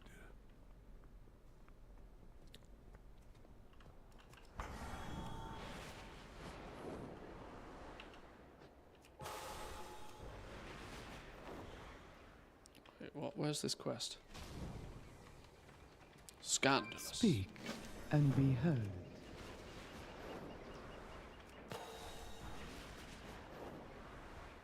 Go on. Yes, made it over the hill.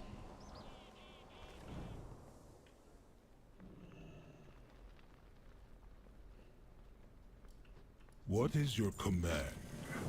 Oh, I tell you what, that sun's really bright. I've just suddenly realised that, like, where is it? Like here? Damn. I'm gonna get suntan. I don't need the lights on the go in here. What's the sun doing up? Beaming through my window.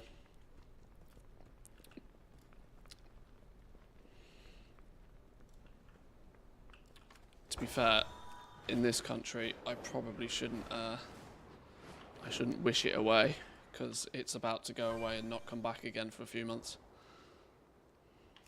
Well, whilst I do live in Finland, I do not live in the northern part of Finland, where there are places where the sun just literally does not come up for months, which is kind of weird to think.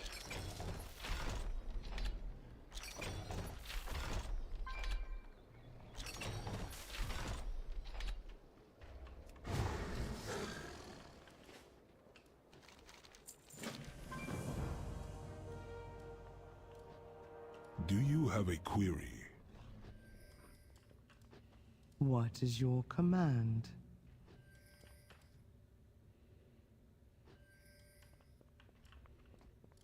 Is everybody well interrogated?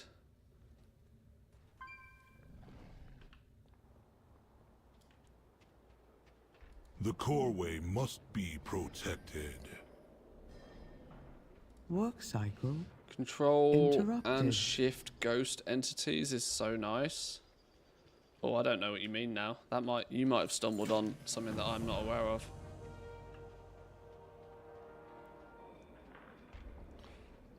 The fact that you can pretty much play Factorio without needing to move your dude anymore, though, is I'm not sure how much I like it. The remote. I mean, let's be real. Your spaceships, for example, in Factorio, are entirely remote view. From what I can tell so far, you're never actually in the ship doing anything.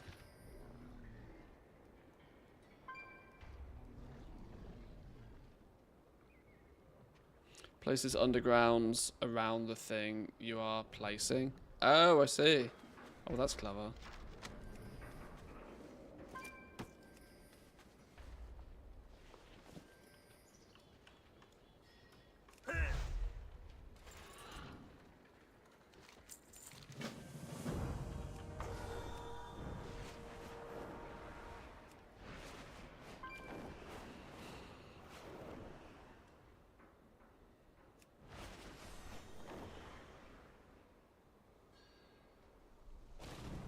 Wait, that's not right. Council Woods Rise. We need to go up further, don't we?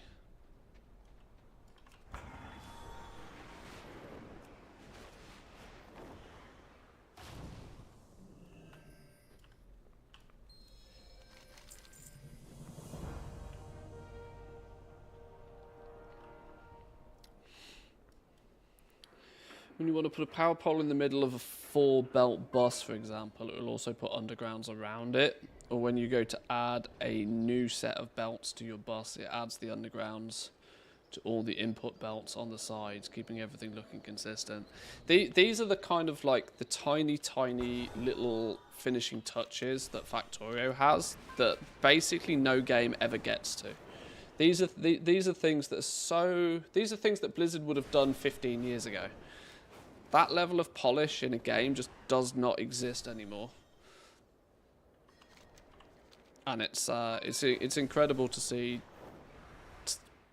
Because for starters, somebody has had to have had the annoyance enough times to report that for a dev to go, you know what, that's a good idea, and for the dev to then implement it, which in itself is just mental. But that level of polish basically doesn't exist in video games. It's so nice when you actually see it. Grow closer, Outlander. Ah, a new experience.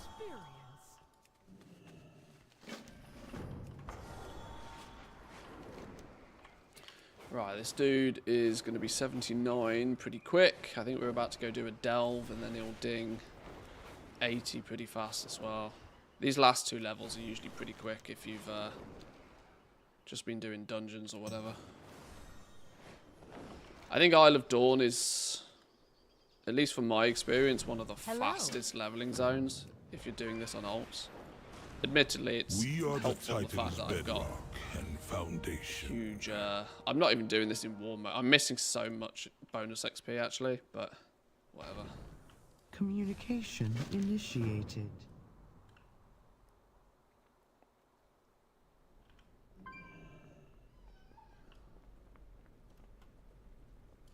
Tell me what drives you. I'm missing the Dark Moon buff. I'm missing the War mode buff.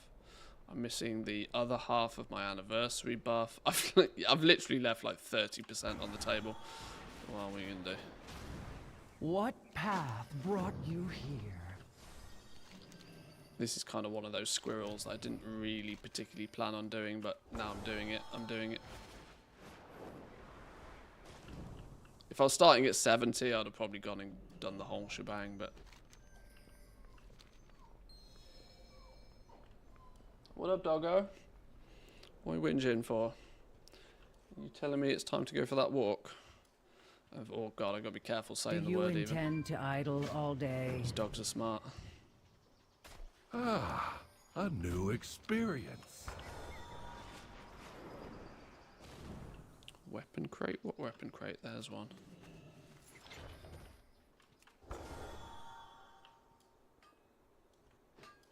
Please proceed.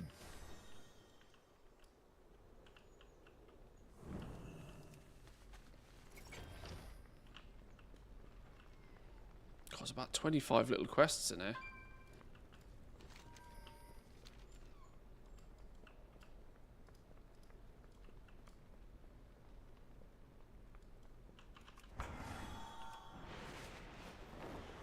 No, wait, what? Where's Come that on, gone? Ebona.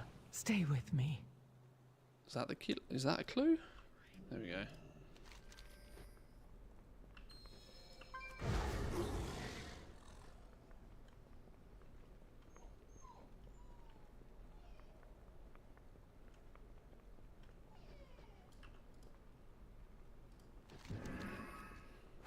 Oh, where did you come from? Holy. I suppose that's the nature of an ambusher.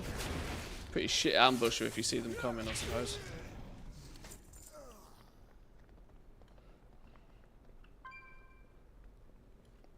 Looking to hire. Suicide bomber. Experience needed.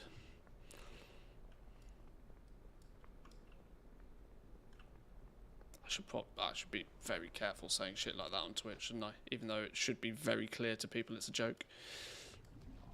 The unbound welcome all. Speak freely and... This is a waste of cycles. I will go to the quarry myself. Hey, if I wanted to shoot myself in the foot today, then I'd you'll start be talking the first politics. storm rider it's seen for centuries.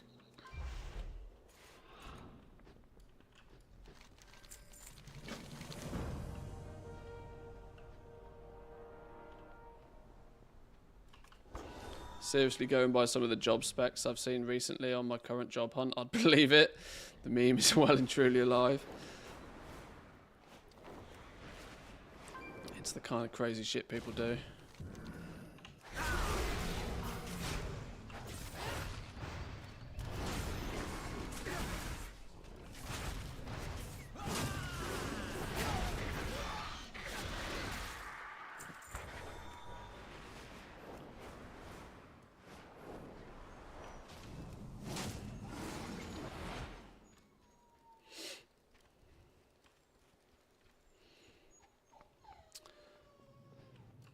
Speak freely. There's entry-level jobs in my No industry directive needed. that I, with 102 years of experience, wouldn't even bother applying for because they ask for stuff I don't have.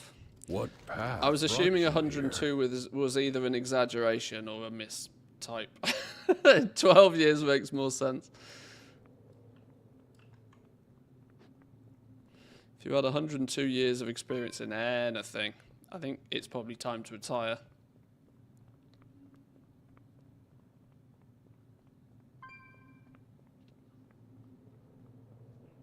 Jesus, how many stairs? Poor little goblin's gonna get cramps in his thighs. Holy. My god, they don't stop. I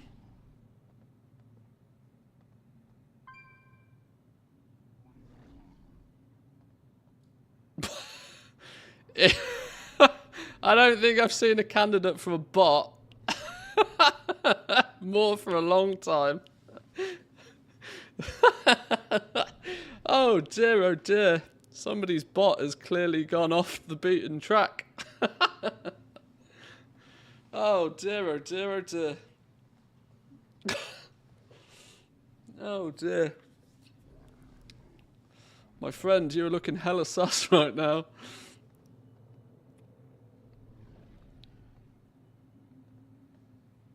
You are looking hella sus.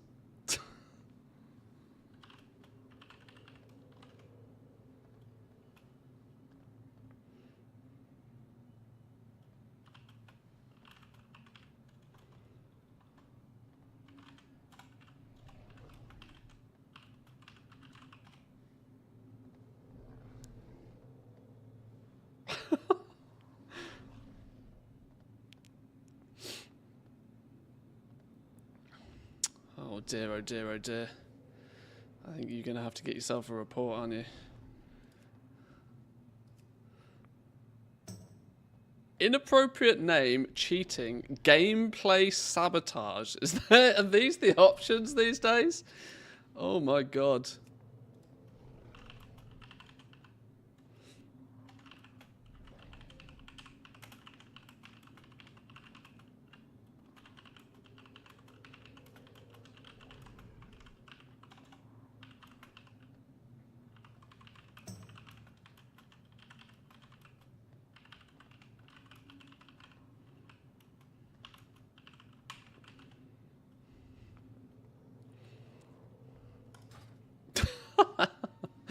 Oh dear. Oh dear.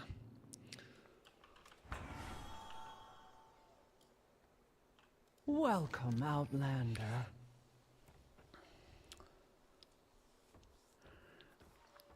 Unless you see a player, you can't even report them. They've actually made it quite complicated. Same way when trying to make a ticket about anything.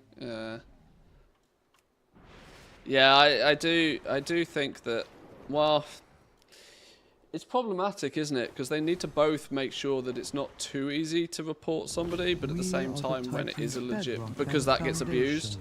But as and when it is a legitimate situation, like exactly that, it should be super duper easy to go, yep, this dude's automating, ban his ass. Literally the clearest case of a gathering bot you could probably ever have seen there. Could just as well be anti-AFK being devil's advocate. Well, anti-AFK is also against the TOS, so either way, it's a bannable offence. Get them gone.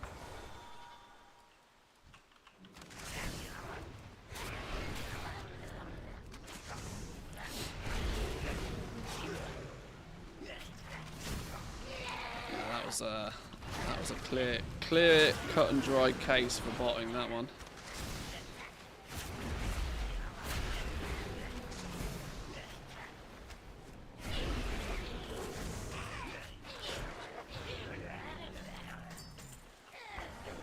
Collecting pearls.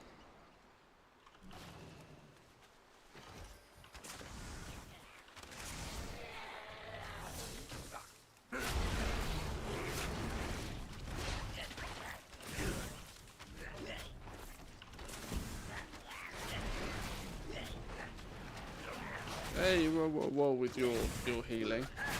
Love none of that now. Whoa, pet do pet things. Did pet die? Pet dead.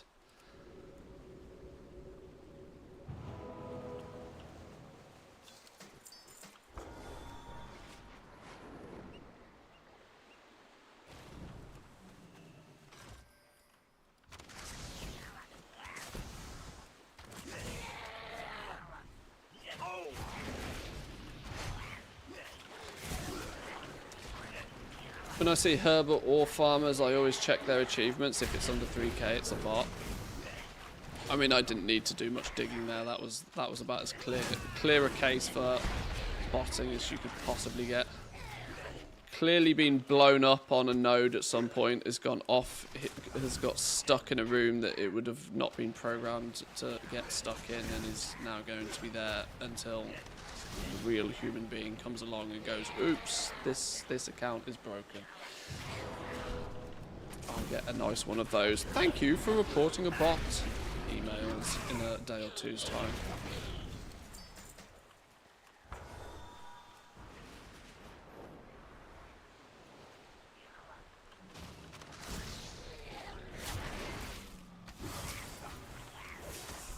Right. These guys gonna give me what I need.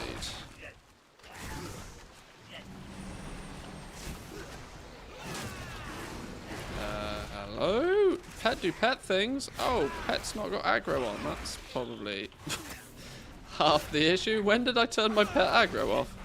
How long have I not had pet aggro on for? Oops.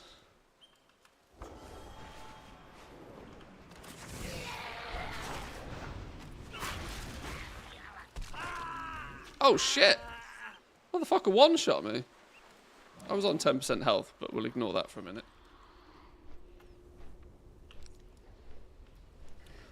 since the Tenaris world boss. Probably.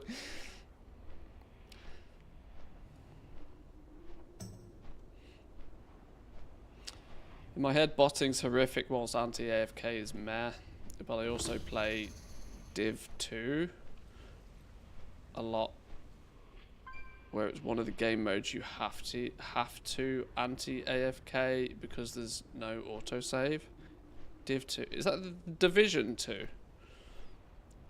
I played that game for a while when it came out. I really enjoyed the Division games as like mindless looter shooters, assuming that is what you're talking about.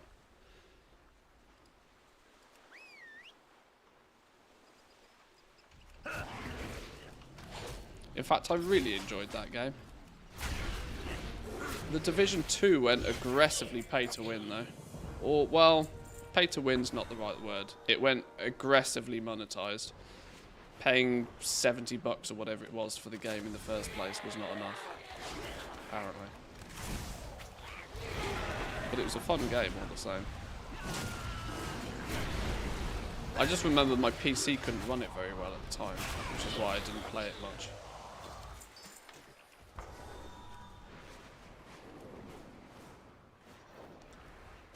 Speak and be heard. Public order for a Harbinger Crest, Q3 mats, and a 5k tip. Jesus. Harvest.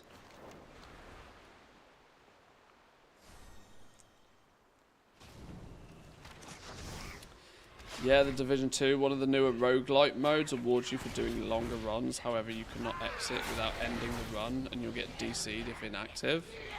Oh, I see.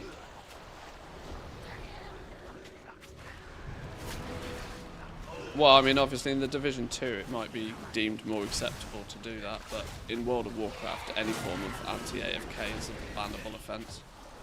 Because servers have player limits, and if you're not playing the game after 20 minutes you need to move over and let somebody else have a go. It's very rarely an issue these days, but it's still not allowed.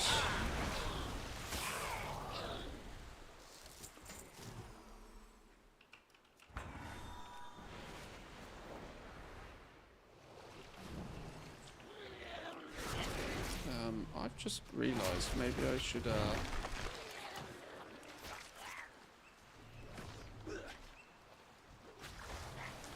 do pet things.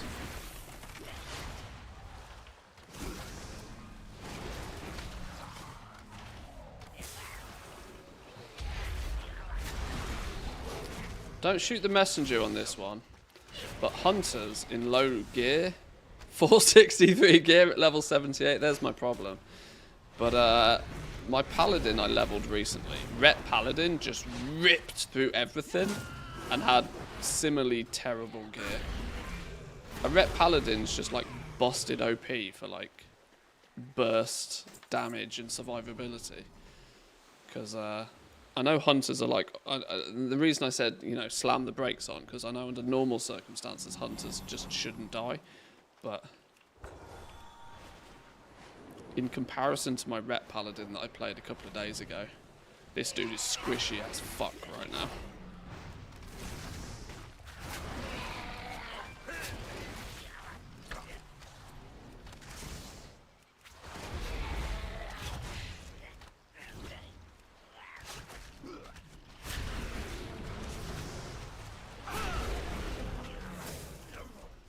Probably why I would have actually been better off doing dungeons for the last bit instead of doing questing, but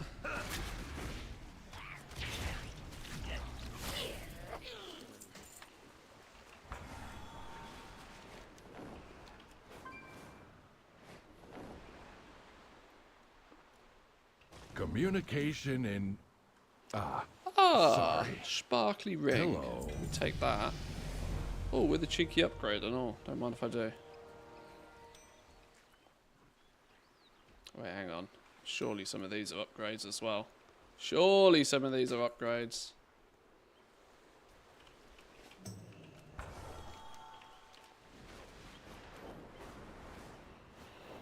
Just a casual 140 item level upgrade, exactly, yeah.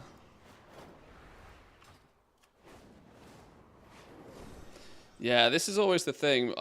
My leveling on most characters is usually so scuffed that I end up dinging max level with just like aggressively broken gear. I mean, I think I got 4 if not 5 levels just from crafting on this dude, so it's like, okay, I've got negative gear. And this dude wasn't even a remix ult. This dude came out of Dragonflight. Take that, you crawling creeps! Won't get the best of me. Oh, you're gonna make me do the delve now, aren't you? I'm gonna need you to go healer, Bran. All right, let's do this. Porcelain arrowhead's fun. Amorphous relic probably.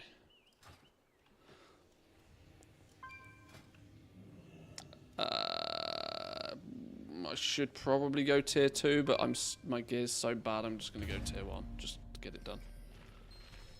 Glad to see Adelgon finally sent us some help. Let's rescue these folks and avoid these webs.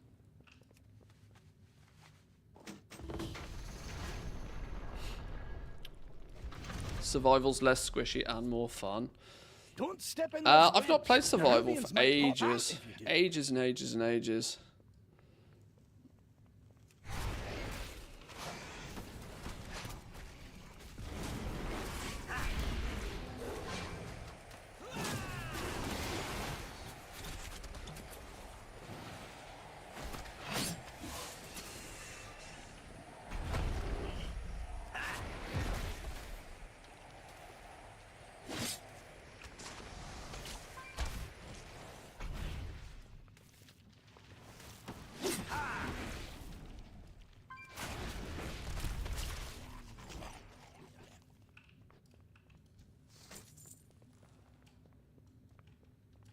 How many of these? There's the 4th one.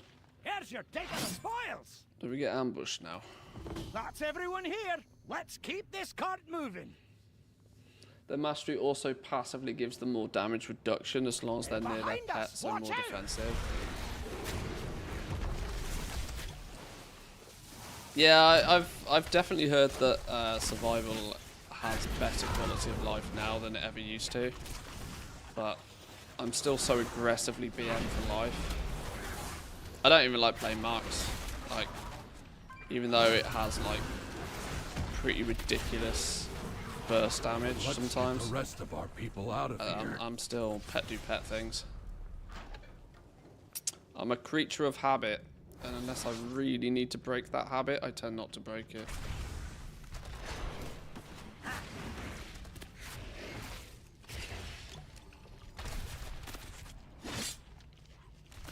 Do we bother killing the rare? Sure, let's give it a go. Those webs will summon Nerubians. Don't stand in them.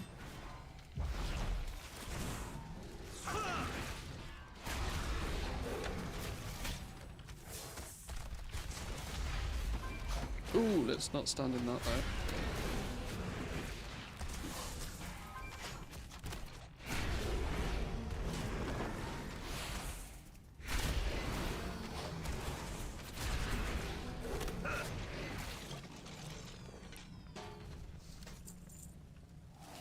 People should definitely play what they like. It just seems like people especially avoid survival. It's kind of, I don't know. It's always been the bastard child of hunters though, hasn't it? It's like, it's never had really good rep. Like, there's occasions where survival is like, gets the light of day, but that's usually because it's really good on a boss or a tier or something. And it gets a little bit of limelight, but most hunters just would rather not play survival unless given the choice, and that's kind of always been the way.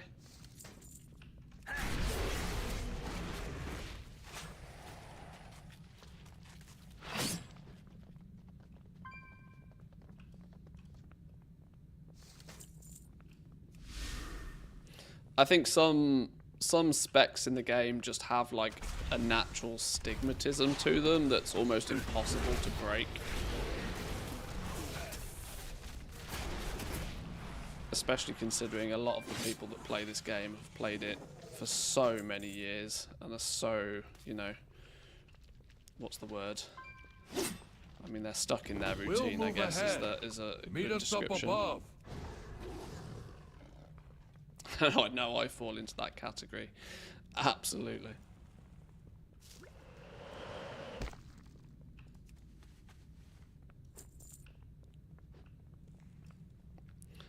Get in your cart, fellas. Let's go.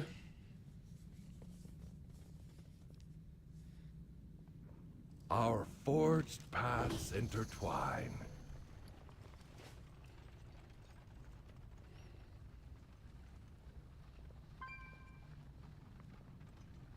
Another ambush. This must be how they captured the others. Don't stand there!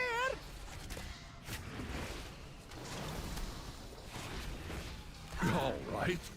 New directives.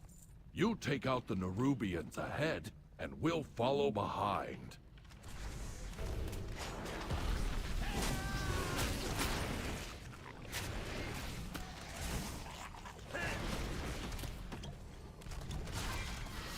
That said, though, I do kind of wish in this game that people would actually more just play the classes that they like.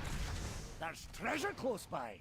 I still think one of the biggest downfalls of this game is that it's so heavily sort of it's not elitist.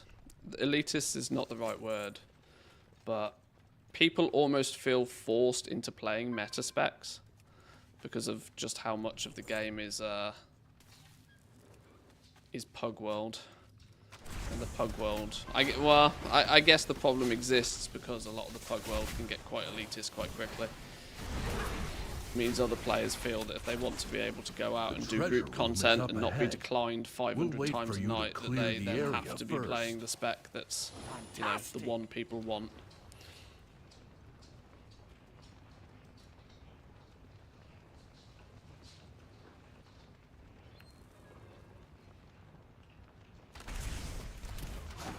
Oh yeah, there's no doubt that a lot of games are like that now. And the problematic side of this is that it's actually kind of partially caused by streamers, content creators, because, you know, they you know, it's so much easier for people to see what the professionals are doing. And so the assumption is that if you're, you know, they kind of set the rules. They kind of set the rules a lot. You know, whatever classes Liquid, Echo, stack and bring to the raid, then you can bet your ass then the pug group's going to be like, right, we're only accepting these classes, these specs. You got to have this trinket or you're a noob. You know, like.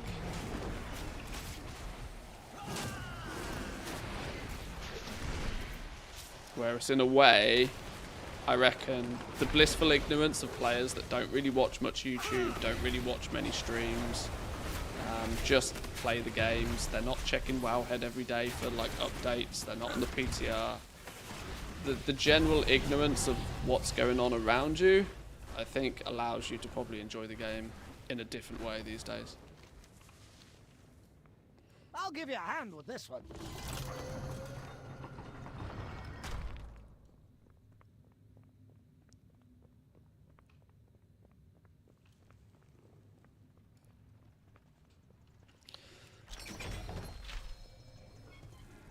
Oh!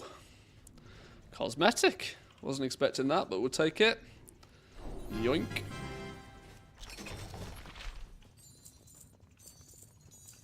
Some reset day luck for us there.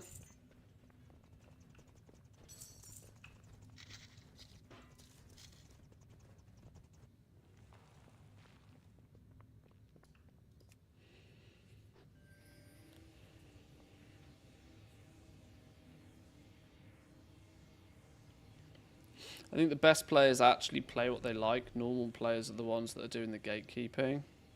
Crit Cake is always a warrior.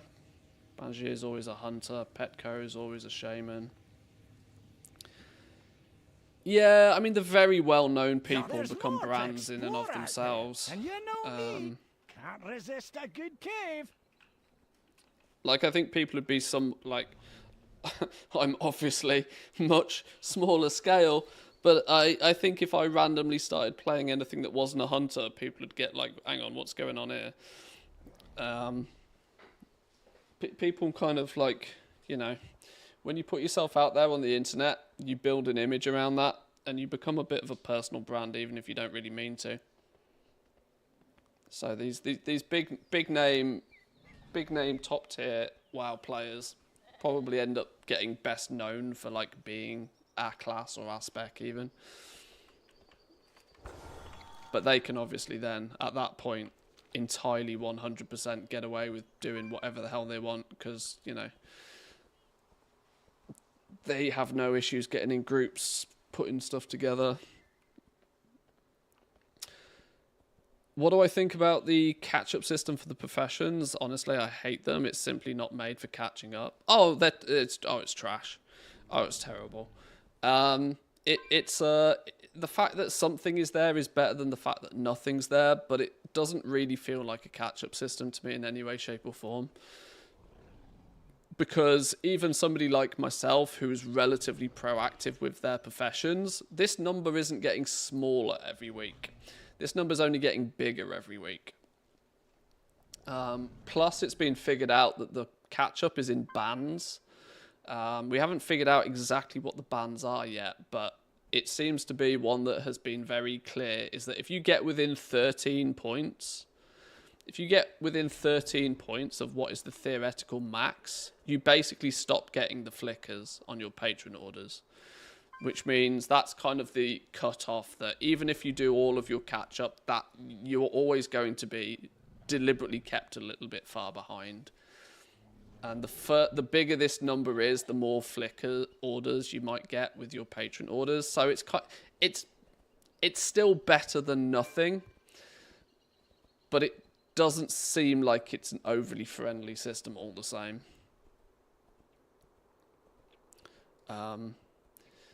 It's better than nothing, but it's not the way I would like to see catch-up done. Before the expansion went live, spoke a bit about what my solution would be for a catch-up system.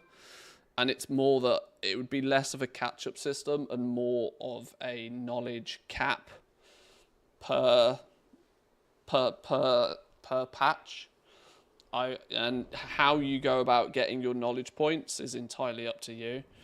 You could get them from many different sources, but let's say each patch has a cap of 200 knowledge points. Everybody can work up to that 200 knowledge points, and if you either do it really fast at the beginning of the expansion, and by being first, you get a little bit of an advantage. But then when you go into the next patch, the cap rises to like 200 knowledge points. And it means that people can catch up and be on a more level playing field, patch by patch. The issue is that knowledge points aren't really the only factor. But it would have at least been, in my opinion, better than this. But patron orders in itself was a fix to a problem that was kind of self-created by Blizzard in the first place, in that nobody really wants to use the work order system. People use the work order system because they kind of have to. There's no other option. And Blizzard wrestling with the, do we provide all, or do we force people to provide all the materials? Do we allow people to set quality? These are the things that Blizzard have wrestled with. And the patron order catch-up system kind of feels like a band-aid solution to a band-aid solution. Patron orders themselves seem like a band-aid solution, so that people feel like there's orders and they feel like there's something that they can work towards progressing their profession, even though it's pretty mediocre at best. Then to have that be the catch-up system as well is a band-aid on top of a band-aid. I'm not the biggest fan of it, but like I said, it's still technically better than absolutely nothing. But I kind of almost prefer Dragon Shards.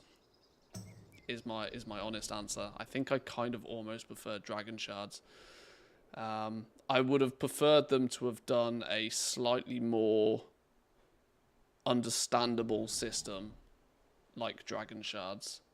Dragon Shards' problem is that they were so rare and so difficult to target farm that nobody ever really worked it out. At least not to any reasonable degree.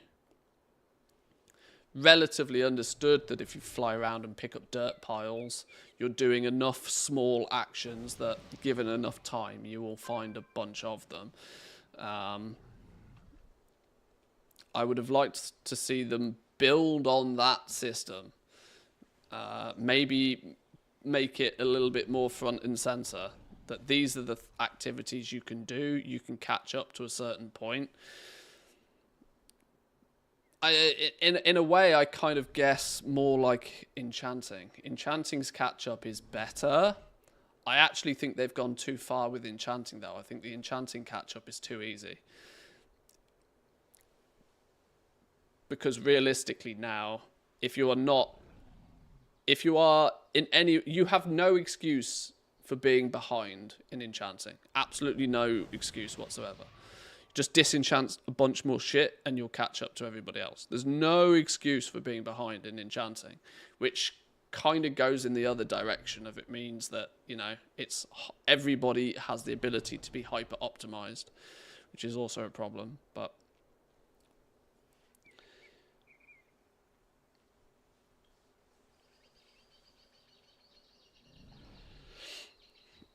and yeah, that's before you even consider the cost implications.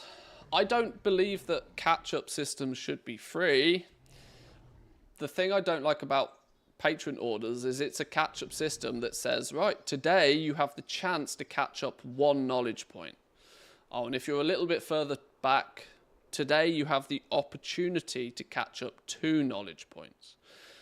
And if you're really far behind, you have the opportunity to catch up 3 knowledge points, but you've got to come back again tomorrow to catch up any more. Which means, yes, if you are... It still basically means if you turn up in patch 11.1 and you haven't started your professions, you ain't never catching up. Unless you are religious about logging on every day and filling as many of your orders as you possibly can. Now, if you had the mindset and were willing to do that, you'd have already done it. And even then, I'm not sure people will probably catch up. You know, the gap is going to get so big that it's basically impossible to actually catch up. Because it's too drip-fed. Like, it's way too drip-fed. Complete a delve, base chance of a shard, do a harder delve, a higher chance of a shard, would have been improvement. Yeah, they could have done many things like that. Many things like that.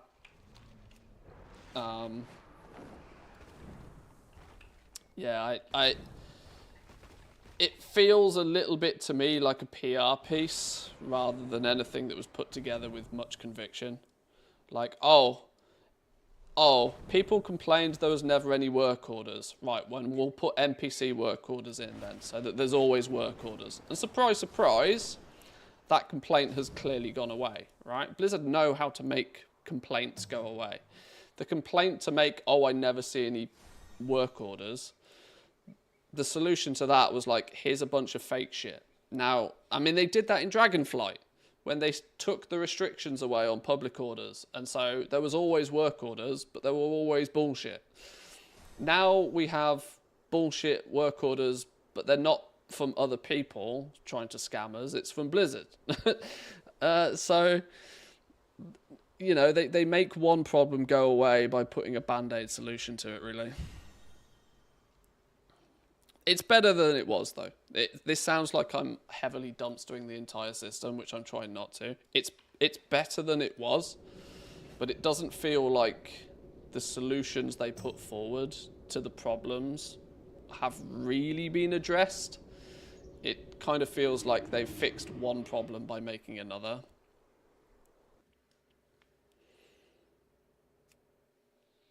But anyway, I'm in danger of ending in rant mode. 20 minutes ago, the sun was blasting through my window, and now it's dropped below the horizon, so it's about to get dark. That's an indication to me that I've been playing the game for too long today. I need to go get some food. I need to be a good human to these doggos. Maybe take them for a stroll. Yeah, we'll be back tomorrow. Thanks for stopping by. Hope you enjoyed. We got some stuff done today. We leveled a few characters. Got some stuff sold. Big success. Thank you all for stopping by. Thank you for the follows. Thank you for the subs, the bits, the primes, all of the good stuff. Enjoy the rest of your day. Happy goal making. Or if you're in Factorio land, good luck in space. And I'll see you all next time, boys and girls. Peace.